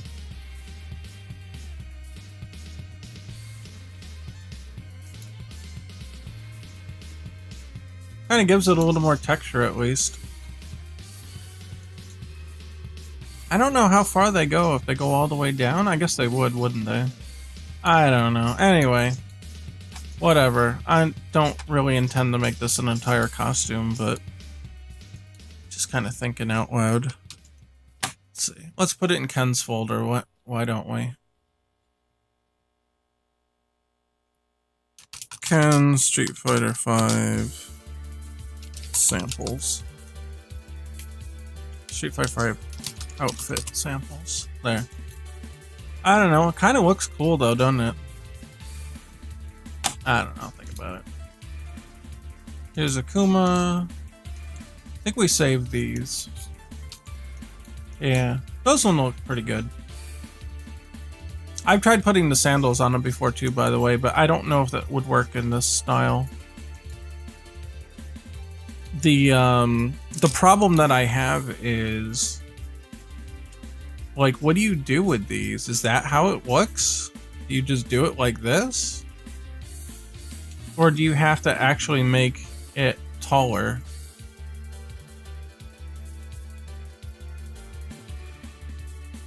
Or do you have to make it really tall? Or is it, maybe it works like this? But either way, you're like adding height to the character, and it's a little weird. Like, you don't want to do like this, because now you're cutting off part of the foot, you know? And that's what the problem that Ganbate Karate or whatever that we looked at, that's what they were doing. They would go here and they'd be like, oh yeah, this is totally how it looks, right? And it's like, no, what are you doing? Like, now his foot's like small. So you can't just do that. But you can't just do that either, because now it looks like it's glowing or something. So you'd have to do something like this, but it's like, jeez, I don't know. Maybe? And that looks okay, I guess. I'm more concerned when he's standing on the ground, though. You could maybe get away with it looking like this on the ground only. So only when it connects to the ground, you don't use the under... You don't use the under outline. But then it makes him taller. I don't know, it's weird. And if you do an alternate costume without it, like, then what? Then he's shrunk? I don't know, it's strange.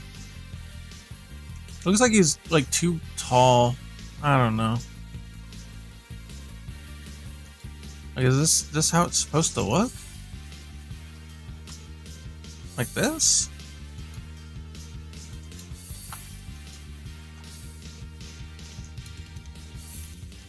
I don't know. Do you have to do that? Nah, I think that's dumb. Yeah, you just leave it like that.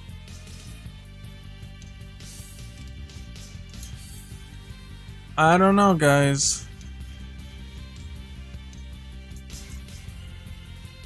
Maybe? Maybe. You know what? I have to go back to... I know I said I was calling it quits, but now I'm really curious. Just give me a minute. I should always go back to this and be like, well, okay, what does it look like on the 3-color, right? That's usually the thing that determines whether it works or not. It looks a little messy, like, I'm not gonna lie. Kind of looks cool, but it also looks messy. I think this might be the best variant, though. And you could add a little shape to it, too. Like shading one side or another. To get like a shadow, but... I'm not sure it's necessary. You absolutely need the little toe strings, though.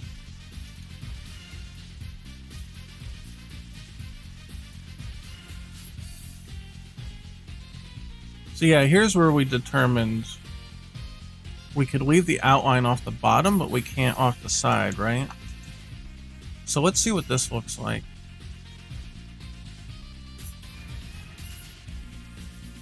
Because that looks kind of cool. That kind of looks cool. It really does. I don't know, maybe we'll do it. I'll have to think about it.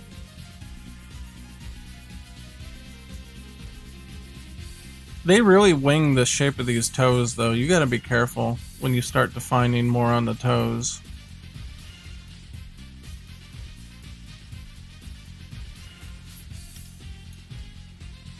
Yeah, I don't think you should put a shadow on it because they're pretty light colored.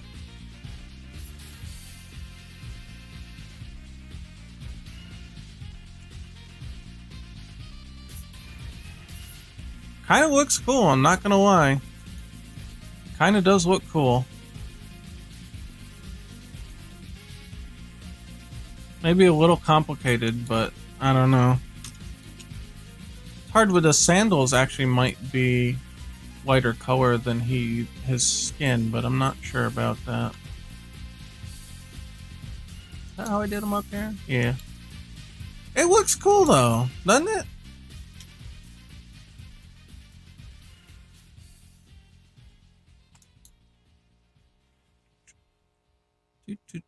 Just trying to do them quick in color to see them too. 2, 3. Oop. I don't know if that's exactly the color I'd want to use, but I think they look kind of cool. How about that? Not bad. I'll think about it. I'm gonna save this as belt plus sandals example. It certainly makes them look a little more distinct. I always liked the whole sandal thing with him too. I always thought that was neat. It's really funny though that like Akuma's the guy that lives out in the wilderness, like completely isolated, and at least he has shoes, but Ryu doesn't. Ryu and Ken are like, yeah, shoes, no thanks. But Akuma's like, I have shoes, I'm civilized.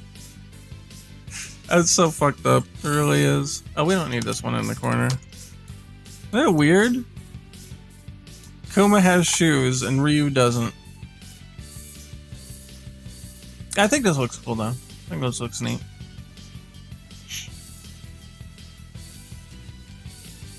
I think it looks really neat. I don't know, maybe I'll post them on Twitter.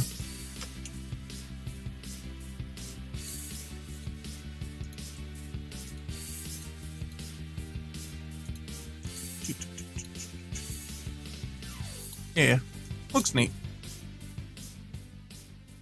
I always thought that was weird. According to Street Fighter 4, Akuma is really friendly to Elena. Really? Strange. Well, I'm not going to attempt to boot Street Fighter 4 again, because we know what happens last time. Those sprite skills, strong as fuck? No. No, this is the easy shit. Strong sprite skills would be like making like your own character out of nowhere. I mean, I do that occasionally, but I don't think they ever look that great.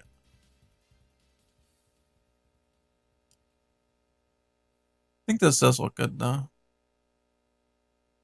There's a lot of... Here's the thing, I can't do shading. I'm terrible at shading. I can only do, like, low color, low resolution sprites. Like, I do Retro Mansion stuff, right? But, you'll notice that there's no shading on it. Where is it? Oh. So like I did these ones. Oh, that's the wrong file. Hold on. Here it is. Easier to see. Like I did all these.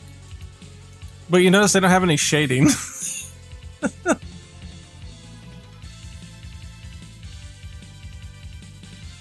I appreciate that. That's very kind of you to say. I'm proud of Ricky's sprite. Ricky's sprite came out good. I'm proud of that one. And the mouse with the backpack, or the little sack, that one came out pretty cool. I do like that one. Tim helped a lot with this one. This is mostly Tim's work. I did Shadow Kid on my own though. I'm proud of that one too. But like, it doesn't have any shading. I can't do shading. I'm so bad at this. Oh yeah, the Halloween costume. And the snorkel. I don't know if we did that one on stream or not, the snorkel one. I think Tim wanted to see what it would look like if we... The idea was that we could potentially show items in use on the character. I like how you did the walk animation in the end. Well, thank you. That one was tough. Walk animations are really tough. But it's kind of like... well, Kirby gets a snorkel when he goes underwater. Like, it just appears, right? So I thought you could do that. If you walk underwater, then the mask would appear on the character. I think that would be a really nice touch. So that would be like the equipment that you need to go underwater, you know? And like, it doesn't really make too much sense because a snorkel only lets you breathe just under the surface of the water, but video game logic says that you should be able to go underwater with it, right? Yeah. So that's what I ended up with. And then, yeah, I still like Shadow Kid. Shadow Kid came out really good. That's one of the best sprites I've ever done. That took a long time to make this, though. I think the Mouse Kid's that's the most recent one. I originally made this and it just didn't feel right. It didn't feel like it was balanced. So I had him hold the sack like that, and that balances out his whole shape. It feels like there's just like a hole, a void here on the left side. But this actually, like, I don't know, it just works, and his posture looks good there. Well, I mean, it's bad posture, but I mean, it looks appealing, I guess. I don't know. Anyway, whatever. But doing this stuff this is just quick doodle material. Looks cool, though. Maybe we will give him sandals. How about that? I tried a couple times. I wasn't satisfied with the look, but we did it this time, and it actually looks pretty alright. So maybe. His sandals are actually brighter than his skin tone, though, aren't they? Hold on. Street Fighter. No, wait. Fighters Generation Akuma.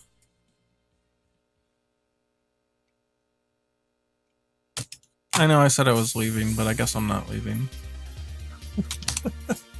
I'm invested. Hold on. Let's see. Does he have Street Fighter 3 animations? Wait, no, that's Shin Akuma. I want normal Akuma. Fuck, get out of here. Normal Akuma. I mean, Shin Akuma's cool too, but I'm not looking for him. If you had to put any Street Fighter 3 newcomers in Pocket Fighter EX, who would it be? Let me think. Dudley, for sure. Alex.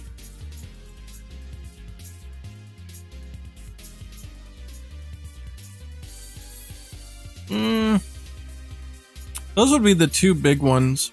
I wouldn't mind Hugo, but if I had to choose between Hugo and Alex, it would be Alex. I dropped my glasses.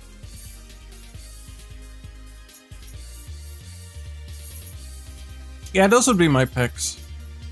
Thinking about like a balanced roster, not like just filling it with all. I'm not huge on Elena. Not too big on Elena. Oh yeah, here we are. Oh no, his sandals are dark. They're like his fucking glove color. Jeez, I'm getting tired. That's why I was gonna go. Yeah, and that's what we did here. I just instinctively used the glove color. I'm like, oh, that works. Yeah, so it is darker. It's not lighter. Okay. Hugo feels weird as a Final Fight rep. As a Final Fight rep, if we want to just say from the Final Fight franchise, I like Guy and Cody and Hagar, and they're great. I would wonder about doing Maki instead of Guy, though. My heart tells me to do Maki. I just don't know if the fans would accept Guy being excluded so that Maki could be in. Because realistically, I wouldn't add them both. There just wouldn't be enough time to add enough characters for me to want to add both of them and not have like other diverse characters. Hagar as a Pocket Fighter EX grappler would be cool. It would be. I just worry if he's like too similar to Geef. I don't know. I guess you could just make him different. But I think Alex is a good pick. If I was gonna pick a grappler, my heart tells me to pick Alex. Put Maki in, the boo-boo will convince them. That's what I figure. If anything, the Maki being a female rep, and she's also got that cool personality. I think people might accept it. I'm just not 100% sure. There's a lot of unique moves in Marvel vs. Capcom 3. That's true. Some of them are kind of goofy though. I'm not sure if I would use that as a strict template, but he does have some stuff for sure. I think Maki would be a good rep. I wouldn't mind putting Cody in. He's cool.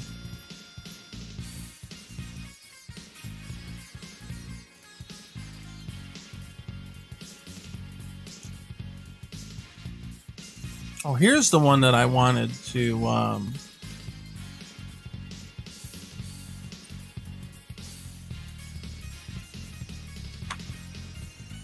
here's the one I wanted to look at.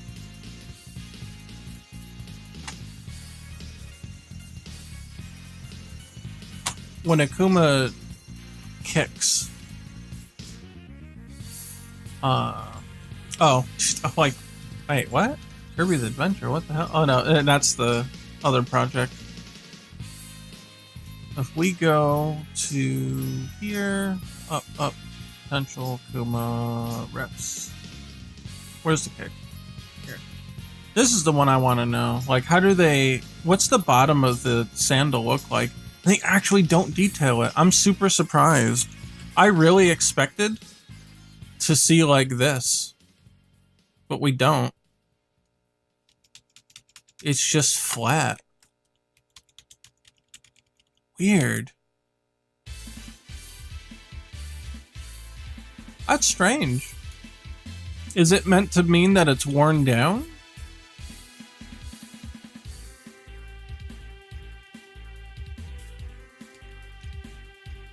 Or what? What does that mean exactly?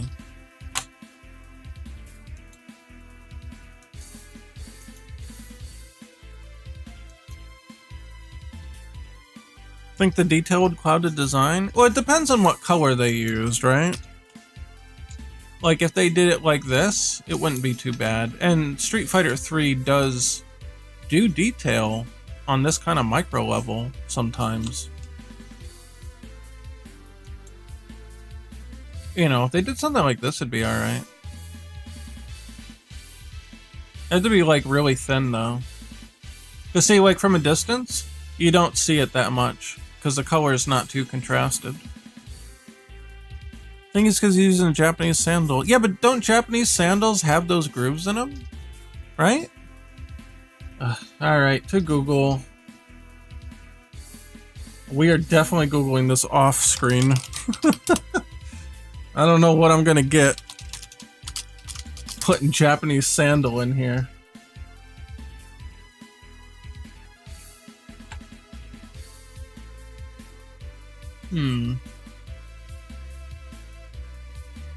Right, 'cause like, I don't know, doesn't Luffy have a Japanese sandal? And he's got ridges in his, doesn't he? I'm not seeing anything like what Akuma has, though. I'm just seeing like this. I don't know if this is... Well, this has ridges, but they're very fine. Coward. Yeah. Hey, dude, you don't know what's gonna pop up. Maybe some, like, fetish site. I don't know, safe search is on, but... Luffy has Western sandals? What the hell's a Western sandal? Like flip-flops? Plastic flip-flops?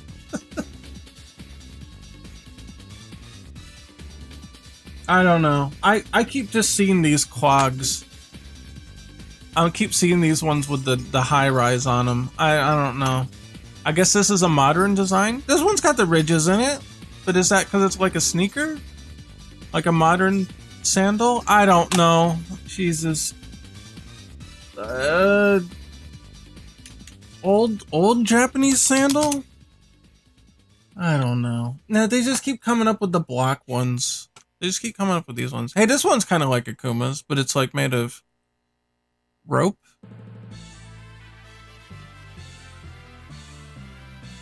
I don't know. I really don't know what he's supposed to be wearing. I don't know. What a rabbit hole to go down. Yeah, for real, right? I don't know. Anyway, I kind of expected them to be grooved like that, but they're not. So, I guess that's the canon. They're not grooved.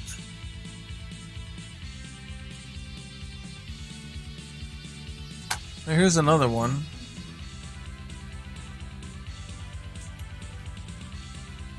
Yeah, there's no grooves. They're just clean.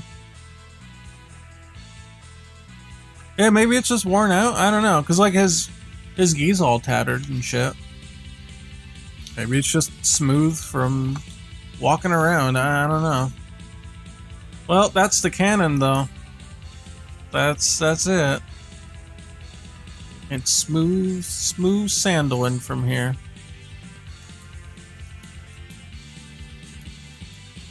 Let's see, he doesn't have too many. This one would definitely show the sandal. I don't know if I'll use this kick.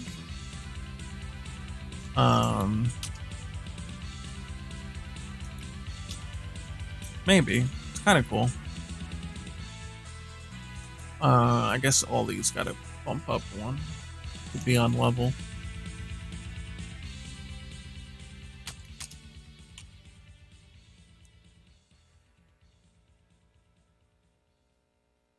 There. Yeah, so I don't know. Let's take a look. How much of his toes? None of his toes stick out from there.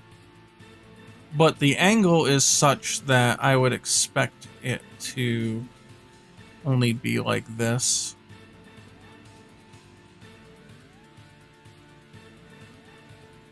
Something like this.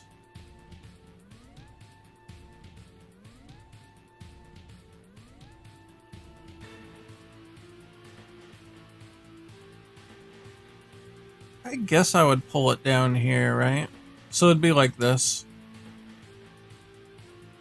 I think that would work out okay. Kuma's more civilized than Ryu. He uses sandals. Yeah, that's what I was saying, man.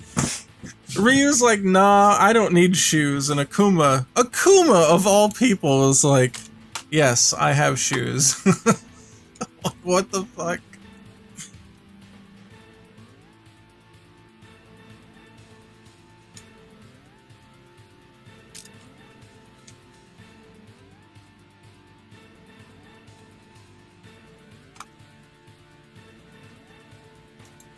There. It looks pretty good. Oh, I forgot the rope belt. Yeah, we could do it like this.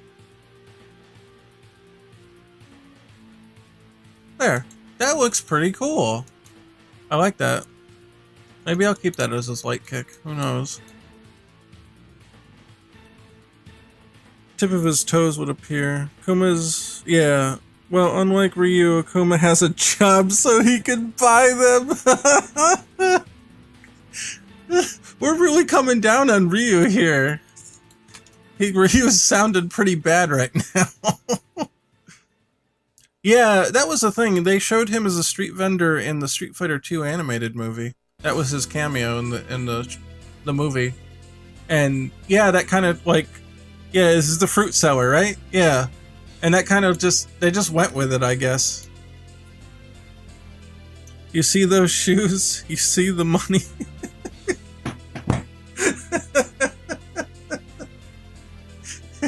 It's true though, he really does. He really does outclass Ryu in all these categories. You see, the thing is too that like Akuma's not violent towards like normal people. He only cares about fighting when it happens to be in opposition to like a strong character. He doesn't care about fighting like average people. Like, it's not like some dude rolls up to his fruit stand and he just takes him out. Like, he doesn't do that. That's not his style.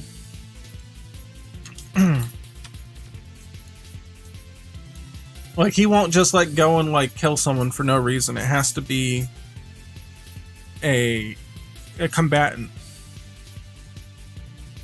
And it kills supervillains. Kind of, yeah. Well, I don't know if Gen was a villain. Gen was kind of a villain. Is Akuma actually even evil? Like, what evil shit has Akuma actually done besides, or from being kind of bloodthirsty?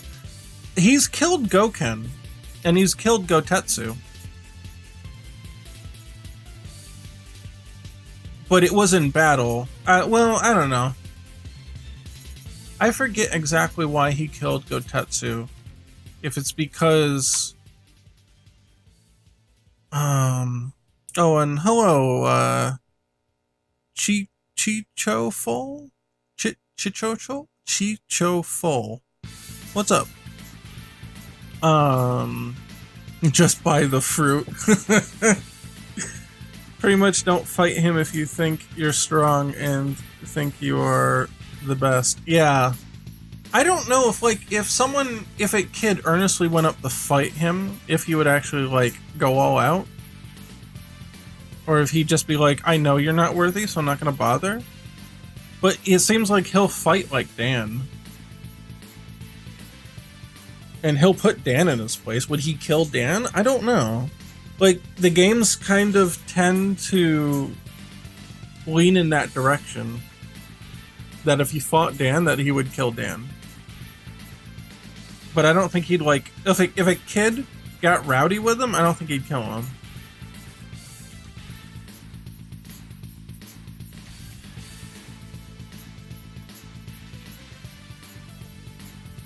Yeah, that's true. Bison came back, right? So I guess it's not really a kill? I don't know. Yeah. Yeah, that's what I mean, like, if you're an actual fighter, but one could consider Dan not to be an actual fighter in some respects. In his post-match dialogue, he says he will spare Dan? Really? Same with Sakura. Really? Really? What game? What game was that? I'm thinking like Alpha 3, where he's like, I'm going to cripple you to, like, everybody.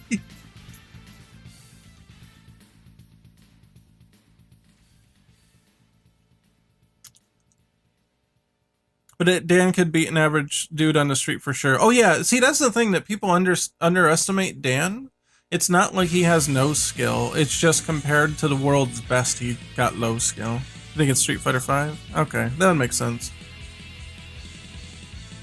If you kill someone and they come back, it counts as a kill. Okay, so Bison's been killed, what? Once with the Raging Demon, once by a Shinku Hadoken, once by his own power. Yeah, he keeps coming back. He won't stay dead. He just won't quit. Yeah, the more I'm looking at this Akuma, the more I'm liking it. Oh, let's get the actual old Akuma palette colors here too. This is the actual color from the game.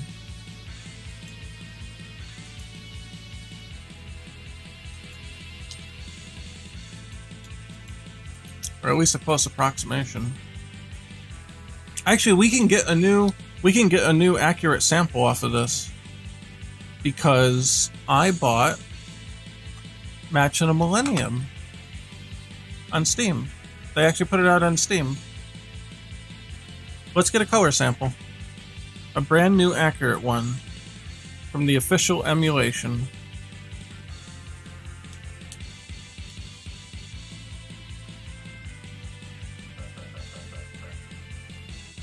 Oh, I'm controlling my game in the background. Whoops.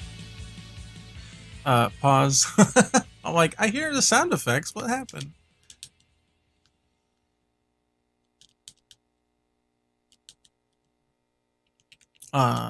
Sparring. Where's Akuma? There he is.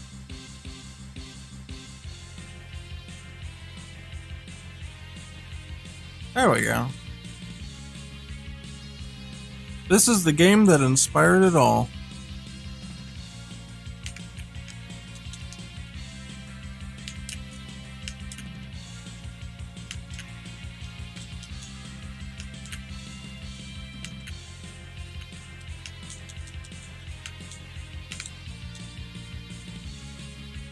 Oof. Kuma's so sick in this game too.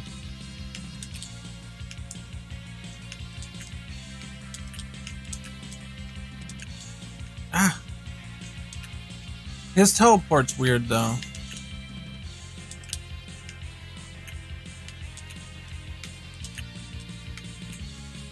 That's the one thing I don't like about his implementation in this game. I think his teleport is like shit, I don't even know now. Well, whatever. He's got everything, man. Little chibi ass Akuma. Alright, let me get the color sample though.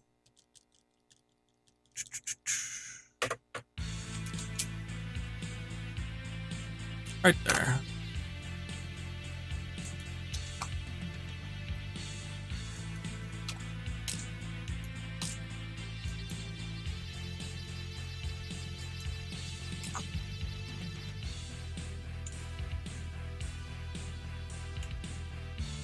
Just black? Yeah, okay.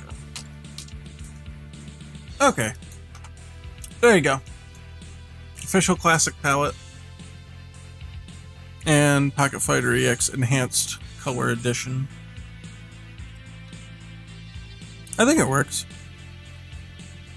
Wish Code Mystics would put rollback and match on Millennium. Yes! Yes, it would be great. Absolutely. Reminds me of a scene from an anime I watched a while back where this guy had an infinite regeneration item that would bring him back from the dead when killed. And the main character just beat him by killing him several thousand times in a single second. No tricks or anything, he just punched the shit out of his body. That's funny. Wait, what show was that? That sounds interesting.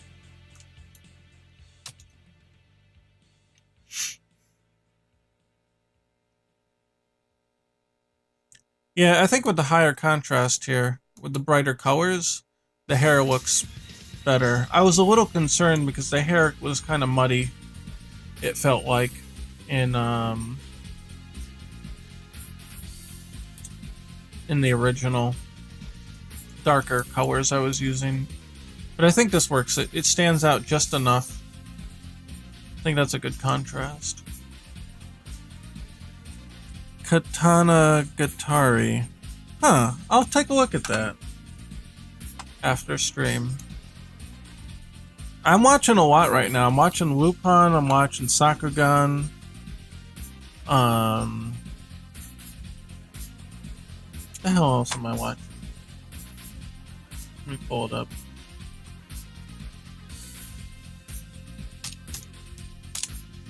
What else am I watching? I dropped a couple of them. Some of them were bad, but some were cool.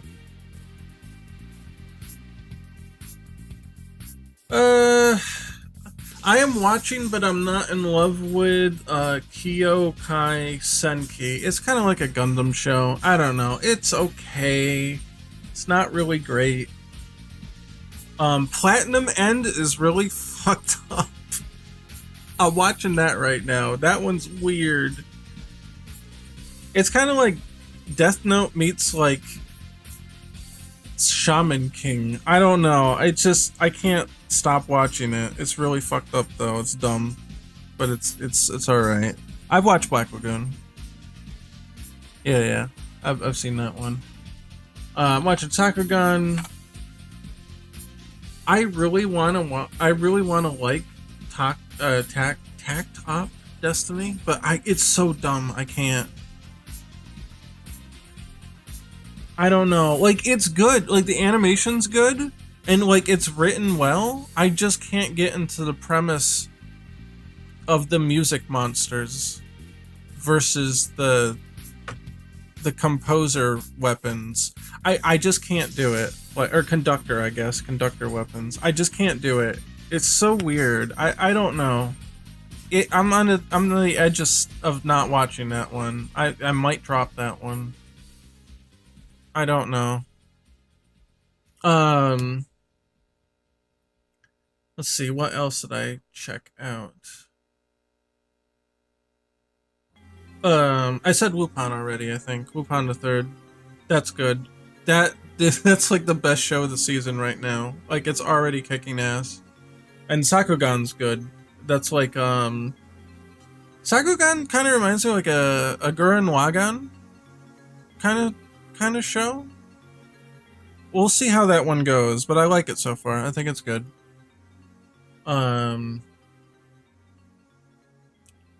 Those are kind of the only ones worth mentioning, I think. I watch Shaman King because it's a guilty pleasure. So I'm currently watching that. And I'm watching The Adventures of Dai, and that's also kind of a guilty pleasure. They're like not that great, but it's comfortable. And it's like old ass anime, and like I'm like, okay, that's fine, whatever. I'll just turn my brain off and watch it, it's fine. And then Jobless Reincarnation. It's a mixed bag. It's like so super fucking good, but it's also uncomfortable to watch. New Shaman King anime has bad pacing? Really? Is it too fast or too slow? I remember only seeing some of the old Shaman King, so I can't really compare it. I feel like it's just moving along really quick. I hate isekai. Dude, I fucking loathe isekai. Isekai makes me want to like barf every time I hear about it, but I'm telling you, Jobless Reincarnation is like the only good isekai, and it's really good. It's just kind of cringe sometimes. Like, uncomfortable cringe, not like dumb cringe. But it's kind of like, oh, I don't know if I want to watch this with the windows open. I need to close the windows. They're rushing the anime compared to the manga? Okay, I was gonna say, because Shaman King felt like it was going at a good pace. Like, really quick. Konosuba is a really good isekai? I don't believe that. I don't believe any isekai is good. Yeah, Jobless Reincarnation is the fucking granddaddy of isekai. All right, like it's good. It's just uncomfortable in a very Japanese way to watch sometimes, because it's Japanese. You know what I mean? Konosuba is good because it mocks the entire genre. I don't know. I'll look into it, but I probably won't like it. The protag is a loser who moves to another world and still just a loser. Yeah, but if it's dumb and cringe, I still won't like it. It hurts to watch, but it's great. Yeah, exactly. That's how I feel about Jobless. It hurts to watch, but it's written so fucking good that it's really, really good.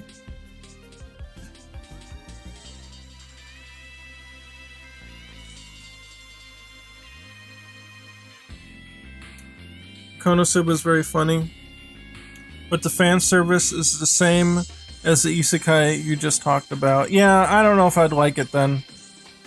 The only reason I can forgive Jobless Reincarnation for the fan service and the creepy moments is just that it's so incredibly written, like so fucking good.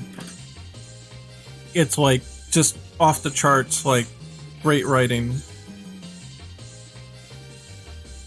And the animation is good too. Like everything is peak on that production. It's just high level on all accounts. Alright, I'll try it. But if I don't like it, I'll be honest, I won't like it. I'll give it a fair shot though. I'll give it a fair shake. I've never gotten past a first episode with an isekai except for Jobless. They've just been so shitty I couldn't even get past one episode. Watched a Fate anime for the first time recently. Fate's not too bad. And Unlimited Blade Works was good, yeah. The UFO table stuff is really good. But that reminds me, Demon Slayer is back. But it looks like it's just recapping the movie. And it's like, okay, I already saw the movie. I don't need to watch this season then? I don't know.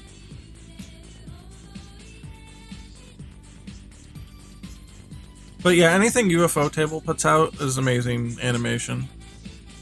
I'm not too enamored with Demon Slayer, but the animation's good enough for me to keep watching. Yeah, I haven't watched the Heaven's Feel movies yet. Tim keeps bugging me about it, but I haven't. I should, but it's hard for me to just like be like, oh, I'm gonna spend this 2.5 hours doing nothing but watching a movie. You don't think the Heaven's Feel movies were great? I read Demon Slayer and I don't get what the hype's about. Me neither. Demon Slayer started out super strong. When it was just... fuck, I can't remember his name now. When it's just the main character and the sister, and like the old man that trained him, like that whole first arc was really solid. Like super good, tight writing. And then after that, it felt like it fell apart. As soon as the Crybaby showed up, and the Pigman, kind of like, I don't know, the dynamic doesn't work for me. It kind of like, they didn't need to be there. You had strong characters already. And then when the Hashiras come around, like they're all one note, like trope personalities. Like they don't have any depth to them. They're all just like, I'm the excited one, I'm the grumpy one, I'm the one that's all about justice, and it's like they don't have any like personalities.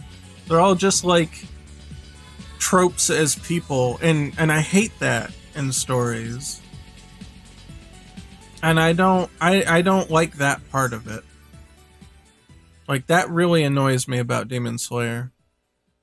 But UFO Table makes it.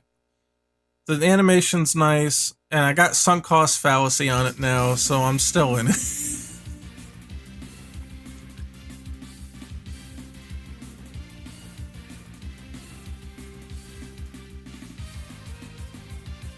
They feel like lesser supernovas. Oh, One Piece. Jeez. I don't know if I even have to say it, but yeah, I'm on One Piece all the way. Manga current, we're up there. I'm on the fucking boat. Till the end, baby. Let's go. And I don't regret a second of it. I've watched the anime and I've read the manga. I'm flying 2 train tracks on One Piece all the way to the end. I'm not current. I haven't watched all the episodes of the anime. Like I'm like a month or 2 behind, but I've read all the chapters. Did you read this week's chapter? Yes, I did, and holy shit. Yes, I did. That was a very nice play. I'm not gonna spoil it for anybody who hasn't seen it, but yeah, yeah. I've been feeling, man. How do I say this without spoiling shit?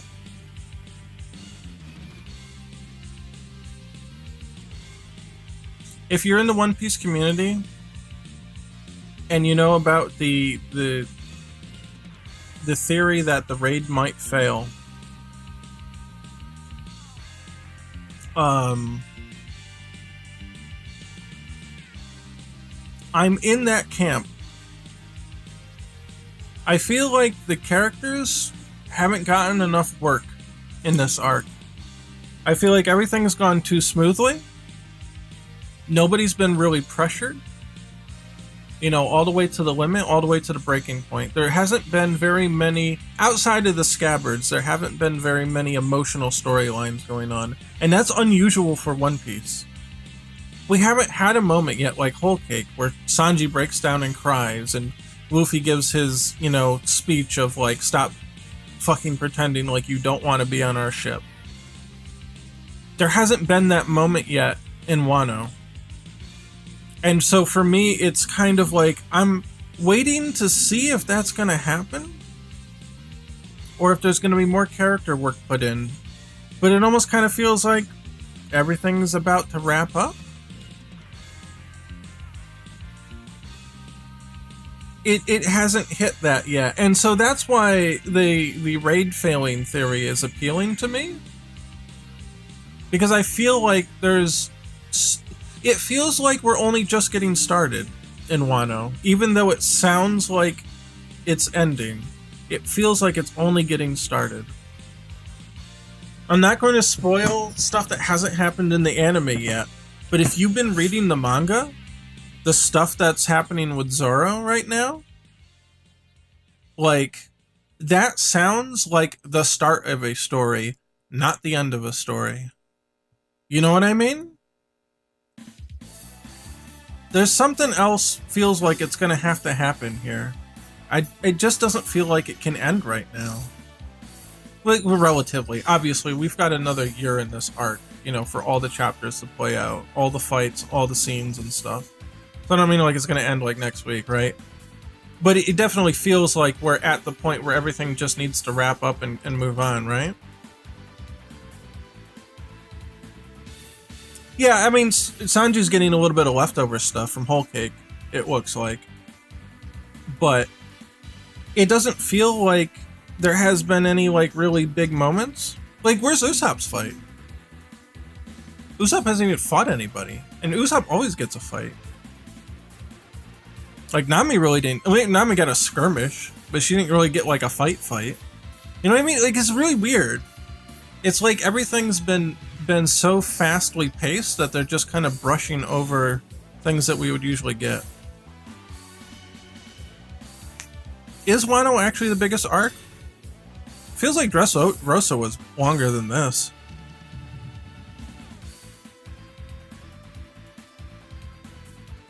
I don't know. See, that's the thing I'm worried about. If Oda feels like he can't spend more time on it and he's going to rush through it, I think it's damaging the quality of the writing and the art. If this is all there is to Wano, I'm actually disappointed. Is Big in Dressrosa already? Okay. I don't know. It's hard to tell because you're in it for so many years, right?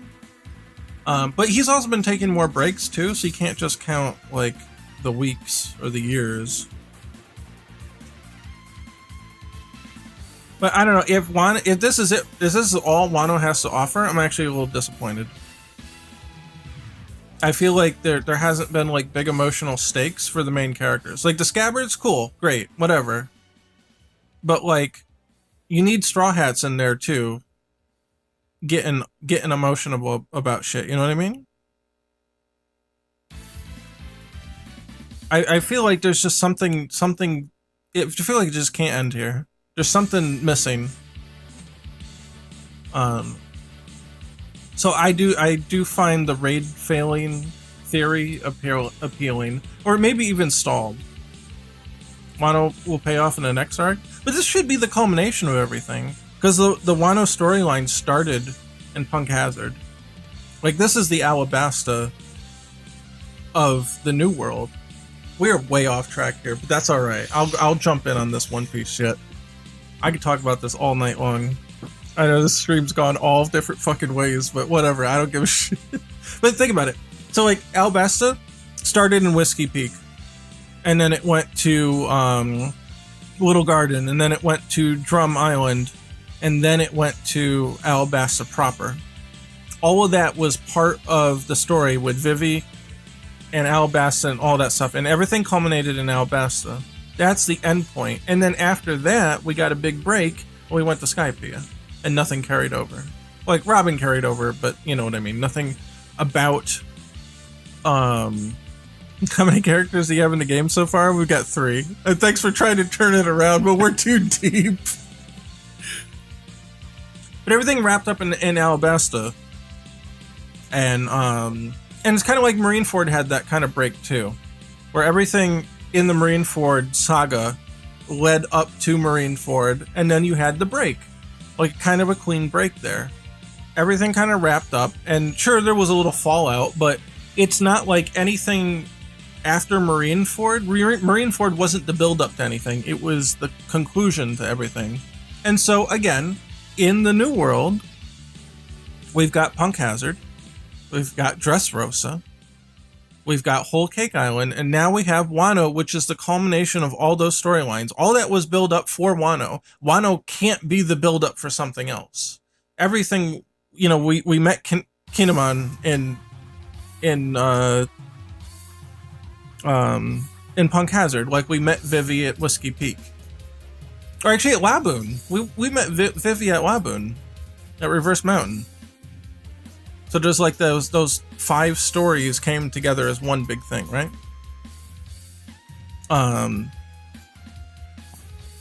Oh yeah, there was Zoe too, right, in between Whole Cake and Wano. So Punk Hazard, you meet Kinemon, and then he's carried all the way to Wano. Wano is the conclusion. It is the concluding arc for this big storyline. Just like you met Vivi at Reverse Mountain, and everything concluded at Alabasta. It's the same thing. Like, that's how Oda's patterns work. There's this whole saga of stories that lead up to this one big one.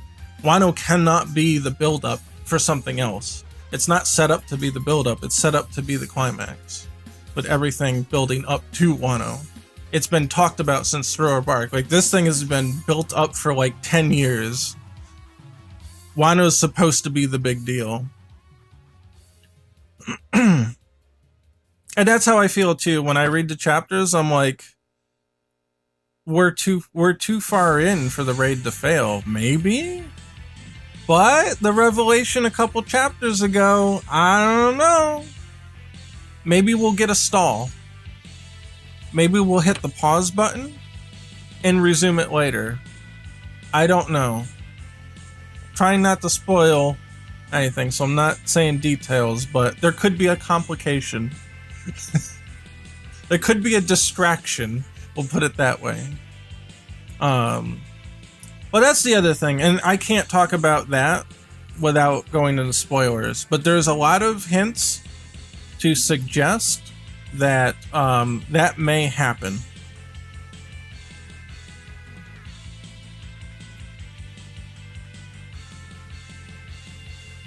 Yeah, it does keep you genuinely guessing, for sure, for sure.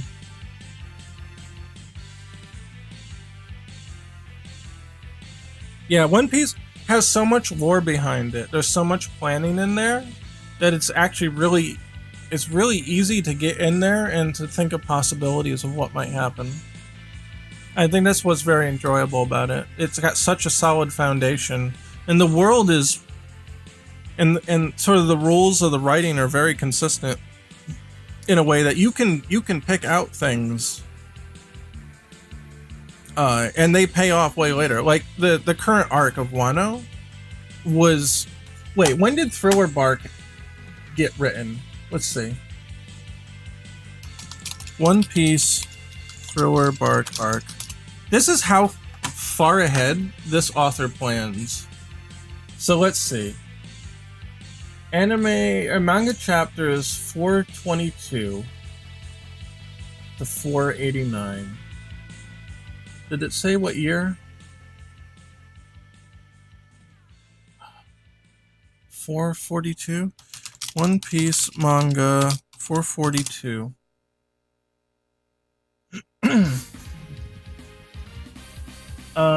Do we know when this came out? Date. One Piece is the Guilty Gear of manga? No. No, it's actually it's not very complicated, but it's very expansive. Okay. 2007. Can you remember back to 2007? The arc we're in now, currently, was first talked about in 2007. And now we're finally there. 2007. And now it's 2021. Yeah. Yeah, that's true. Right after Water 7, they did talk about Kaido. But Wano was first dropped right after that. Because Thriller Bark is right after Water 7. So all that, they started talking about Kaido, and they started talking about Wano. In 2007. Now that was chapter 442. We're now at chapter 1000 something. What, 1020? And we're finally there. Like, it's insane how much this guy has planned out the story. It's crazy. They talked about characters, like, in the first few arcs that didn't show up for, like, half the series. Like, it's all planned out. Like, he already knows what the ending is. He knew from day one what the ending was. Like, Oda's writing is on another fucking level. It's, like, next level shit. Like, super crazy. But that's what has me, like, worried about Wano. Wano's the first arc that's like in a long time that's felt kind of weird and disappointing. It feels like it's half of an arc. It doesn't feel like we're done with it yet. I just feel like Wano's gonna be the super mega arc. And that it's just gonna be ultra crazy. Right, that's what I was talking about. Jinbei was mentioned in Arlong's arc. Yeah, that's exactly what I was thinking about when I said that. And then Jinbei doesn't show up until like Marineford.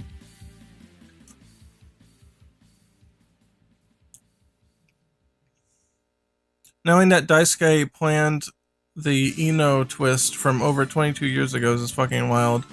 Yeah, I feel like with games, especially like Guilty Gear, with like niche games, a lot of those creators have a lot of that story planned out. It's just getting the games made. You know, it's not like an author who's writing a book who just can just go. There's a lot more considerations to funding and maintaining a game. So I definitely believe that Daisuke had that planned. Maybe Wano will be like Water 7 situation where the arc gets split in two. That's what I'm thinking. I think either the raid's gonna fail. It can still fail at this point, even though we're this deep in. It doesn't feel like it, but we can still fail. Well, here's the thing. Where's the rest of Big Mom's crew? They're supposed to be on their way, but they haven't shown up yet. You know? So, I mean, the fact that both Big Mom and Kaido are here, maybe Kaido's crew gets wiped out, but Kaido just joins the Big Mom pirates. Maybe Kaido's crew get wiped out, but Kaido doesn't lose. And then Kaido joins Big Mom. Just like when they were, yeah, they talked about it, right? Yeah. They talked about Rocks already. Just like when they were in the Rocks crew. Because here's the thing, and I said this on Twitter too. A lot of people are kind of afraid to have Luffy get up to Yonko level now to be an emperor. But there's more to being an emperor than just beating an emperor. So here's the thing. Kaido's big weakness is the fact that his crew sucks. So maybe it makes sense that they're running ramshackle all over Kaido's crew, but maybe they can't beat Kaido himself. Because Kaido has a shit crew. It really does. He's ruling through fear. He's subjugating other captains and ruining people's dreams instead of bolstering them. So of course his crew is going to have a very weak foundation to it. So it makes sense that they're running ramshackle through Kaido's crew, but Kaido himself is just a big monster that's insurmountable. Maybe they just take out Kaido's crew because it's a weak crew. And then maybe Kaido jumps ship onto Big Mom's crew. And then that's the second half of the arc. You know what I mean? Imagine if the end of the arc Katakuri shows up. I don't know. Well, yeah, One Piece characters do heal pretty quickly. I guess so. It's not like he's bedridden. I guess he could come back. But we know there's already Big Mom pirates that are in Wano. They're on the ship. They just kind of got Big Mom got knocked off the ship, but the rest of them are there. So I don't know. And with the recent revelation in the last couple chapters, there's more interference that could happen. I don't know if they'll do a Kuma thing. People talk about that, but I can't imagine somebody just coming up in at the end. Here's my theory. I'm going to try to say this in a way that not spoilery. Let me think about it for a second. Kaido's crew can be defeated. I don't think Kaido will be defeated.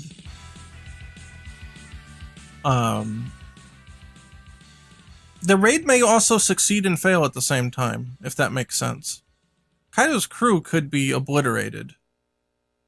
But then, what if Kaido is not defeated? Onigashima still falls. And then he jumps to Big Mom's crew. They fight the interference I was talking about. They have to handle the interference that's coming in. which gives the Straw Hats time to regroup and then take out the Big Mom pirates now with Kaido in league with them. I can see that happening. And then you have kind of the first half was the story of the Scabbards and all their emotional baggage and stuff gets dealt with. And then later, it's the Straw Hats' turn. Like I said, we're kind of missing that main character emotional bits there. All the things that are being talked about with Zoro right now can come into play. The stuff that's being talked about with Sanji right now can come into play. Like, they're planting seeds for stories here that just don't seem to have time to happen unless we have some sort of interlude. And maybe then they take care of that. Like, they expand on all that, and then they come back for another battle.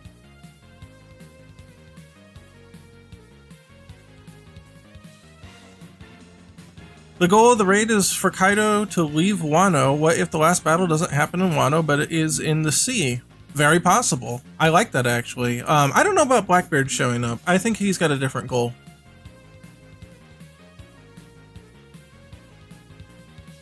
Because he said something about, like, if the Navy or the Marines... I like using Marines. I know the official translation is Navy. But if the Marines aren't going to take it, then I'll take it for myself. So I don't think he's talking about Wano. I think he's talking about something else. I think they're being vague for a reason. That might have something to do with something else. But yeah, what if Kaido... Yeah, what if they win and lose at the same time? Kaido's not defeated, but he leaves because his crew's in shambles. But now he's in like a Neo Rocks crew with like Big Mom. You know, some shit like that could happen.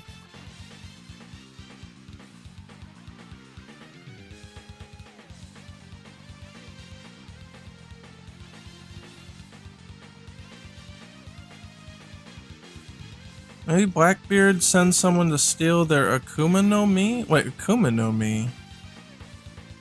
Evil? Akuma means evil, right? But evil fruit? I don't know. I'm not sure. Like Burgess and Dressrosa. Yeah, I don't know. Oh, yeah, Akuma's devil, right? Devil fruit. Yeah, okay. Okay, you're just... I thought you were naming a specific... Yeah, I thought you were naming a specific fruit, but yeah. Akuma no Mi. Damn it! Use English! Okay. I thought Akuma just meant evil, but yeah, okay, if it means devil, then that makes sense. Look, I speak English here, alright? Listen, you fucking weebs, alright? We speak in English. Yeah, but yeah, devil fruit. Yeah, Akuma no Mi turns you into a very powerful fruit vendor.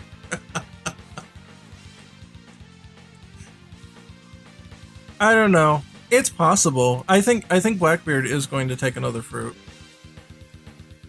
I think that's absolutely true. Because he's already got two of the... He's got the most powerful Paramecia type. He's got the most powerful Logia. It makes sense that he's going to get his own type. Because then he'll have all three categories, right? I mean, it makes sense. I don't see them stopping at two. Like, there are 3 categories of devil fruits. He's got 2 out of 3. He might as well just have a third one. I think it's going to go up to that point. So he'll have, you know, the most powerful animal-based fruit, the most powerful, you know, like, other ability, the Earthquake, and then he's got the most powerful Logia of Darkness. I think that would be fine. Maybe, I don't know, maybe it'd be Kaido's fruit. Who knows? It would make sense that Kaido would have the most powerful zone fruits. Yeah, it's possible that Kaido's might be the strongest. Yeah. Well, here's the other thing too. We haven't seen an awakened zone yet. If Doflamingo has an awakened devil fruit, you bet your fucking ass Kaido has an awakened fruit. There's no way that he doesn't. I guarantee. That's the other thing, man. I just can't. There's more going on here. We haven't seen the end of it. There's more going on here. We wouldn't see an awakened fruit from a mid boss and then come up against Kaido, the main boss, and not see it. There's more here, man. There's just more here. I don't know. I think there's still a lot of room for Luffy to lose this. The Impaled Down Guard confirmed to be Awakened Zones. Oh, that's true. That's true. Yeah. So they have it, but Kaido doesn't? I don't fucking buy it. I don't buy it. I think Kaido's gonna bust out an Awakened Zone, and he's gonna lay waste to everything. I think he's gonna fuck everybody up. It's gonna be like Oars. When Oars showed up in Thriller Bark and everybody had to band together to just not get fucked up. That's something like that's gonna happen, I swear to God. Guarantee it.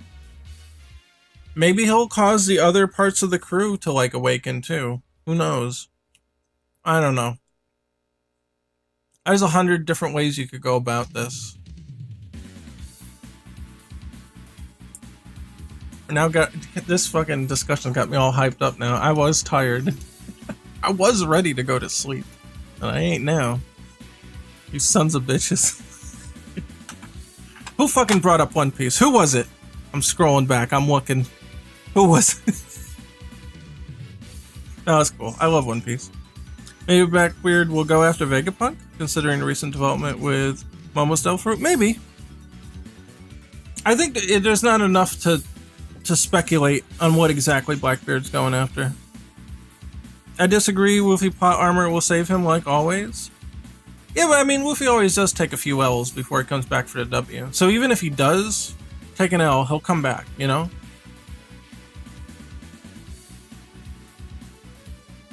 It feels like Zoro's in the middle of an evolution. Luffy got his evolution, but it might not be enough. I don't know. Luffy hasn't busted out Gear 4th in a while either. I don't know. I don't know. With everything that went on, plus Gear 4th, maybe? Man, I don't know. I don't know. Sanji is in the middle. Yeah, Sanji's in the middle of evolution too. Yeah. It just feels like... It feels like that it won't... Sanji's might resolve by the end. But I feel like all the things that they're talking about with Zoro right now, they're not going to just... Oh, and by the way... And then just conclude that during the battle. It doesn't feel like it's the right scenario for that. It just doesn't. And I can't say what it is because the anime viewers haven't gotten that far. So I don't want to, like, drop spoiler bombs on people, but it's big.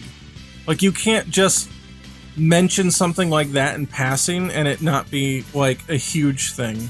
Especially in Wano. No way. Oda did that in an SBS? Did what?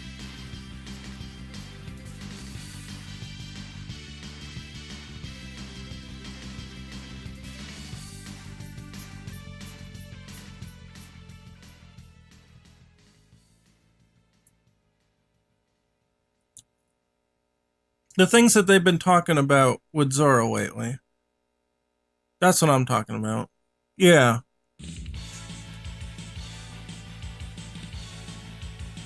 But with the consequences of that are huge. Was it? I don't know. Anyway, but the point is, whether it is or not, the reveal is only the beginning, is what I'm saying. The fact that we know is only the beginning now. This is huge. Huge. This is just not something you're just like, oh yeah, by the way, and then that's it. Like, that's not the end of it. Something big is coming from this. Something huge. And there's no time during Onigashima to delve into this. It has to be something more. It has to be more shit in order to elaborate on all this. It just can't be a passing thing. It just can't be. It's killing me. It's killing me thinking about it. I don't know.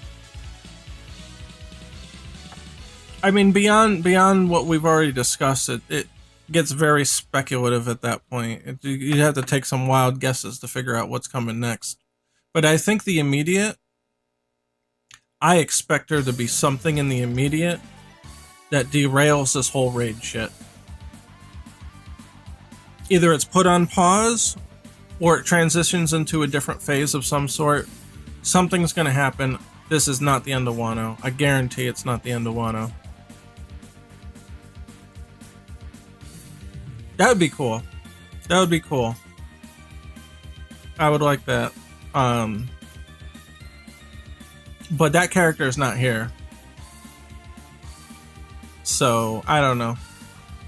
Maybe in the final war? I kind of wonder if the Straw Hat Grand Fleet,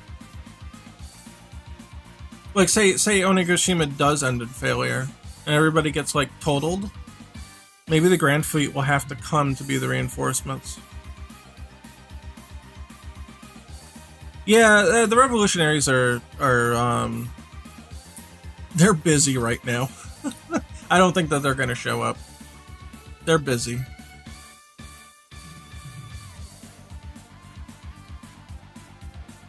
I don't think we're gonna see them for a while.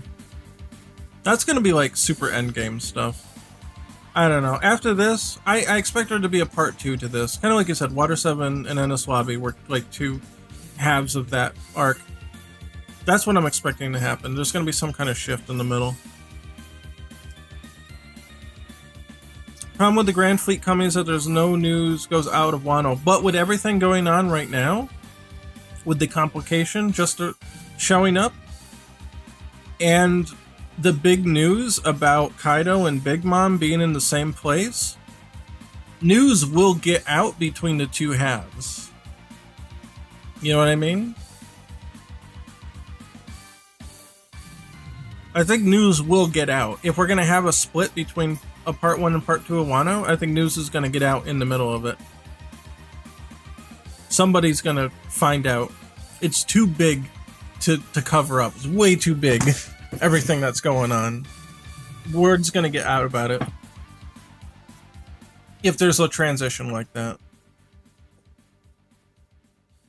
But then, yeah, I don't know.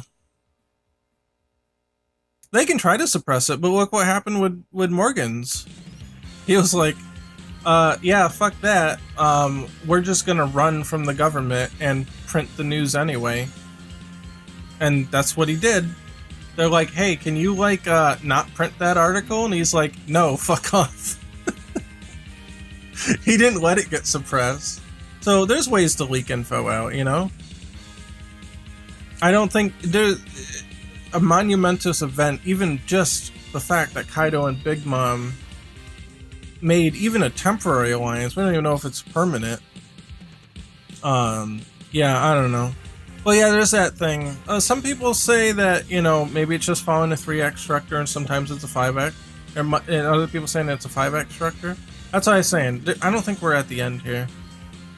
I think we still got some of Wano left.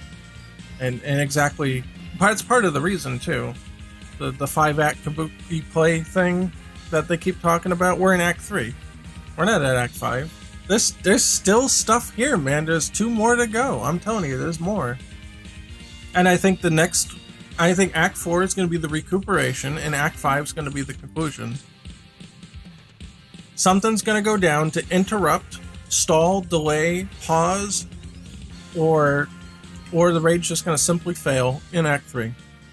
They're going to have to recoup in Act 4, and then coming back in Act 5 to get the final conclusion out of the way. That's what I'm saying. It's got to be. There's just so many weird omissions in this arc that typically One Piece doesn't do. Usopp's got no fights. Nami hasn't done very much. Like, all the fights with the Straw Hats were super quick. They were really quick. And they just kind of happened, and we just glossed over it, and we moved on. I mean, you know, Zoro and Sanji's, of course, are not just like one-off, one-chapter things, but no, I do not. Absolutely do not. I don't think so. the whole point of the earlier arcs was that this was never going to happen again. So no, I don't think that it may not be an easy thing to maintain, but I don't think it's going to happen. Otherwise, like arcs like Water 7 would have had no meaning. There would have been no reason to go through that was going to happen. Because the whole point of that was to be like, no, we're not going to lose anybody ever again. Yeah, I think that that's an intentional setup. There might be something there. So we'll have to see. I don't want to talk too spoilery on it though. But I think that's a potential. I think we'll see something like that. There's definitely something that's going to come of it, but I don't think it's going to end the way that people think it is. I don't know. I'm still here for the ride though. Sink or swim, baby. I ain't giving up on One Piece. I've been here for 20 years now? I don't know. When the hell? Let's see. One Piece. Where is... One Piece...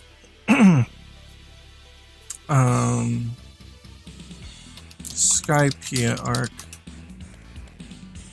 I caught up when One Piece was in Jaya.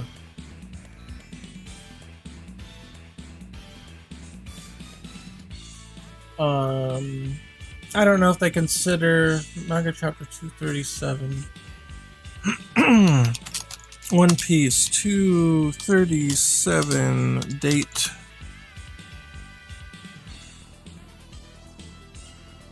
Give or take 2002. Wait, no, I was with the anime. Hold on. I was with the Skypiea in the anime. Skypiea One Piece anime. Skypiea. Oh, here we go. Episode 153. 54. 2003. I caught up in 2003. That's where I first caught up to the broadcast, around 2003, 2004. So I've been on the ride probably a year prior to that. So maybe like 2002? I've been on the ride since 2002 to 2003. I'm here for the long run, baby. I don't care if Wano is 3 acts or 12 acts. I'm fucking here, man. I'm here, baby. You bring it. I'll watch One Piece until Oda stops making it. I don't care if it takes another 20 years. I've been reading One Piece since I was 6. I'll be here till the end. Yeah. For real. Caught up in 2010 in the middle of Impel Down. Man, that's wild if you race through all that. Cause I know you binged, don't you fucking lie to me. I know you were slamming those episodes down or those chapters down one after another. Because that's what I was doing till I caught up. It's crazy, man. It's crazy. I feel like... Well, let's see. How old was I in 2002? I don't even know. Hold on. Calculator.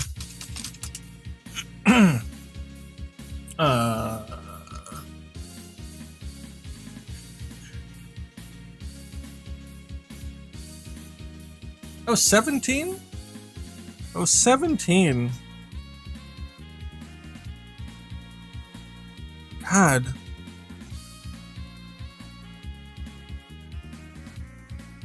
Fuck. I've been following One Piece for 19 fucking years. Jesus Christ. Yeah, Marineford was hell to watch weekly, that's for sure. The journey and friends we made along the way was the real One Piece all along.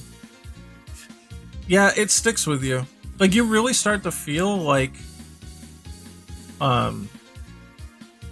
just like the family ties that the Straw Hats have, just like between each other.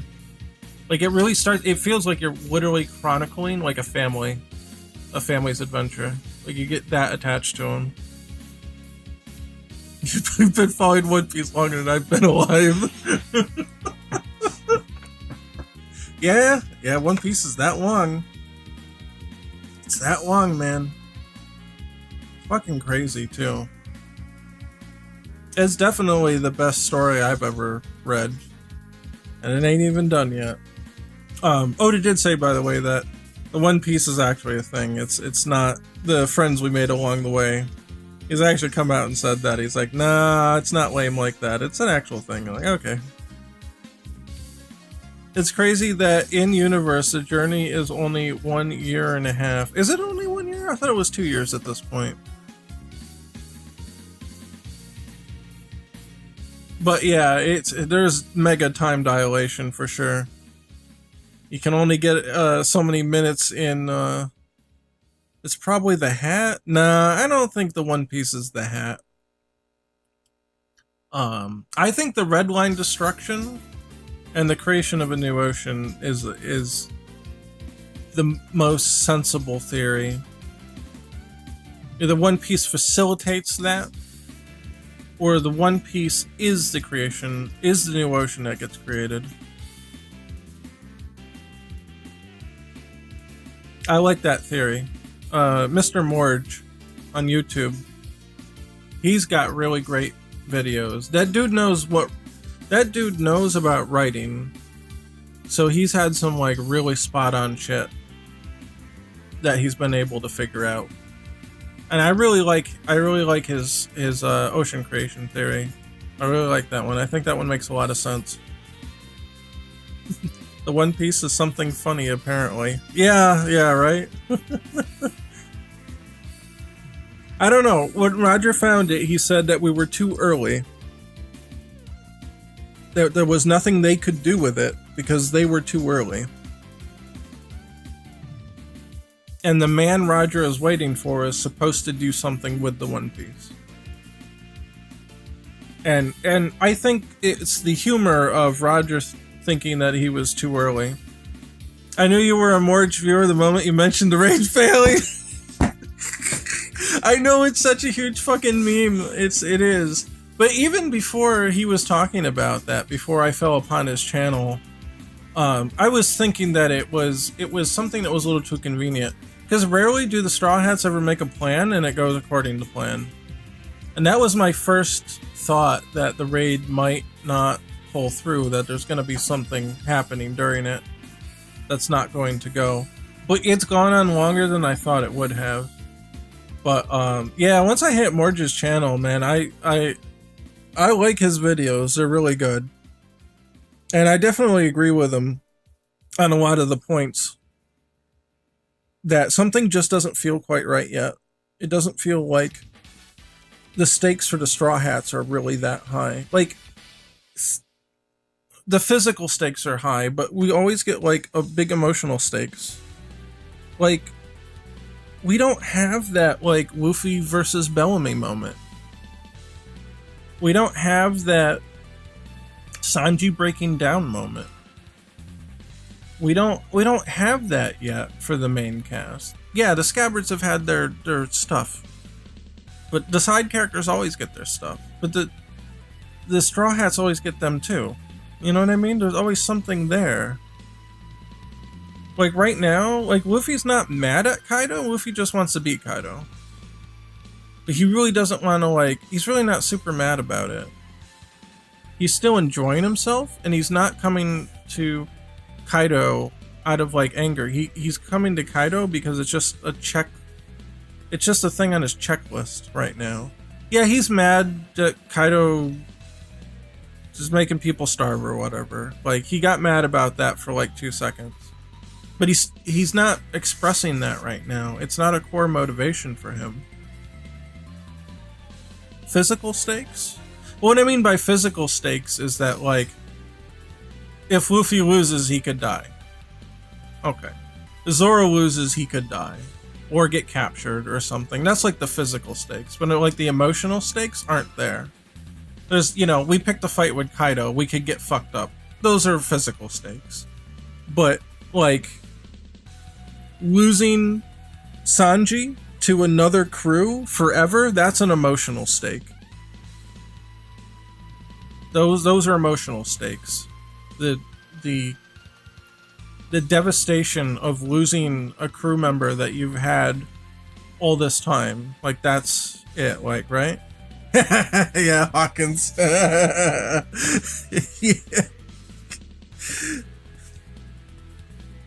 But that's what I mean. So there's a lot of physical stakes here, and all the emotional stakes are with the scabbards. All the side characters getting emotional stakes. You know, they want Wano free. They want to open up the country. They want Kaido to be gone because of all the things he's done, because they're holding everybody down. Yeah, he did, didn't he?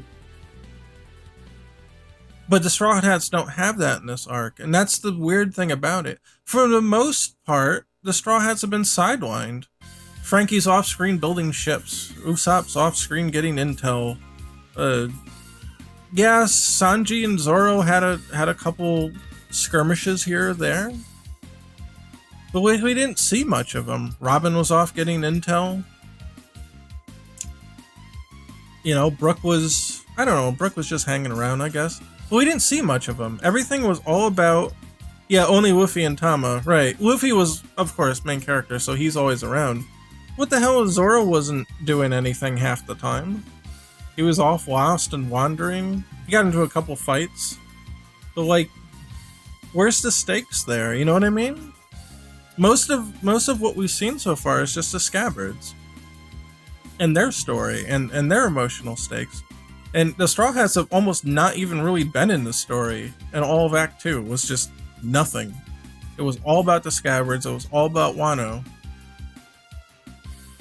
So, like, then the Straw Hats show up for the battle, and we're battling, and it's cool, and but, like, it's weird. You know, we don't usually... This isn't the typical experience here. The Straw Hats don't usually get sidelined like that.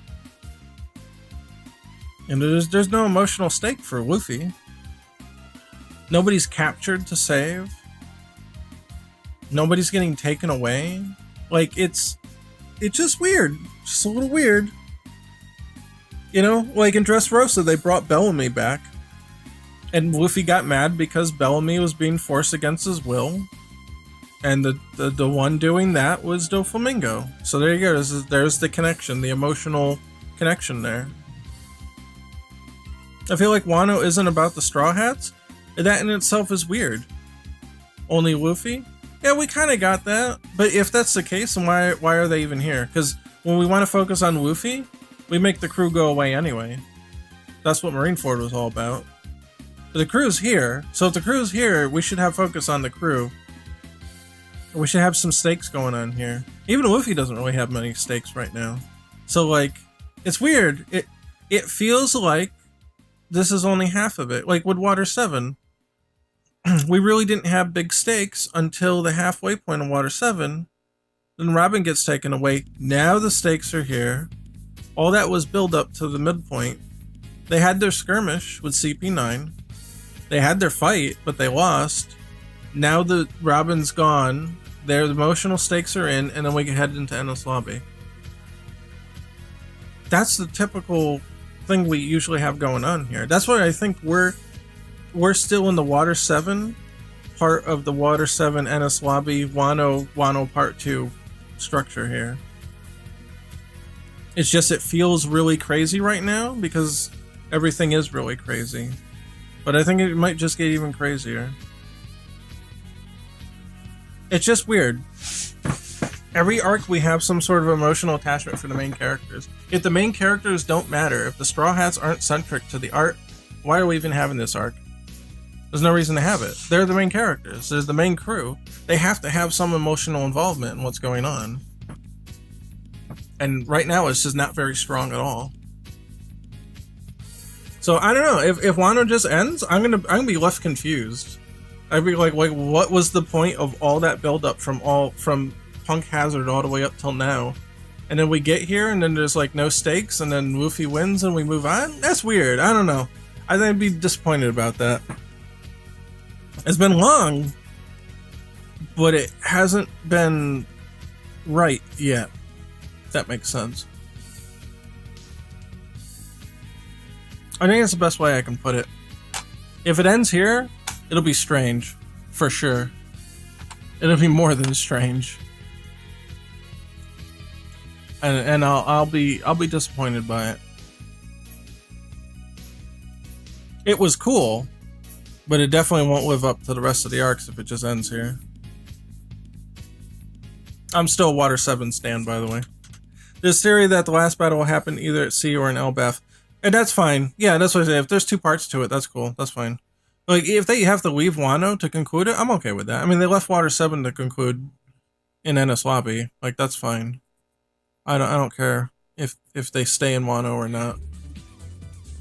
I don't know. Big Mom's gonna have something to do with Elbaf, I think, though. Because, I mean, she's already tied to Elbaf. So either Luffy beats Big Mom and becomes the hero of Elbaf by the time he arrives, or Big Mom goes to Elbaf with Kaido, because, I don't know, maybe she feels like she can take him on now or something? Subjugate a giant and drag him back? I don't know. Might be something like that.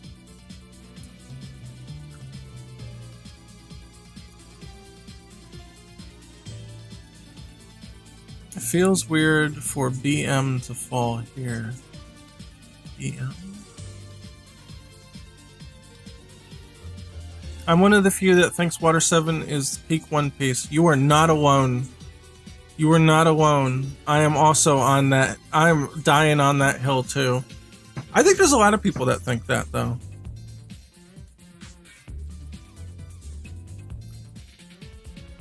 So you think it'd be weird for Big Mom to fall here? I don't know. Big Mom's been lingering for quite a while.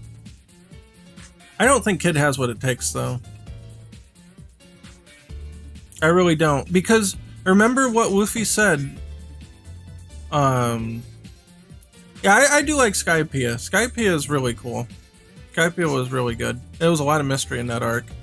There was a lot of uncharted territory that was really exciting. But I think Water 7 for me was the emotional stakes for the Straw Hats were at their all-time high. The crew was falling apart. You know, they had to get a new ship. You know, all that shit all came to a head, and with Foxy, the Foxy arc. Foxy arc was funny. And then with like Robin being taken away, like everything, all the dominoes were falling in Water 7. A lot of people like Marineford more. I did, but it also because like the whole crew wasn't there, I felt a little detached from it, to be completely honest. Like it was good, and it was exciting, but it felt like a piece of me wasn't there because the crew wasn't there. I really disliked the start of Enies Lobby before they got that tower.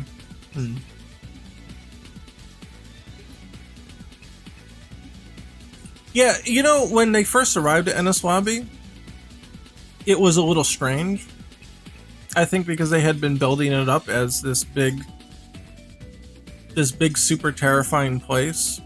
But then Luffy just like gets off the train and starts running ramshackle all over the place. And like they can't do shit to him. You figure their defenses would have been a little bit better. So there was a little weird, like they talked it up so much, and then when Luffy actually got there, it was a little disappointing at first. But then, you know, the big guns, of course, came later. But yeah, I don't know. I don't think Kid's got what it takes to take out Big Mom. And right, and remember what Luffy said in Punk Hazard. He said, "I'm going to take down all the 4 emperors." He said that. And usually when Luffy makes a statement like that, he's right. And Luffy ended Fishman Island by telling Big Mom, "I'm going to kick your ass. When we meet, I'm going to kick your ass." I don't think Kid's going to win. Because then it's like unfulfilled promises from Luffy at that point. Usually when Luffy says something like that, "Oh, I'm gonna go kick so-and-so's ass," he goes and does it.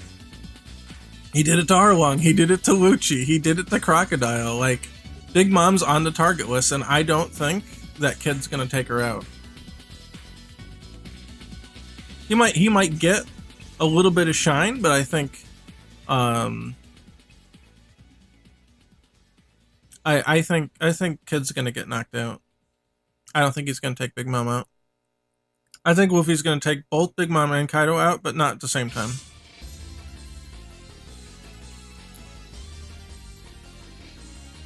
Remember, he said he's gonna take down all 4 emperors.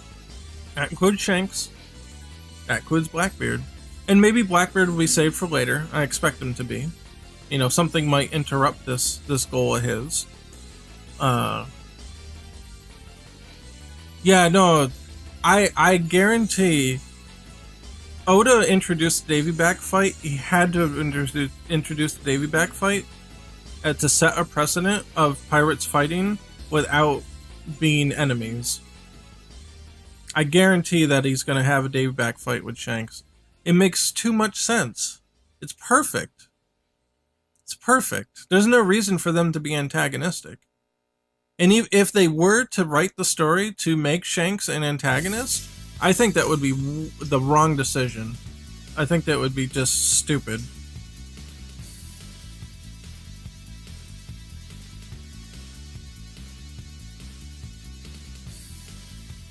There's no good outcome to make Shanks a bad guy or even just like an antagonist of some sort.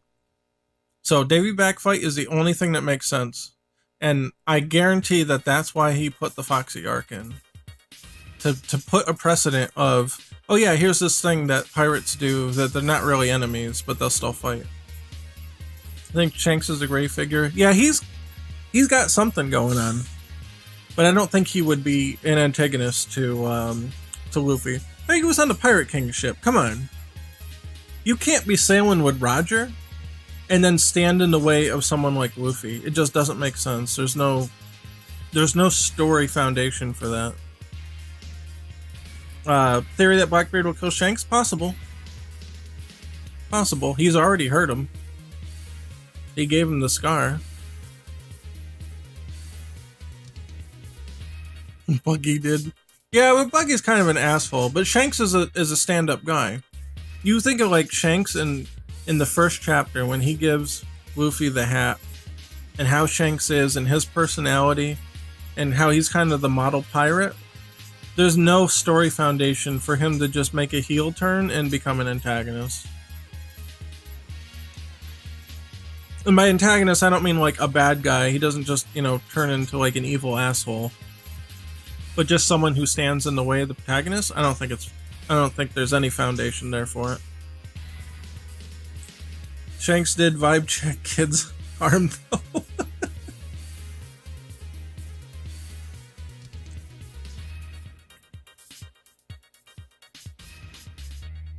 Yeah, I guarantee that it's going to be a Davy fight situation, Davy Back fight. Or maybe they'll have to team up for something. I don't know. I don't see that happening though. Because part of proving that Luffy deserves the hat is coming and proving himself to Shanks. And that shouldn't be a passive thing. It shouldn't be, oh, I defeated Kaido.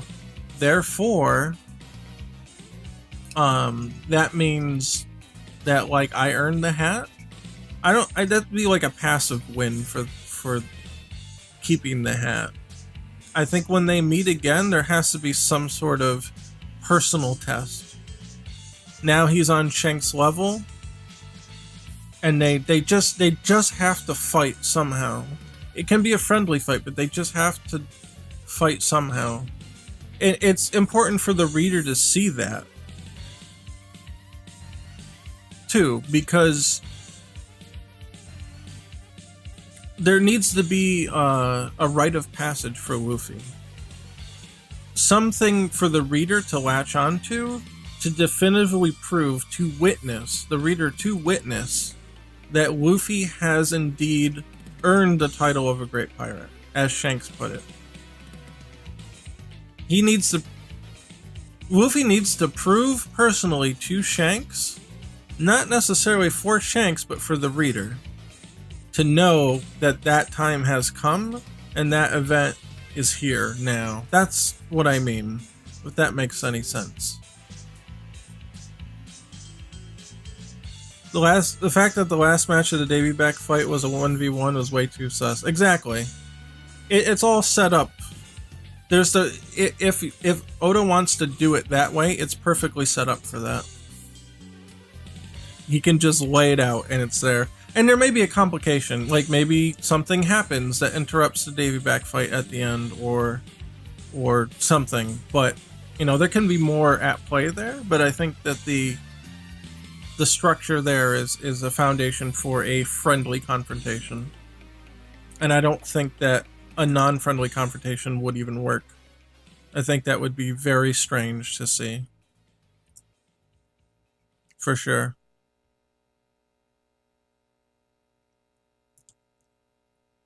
And that's gonna go down in Elbaf. There's no way that's not going down in Elbaf. Number one, Shanks is all about the Viking imagery. Usopp wants to go to Elbaf. Usopp's father is in Shanks' crew. All of that is tied together. It all has to come back into that. Hello, welcome to the One Piece discussion stream that we're having instead of the Pocket Fighter EX stream that we were having. You think Luffy will keep the hat? Yes. Absolutely. I think that hat has something more to do than just being the rite of passage between Shanks and that's a nice Morris theory. Well, it makes sense. Because Usopp's been talking up Elbaf ever since Little Garden. He's like, I need to go to Elbaf. He's like, I want to be just like those giants. That's his whole thing. It's tying him into that. And the fact that Shanks has all like, look at his ship. He's got like a Viking ship. The little, I forget what they call it, but the front of the ship, the face of the ship, it's a Viking thing. Like, it just makes sense that he would be in Elbaf. That'd be part of his territory. Because all the emperors have territories. So, it's that, and again, it ties Usopp to the crew because Usopp's father's there. And Usopp's character arc is all about becoming like the giants. So Usopp's gonna have a big moment there, right? Do you think Usopp will be the first Straw Hat to achieve his goal? Yeah. If that's the case, I think that the giants will be the ones to tell Usopp, bro, you've made it. Like, stop doubting yourself. You're here. You're here. Like, look around you. Look where you are. You're here. And because he holds the giants in such high regard. For him, they're the model. They're the perfect thing that he wants to be. If they were the ones to tell him, oh yeah, thanks for downloading the game. If the giants would be the one to tell him, yo, you've made it, he would listen to them. Because he respects him that much.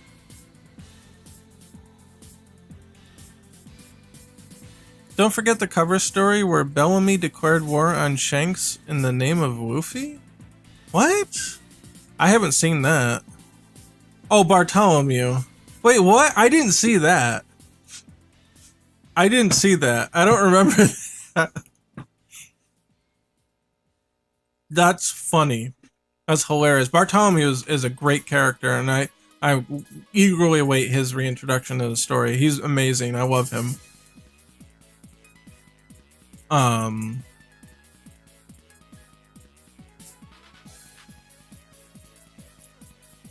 Bartholomew attacks one of the Shanks Islands. That's hilarious. But yeah, Usopp has all his setup is going to come to a head in Elbaf. Like, it's just everything is going there. Everything that Usopp's about is going there. All this setup with the giants, him wanting to be like the giants, it's going down there. And it makes sense that he also has to confront his father at the same time. Because he's kind of in the Luffy territory of Luffy is trying to become a great pirate to show Shanks that he can become a great pirate.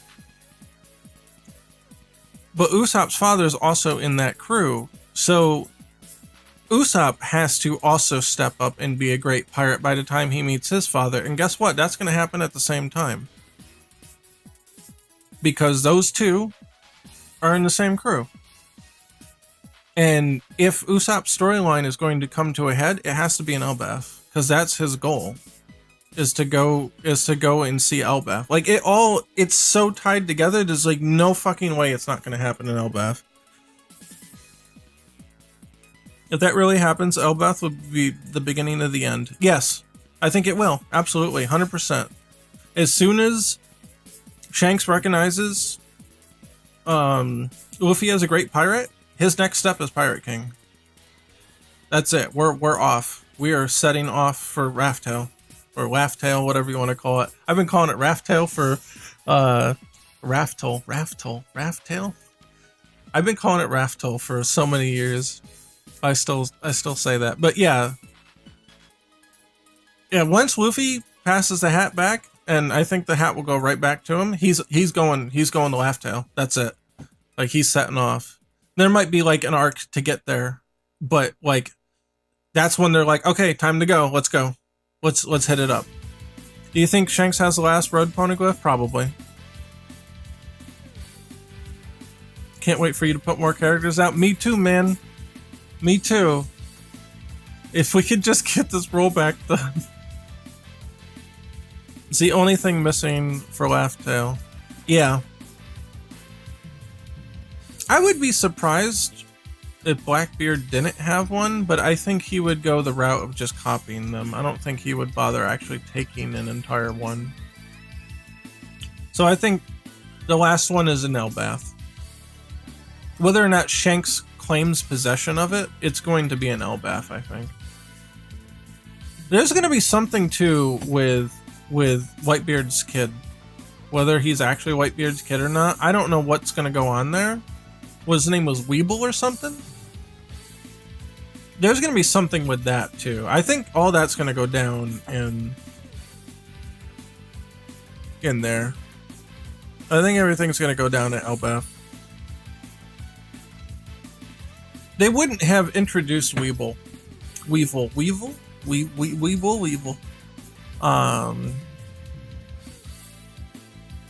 They wouldn't have introduced him in such the way that they did if there wasn't something significant for him to happen with. I mean, like, they introduced Blackbeard way ahead of time before he did anything interesting. You know, that's not new. Who does Blackbeard have to read the glyphs because Luffy has Nico Robin? I don't know. Maybe he can't. But Big Mom can't either, and she still has one. So, like, they have them. They know what they're supposed to be for, but they need someone to read them so that they can act upon it. It's kind of like the only thing keeping Big Mom from being Pirate King is the fact that she can't read the glyphs. That's why she wanted Pudding to eventually awaken the ability to read them. And Kaido the same way. I mean, I think the whole idea is that they want to kill the Straw Hats and then they want to take Robin and then make her read the poneglyphs. So, and that was what they said. They're like, hey, it's time to... We want the Alliance to beef up here and we want to go for it. We're going to go find the damn One Piece. Big Mom could animate the glyph and make it read it for her. There's a theory, and I subscribe to this as well, that the poneglyphs are made with infused haki, so they can't be affected by devil fruits.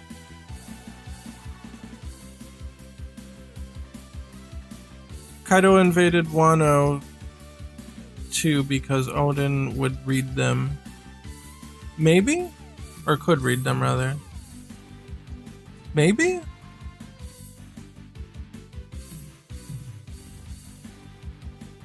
But I think that's why they're indestructible. You can't break. No character can break them because you can't use devil fruits on them. And since they're infused with hockey, they also reject like usages of hockey on them. It makes sense. They're black, like the black blades. When Zoro uses swords, they turn black. The poneglyphs are black, giant stone things that nobody can destroy. They can't damage them. They're completely pristine, and they look like color of arms armament hockey. I don't think that's a coincidence. I don't think that's a coincidence at all. The road poneglyph is red though. Yeah, and maybe they're special in a way that maybe the highest level of hockey is red.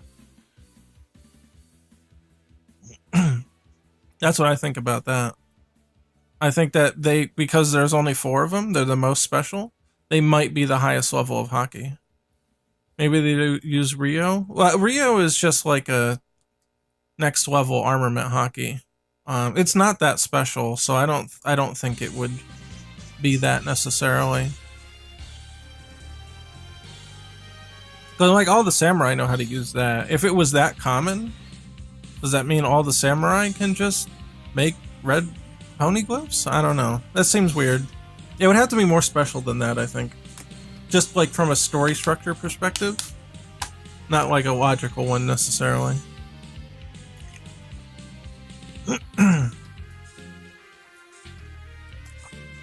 I'm completely convinced though that they're just hockey infused objects, because we know it can happen. Shusui, the sword Shusui, that was Ryuma's sword, and it's permanently black. Odin's clan is the one that made him, right?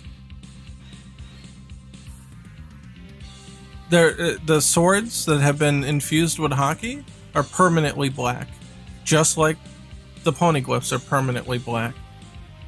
It's the same thing, like 100%. Odin teach the red scabbers Rio. Yeah, but it doesn't mean that Rio's like the end-all be-all. There could be higher levels going on there. So it's like Rayleigh taught color of arms to Luffy, even though he had higher forms of hockey. He just didn't have time to teach them all of it, and Luffy didn't have the skill at that point to learn it all.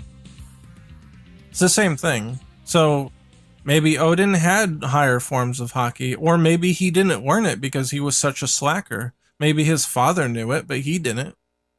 You know, there's other tiers up the chain, you know what I mean? I saw that, yeah. I saw that. That was weird. I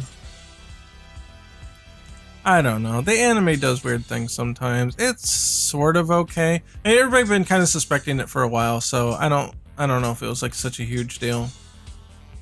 But yeah, that's what I feel about that one.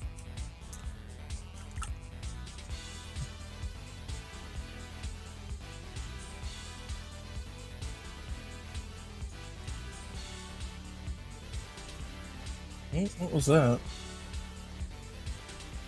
My battery backup kicked on for a second. I don't know if it was a power drop or a power surge. I didn't see the lights flicker. Who knows with the Kentucky power? The house could blow up at any minute, maybe. That's how I feel about that. But I think there's way higher forms of hockey that we haven't seen yet, for sure.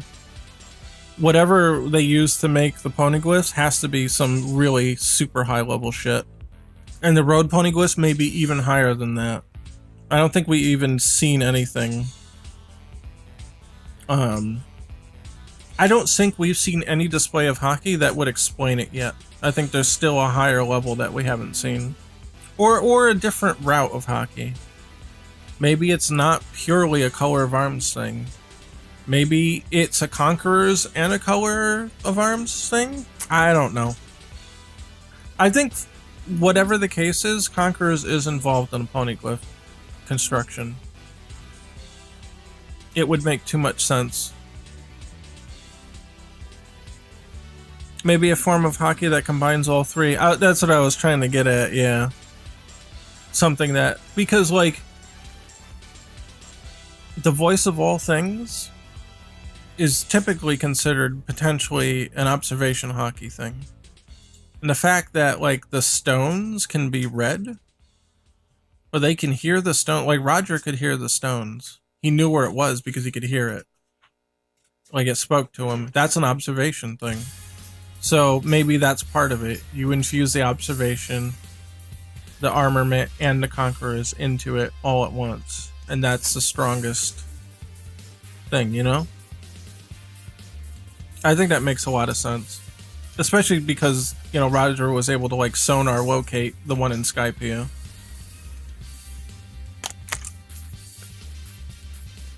And Enel and Usopp also have a special type of observation hockey. Yes. Yeah, absolutely. Yeah, because Enel could sense where people were without seeing them. He knew where they were. That's how he got the lightning strikes going on. And Usopp could see through the wall. Yeah, it's kind of the same thing. If they're at least tangentially related. Hello, Poopy. What are you doing? Come here. Oh, come here. Oh, what are you doing? Hello. Kitty's here. This one's named Poopy. Because he poops. He poops a lot. What you doing? Hello. What you doing? You come to see me? Come to see me and listen about One Piece? You want to talk about One Piece? You don't even know what it is. And he'll watch it with me, but he can't understand it. What are you doing? He's sitting up here now.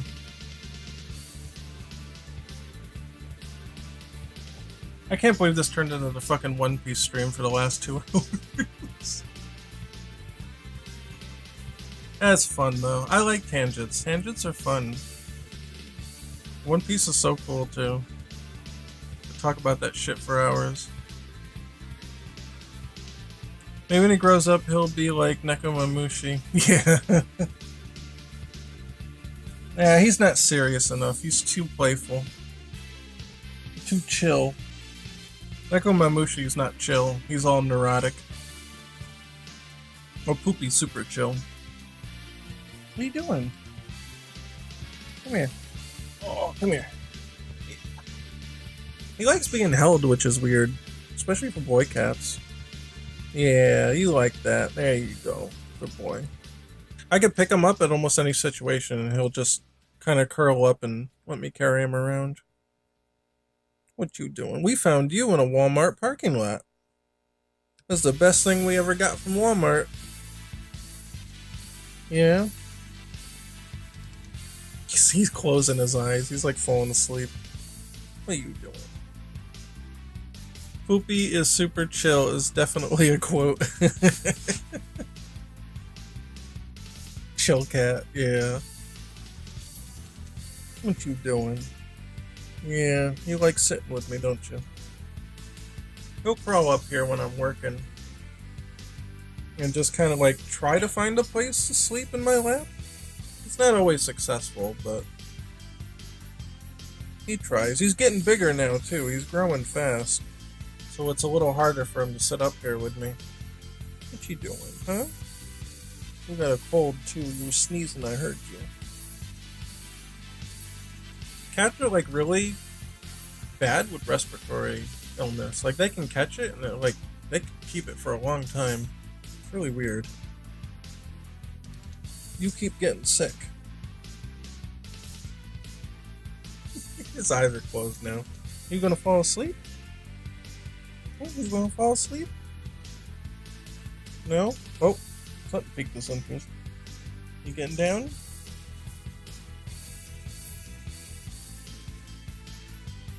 No? Okay. My biggest regret of moving into an urban area is that I can only have one dog. Oh, that sucks. Dude, I dread like moving anywhere because it's like nobody's just gonna like let us just bring a bunch of cats with us. You know what I mean?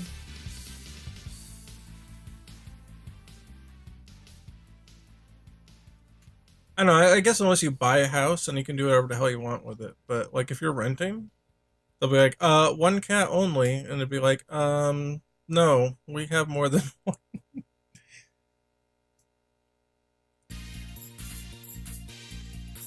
What are you doing? Oh, he just changed positions. He's still sprawled out and sleeping now. Good boy. What you doing? Here, landlords don't care about animals? That's cool. Or do you mean like they hate animals? Then that's not cool. Every house has a backyard? That's cool. I worry sometimes with like the cats and dogs here. I mean, we're in the mountains, so we just kind of let them roam, you know what I mean? So they come and go as they please. If we ever moved to a more urban area, we couldn't let them do that. I kind of wonder if they'd be sad about that, and if it would be better to leave them in the mountain environment. They'd be happier that way. I don't know. I mean, they'll be sad that you're not there. Like, we know for sure that animals have attachments to, like, other, like, living things. So, like, if you're a big part of a cat's life and you just, like, give the cat away, the cat will get depressed because you're not there. Because it doesn't know what happened to you, and it thinks maybe you died or something. And, like, animals think about that shit. And they get, like, depressed and shit. But at the same time, if you bring them into an environment where they don't have as much freedom as they used to, they can also get depressed. If they are used to the mountains, putting them in the urban area is bad. Yeah, and that's where I get hung up about thinking about it. I don't want Poopy to be sad. Because he'd be sad either way.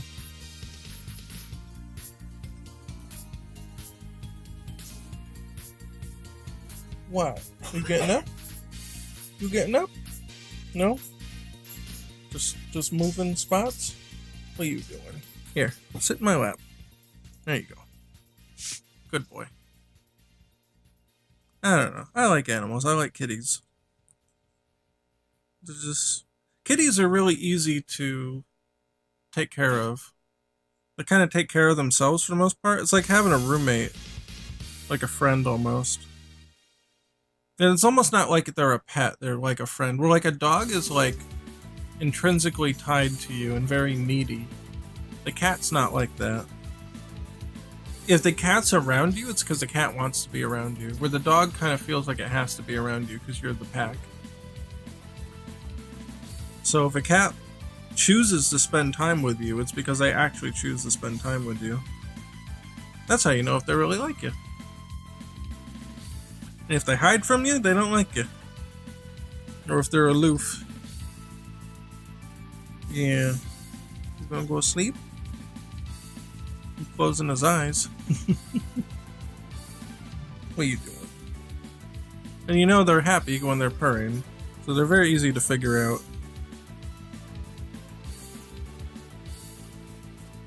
Yeah. Good boy. Well, I'm out of things to talk about. I think I'll actually go now. I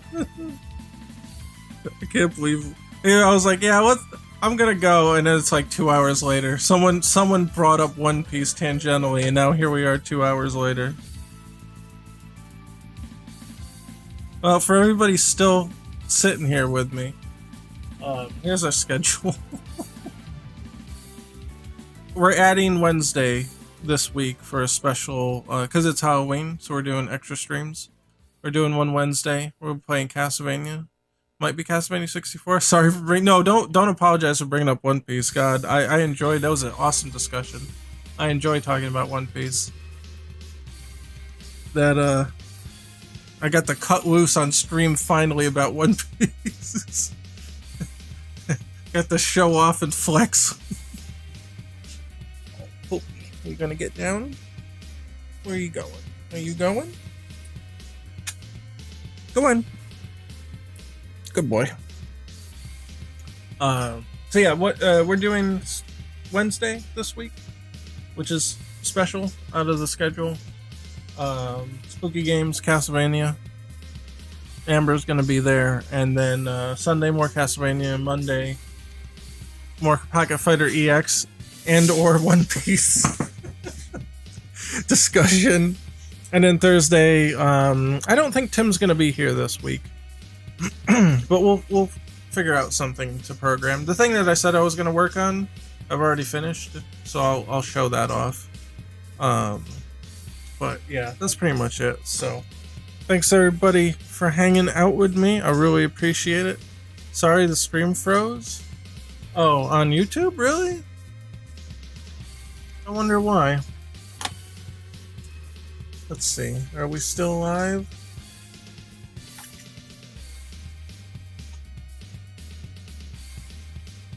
Well, it's still going for me. Might just be your end. Anyway. Yeah, I'll probably share these sprites on the Discord and all that. I might upload them to Twitter if I feel feeling cute, may delete later. There's the Discord link. But I appreciate everybody showing up, whether or not you like One Piece and enjoyed us blabbing about something. Probably half of you have no idea what the hell we're talking about. But I enjoyed myself very much talking about it. Get the cut loose on that one finally. The computer's crap, so it doesn't cooperate. That sucks. You can always lower the stream quality on YouTube. So for anybody who has like poor internet or a crappy computer, watch it on YouTube and turn the quality settings down. And that helps a lot. Like when I'm working on game dev, when I'm programming, like hardcore programming stuff, I'll turn the quality level on YouTube down, and that helps my computer frees up some more power for it. That really helps. This was a cool tangent. I'm glad you enjoyed it. I enjoyed it immensely. But I kind of got all my thoughts out on it. I mean, there's really not much else to talk about until, you know, something big happens in the story. I mean, that's pretty much all the looming stuff. We went through the whole thing, the whole gambit. I don't know. Here's hoping to the raid failing and or interrupted and or paused or postponed and or some transition to a second half of the arc, and we'll see what happens. I'm strapped in, and we'll just see what happens now. So that's it. I want to thank everybody for hanging out. I already did the patron listing, so I guess I'll just call it a night, and that's it. So, oh, that's fine. I'm not usually up to this late anyway, so don't feel bad for coming in late. The VODs are always here on YouTube, and on Twitch they're here for a week or whatever till they delete them. But they'll be on YouTube forever. So if you ever need to catch up, or if you ever want to see what went down, YouTube's the place to be. Game Dev Scrubs on YouTube. You can just search for it. It'll come right up. So yeah, that's pretty much it. So everybody have a good night. Watch One Piece. If you haven't started, hit the manga. You can buy for $2 a month, I think. You can get the Shonen Jump app and get the manga for One Piece. For like $2 a month, you can read as many episodes as you want. They go all the way back to the first one. Just do it. Do yourself the favor. Just do it. 100%. You'll be glad you did. Super good. Not sure I'd recommend watching the anime. It's just too much at this point. I mean, you could absolutely do it if you want to dedicate to it, but it's really, you have to really dedicate to it. It's so much. There's so many episodes. The manga just flows better. There's no filler. Hit up the manga and just go for it. One Piece is free up to Marineford thanks to COVID. Really? Oh, I didn't know that. I jumped on the Shonen Jump app when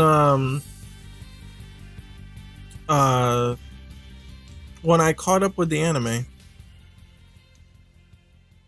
Yeah, so at that point I didn't need the backlog, but knowing me, who like not forgets to read it, but like I get so busy that I put off watching shows and reading sometimes that I thought I'd fall behind. They give you like the last 2 or 3 weeks for free, and then anything after that they lock out. So I just bought the two. I'm like, it's $2 a month. Like, who cares?